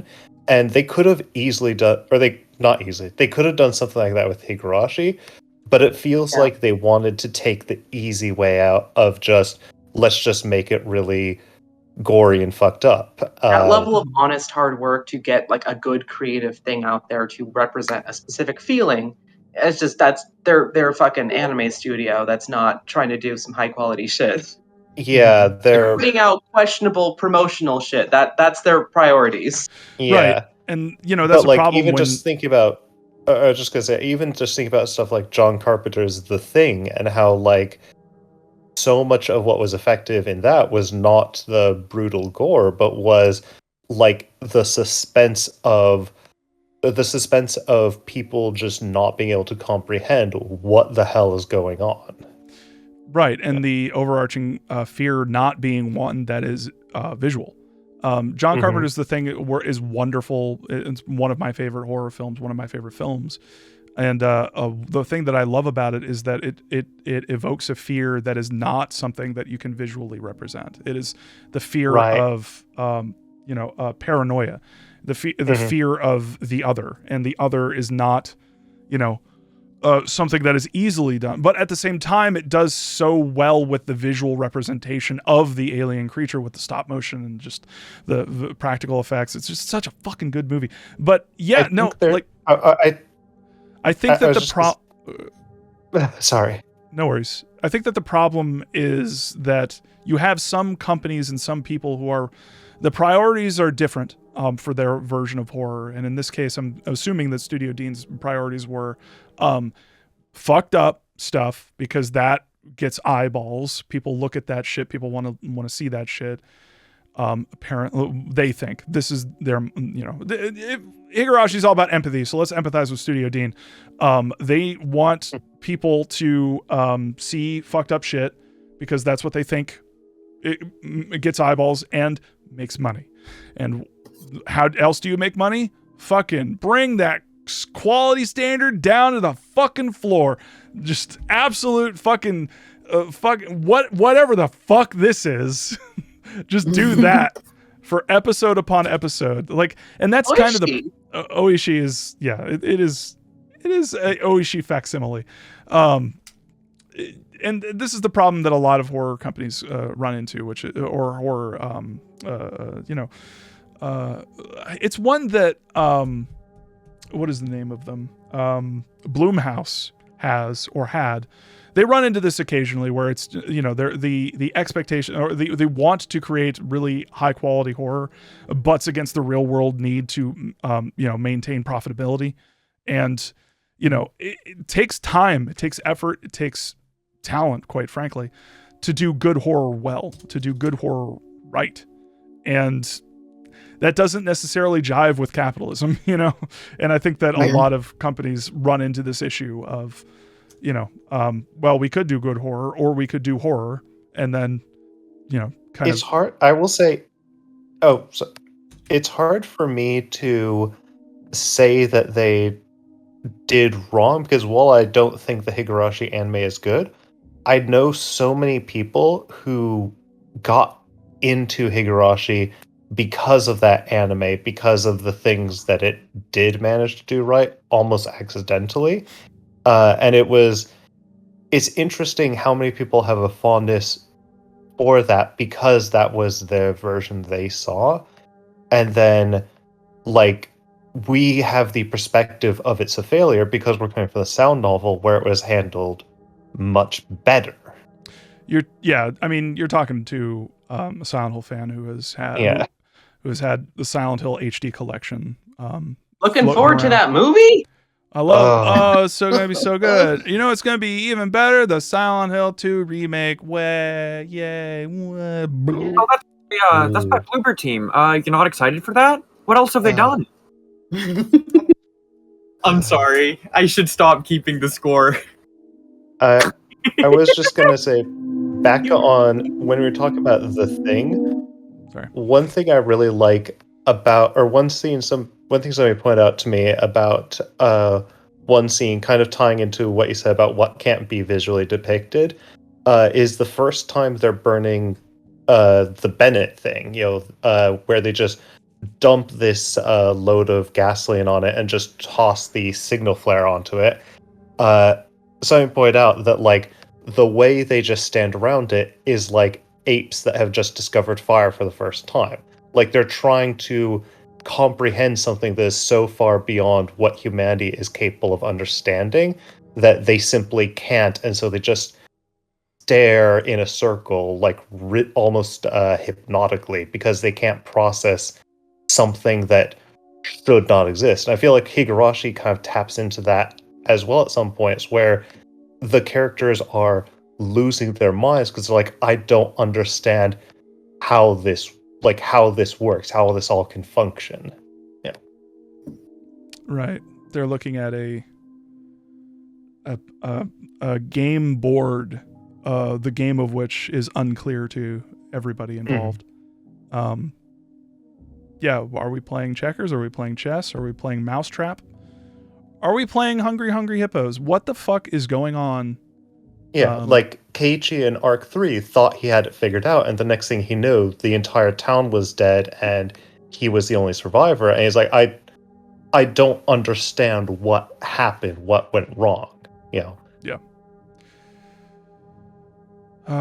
Let's look. My notes say, seems like the fight between Rika and Shion was similar to Keiichi versus Mion and Rena. I think Rika is trying to help Shion and isn't used to killing people. Otherwise, Shion wouldn't be pointing out how Rika fighting was clearly amateur hour.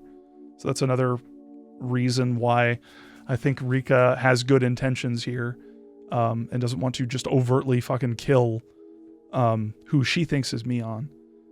But yeah, there's that. What else do I got? There's the suicidal drug thing. I don't buy it. Rena has been dealing with the Hinamizawa infection for years, seemingly. I'm still a infection believer. something's going on here. Also, there was a quote, "The sound of Higurashi brings back memories." And I wrote,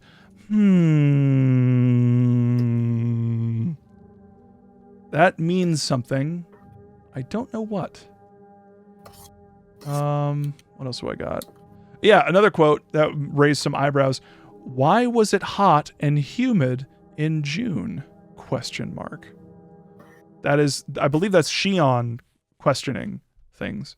So, odd. Very odd. Hanyu,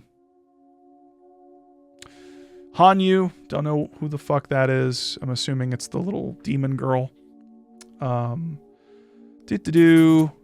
here we go. Shion's notebook being blacked out with scribbles seems to suggest someone was hiding evidence, even speculation, about what's going on in Hinamizawa. Possibly someone who acquired the notebook either before or after it was logged into evidence. Who would have the ability to do that, I wonder? So indeed. Man, this Oishi guy's just getting more and more suspicious, huh? Yeah, for real. No, it's definitely Kumagai that did it. Well, it's still it's Oishi's boy toy. He does go missing. What's that about? Yeah, what the hell happened there? And remember, that was the arc where Irie supposedly killed himself with sleeping pills. I was going through those deaths again, and there was two that were very interesting to me. If I could go for it. So Chie died in an accident fleeing the Great Hinamizawa disaster, and Yukikazu Kameda also died in an accident while fleeing the Great Hinamizawa disaster. Who? If I remember correctly, that's the dessert fetishist? Oh, what? Yeah, those were the only two that I saw that were fleeing. That fucking cake dude probably just tripped over his own boner and fucking died. Yeah, who fucking cares about that guy? Chie is interesting because check this out. Check this out. I'm just gonna throw this out. I'm gonna spitball some shit. Chie, potentially the person who's at the school, maybe even trying to help bring people in, or just possibly at the school or something. If she died and it doesn't say what she died of, is it possible that the forestry service had something in there, maybe like some chemicals or something, that maybe Oishi or Takano or somebody, or wait, Takano, well, it could be Takano because we think that she's alive, put into possibly did they just like pour a bunch of ammonia and fucking bleach into the fucking swamp and turn it into a giant thing of mustard gas? Like, is that a thing? Cicadas, goddamn, I messed up. Cicadas absolutely did it. They got them all fucked up. They're trying to turn the cicadas gay. Can't believe it. Turn the frickin' cicadas gay. Another thing in my notes, it seems like, and I need to confirm this, but the people who are being infected by whatever aren't from Hinamizawa, or they moved.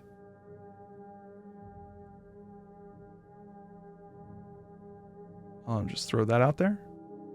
Another note. So let's see. Out of the checklist, that would be Tomitake, Keiichi, Shion, and Reina so far that we can account for. Yeah, of all those people, I guess Shion, was Shion born in Hinamizawa or was she born in Okinomiya? I believe it was Hinamizawa, and she just moved to Okinomiya later. Damn. I think she was born at like the family estate. Yeah, and I guess that Rena. Yeah. Well, they moved. They moved. Oh. Yeah. So I guess it would count. The reason I say that is because maybe there's some sort of like, and I'm just throwing this out there. I'm farting out my butthole. If the infection theory is to be believed, is it possible that the people who are there have some sort of immunity to it? And then if you move or aren't from Hinamizawa originally, it affects you, or it has a chance to infect you.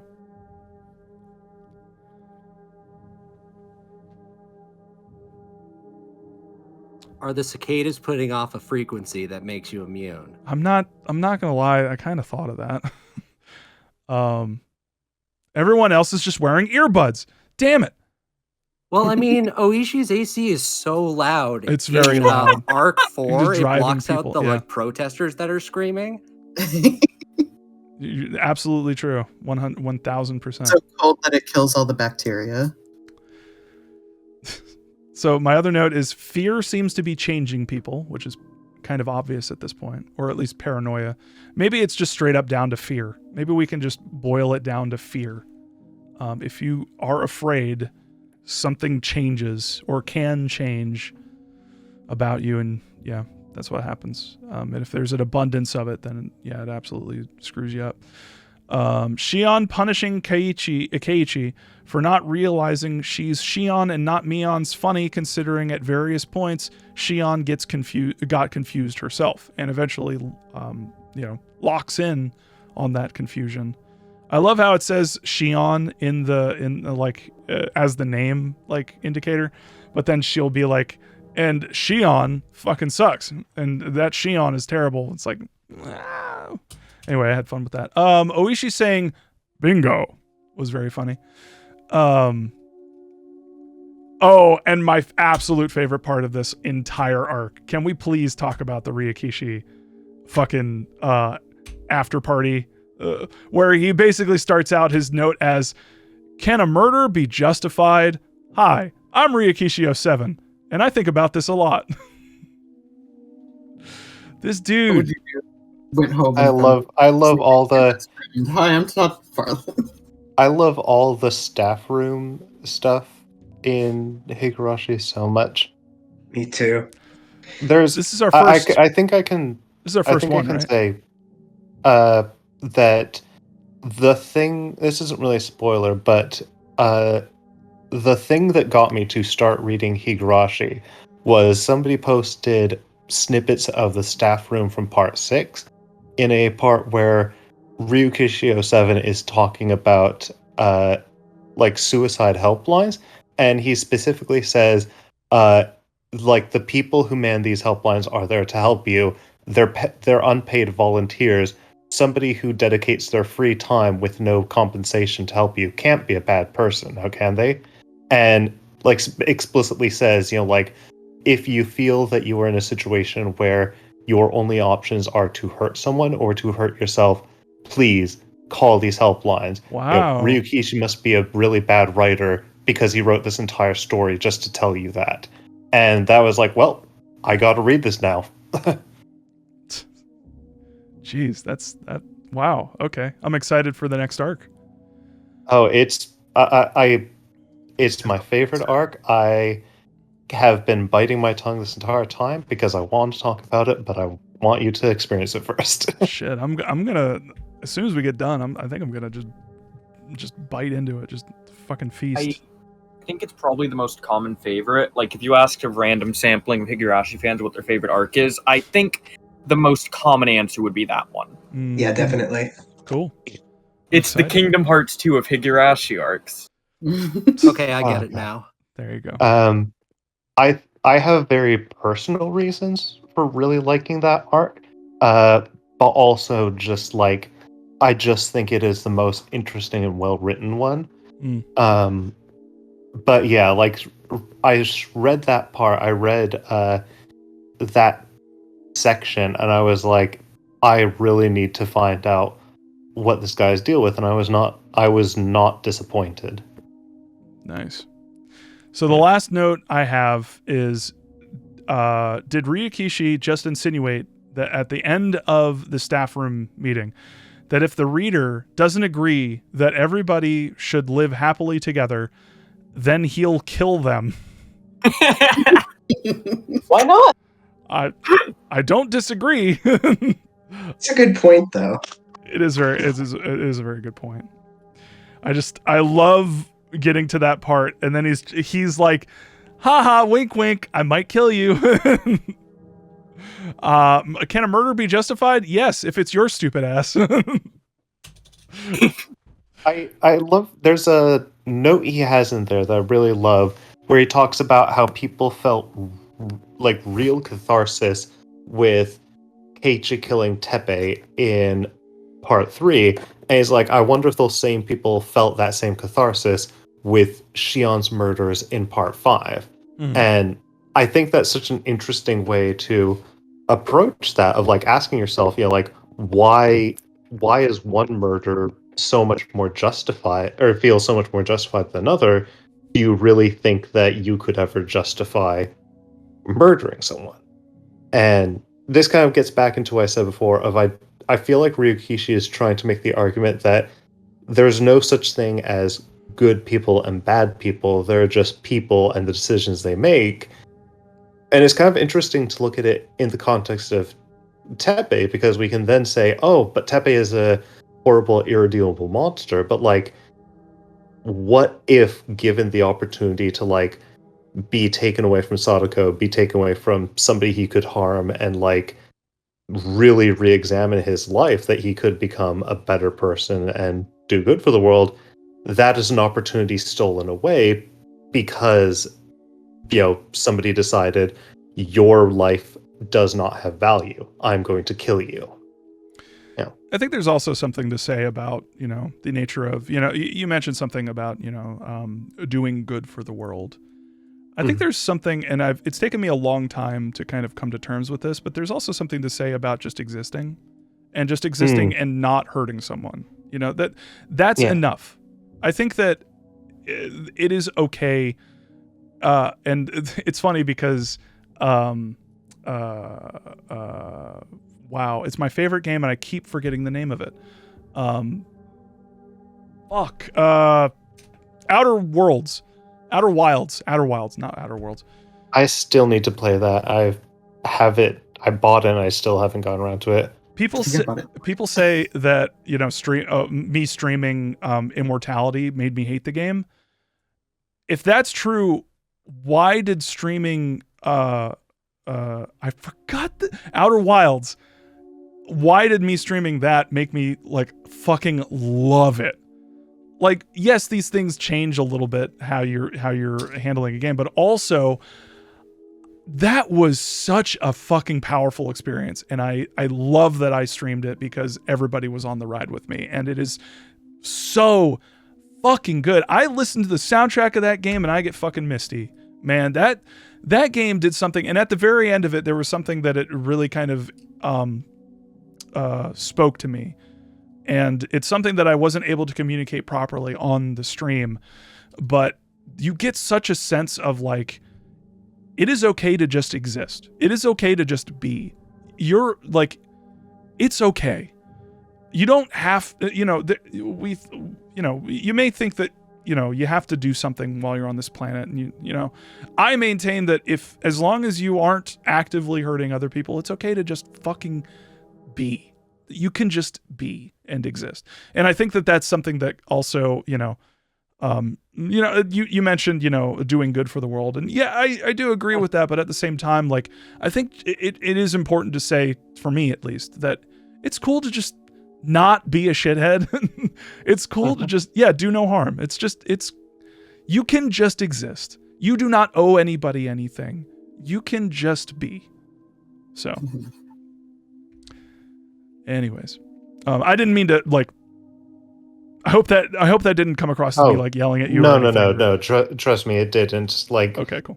What I said before about like wanting to do something was my personal reaction to part 3, and like considering that I have a relative position of privilege, like, and this was kind of me also seeing things from Keiichi's perspective. Like, I have a relative position of privilege, and I wanted personally to use that privilege to help people out who are in situations are just as helpless, if not more helpless, or help people recover from just absolutely horrible things being done to them. But also, I don't think people should be forced to like do something for the world as a whole to to put themselves out there, or as you said, like for me it's more I think that creating an expectation of you're here to like do something is a kind of it makes you blame yourself. It makes you feel bad when you're just existing. It makes you feel like you're not doing something. It makes you feel like you're wasting your time here. And I cannot stress that it's all a waste of time. Like that's all that this is. And the point is to just make sure that you're wasting it with people you care about and that, you know, you don't fucking hurt anybody. Anyway. And sometimes you will. And that's, you know, we work through it. That's, you know. Anyway. That's something I love about Higurashi is that when characters hurt each other, it's often in such a very realistic way. Right. And I think a lot part 3 just affected me deeply, but I think a lot about the conversation where Keiichi is blowing up at Mion and then Rena throws his own words back at him. Yep. And then the best line in all of fiction, I don't think I have to apologize to you, do I? And like how perfect that scene is, because nobody in that scene is necessarily saying what they want to say, and everybody is hurting each other, but they don't really feel that they have any other choice. Yeah. Looks like we had someone drop. Meowtroid has been having internet problems. Oh, okay. That sucks. Yeah. Oh, yeah. So said it's an ISP problem. Oh, okay. Yeah, we're all having internet issues today. I don't know what the fuck. All right. With that, let's go ahead and start wrapping it up. It has been, typical amount of time for these streams, like 3-4 hours, you know. We joked about that at first, but it just became a thing. So I cannot promise to not make the next one 7 hours long, because I have so many thoughts on this next part. If that's unfortunately. If that's the case, should we do it? I might need to post in Cicada Head chat about possibly making it a day when most people have off and making it earlier in the day so that we don't keep doing this. Like, I'm crashing, guys. I'm like, it's like 1 a.m. I fixed my sleep schedule and only to fuck it up again. Yeah. But energy's dropping. It's gonna be the 24-hour stream. I got these guys. I don't want to disrupt anybody's sleep schedule. Lord knows I did enough of that reading Higurashi. But I have so many thoughts, and I know somebody who is also going to be joining in who has so many thoughts, and I think Bob is going to have so many thoughts, and I think that before we even get to theory crafting, I think that it might just be a 7-hour stream. My hope is that the reason everybody's doing this is because we're going to finally learn what Rena's deal is, and it's going to be the realest shit to ever real, and I am excited as fuck. I can only say this. Excited. There is a reason Rena is... I say that Rena is the best. It's not just because she's the best, it's because she is the realest best. Like, I have been seeing bits and pieces of her story throughout this entire run. What's that? Did we lose? Who did we lose? We got a message. Did Gale drop? Oh yeah, that looks like Gale. Yeah. Oh man. Yeah. Sorry, Gale. Yeah, Gail's feeling a bit tired, and they're ending, I think. So I think they're just trying to take a rest. Okay. Cool. No problem. We went on really long. I was excited to hear one of the reasons why I said we're wrapping up is because I was hoping that Gail would jump in with whatever she wanted to talk about. But what would you like? We sort of talked about warnings going to chapters and stuff like that, but would you like a heads up on a certain part that you're probably not going to like in this chapter? Oh God, what is it? Is it Russian porn again? It's Angel Mort, the magic words.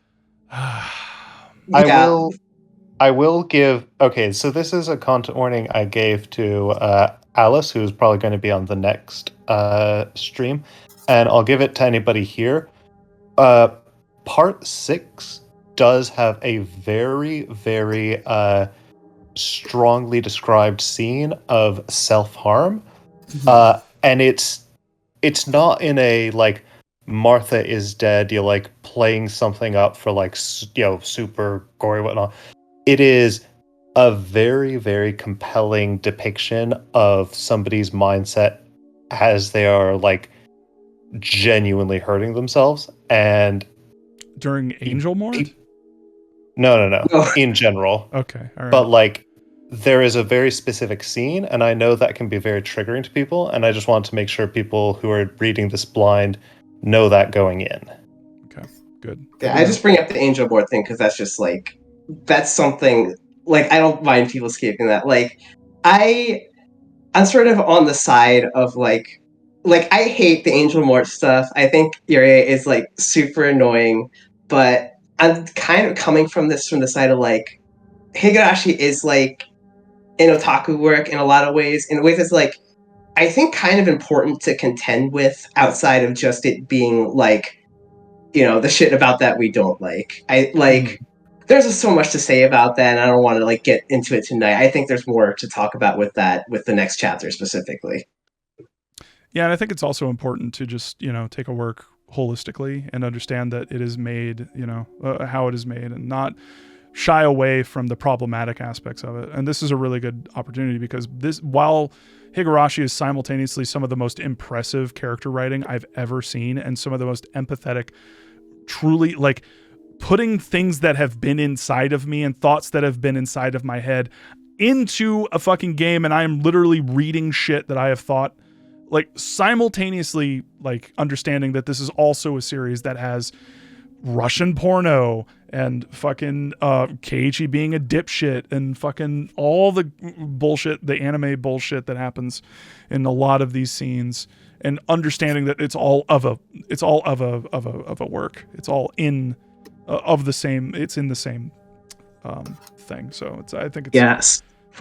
Some of it's good in spite of it, but I think it's also good like because of that in some way. Yeah, I like that it establishes like the absolute like basement level bullshit for otaku anime nonsense, while also simultaneously rising well and far above it. So with that, did we want to end with, does anyone have anything else to say? Anything else at all? ARP just reminded me that we are solidly at 5 hours. Fuck. Wow. I don't know if y'all have noticed, but I can't put these on Twitch anymore as VODs, so you'll have to just purely catch this on YouTube. Something is going wrong with my Twitch. I can't upload VODs. I think I may have pissed Twitch off with my constant VOD uploading. I don't know why or how, but I don't know. Anyway, something's fucked up about it. Anyways, does anyone have anything else to add? Higurashi is a land of contrasts. Rena, the best girl. Nippa. Rena is the best girl, and I cannot. You have been forewarned that I may just talk endlessly about her. I know why. The best girl is the girl reading this. There's exactly one image I want to post once we are done with Arc 6, and folks might know it's like a shit post image, but it's like very light spoiler, so I'll wait. Okay. No light spoilers. All right. And with that, let's go ahead and call it. I'm going to immediately fall asleep after I stop this VOD. Yeah, it's time. It is time. It is time to shut it down. Thank you, everybody, for joining the chat. And thank you, wonderful stream chat. Thank you very much. 25, aka Numbers, Jarth Brooks, Lara High, Ludzu, Murder Bear, Olo, Talsreal, Jan, and everybody who's not here, Meowtroid, and Gail. Thank you very much for joining. It's always a pleasure. This shit's great. This shit's why I'm fucking a gamer, y'all. This is real gamer shit. Have gamer feelings. Gamer and proud. Gamer and proud. All right, The y'all. true game is the friends we made along the way. It's true. It's true. That's why you need to For play. having me. What's that? Thank you for having us. Oh, no problem. And that's why you need to play Outer Wilds. Outer Wilds. Oh, I'm on that. Don't worry. I'll get around to it eventually. Please I do. know I have it. That's on my list. All right, everybody. Wave to Oishi. Bye, buddy. Bye, Oishi. You're gonna. Bye. Hi, buddy. I'm gonna leave him up until we do this next time. Goodbye, cicada heads. Goodbye, good night, all cicada heads everywhere. Cicada heads unite. And goodbye.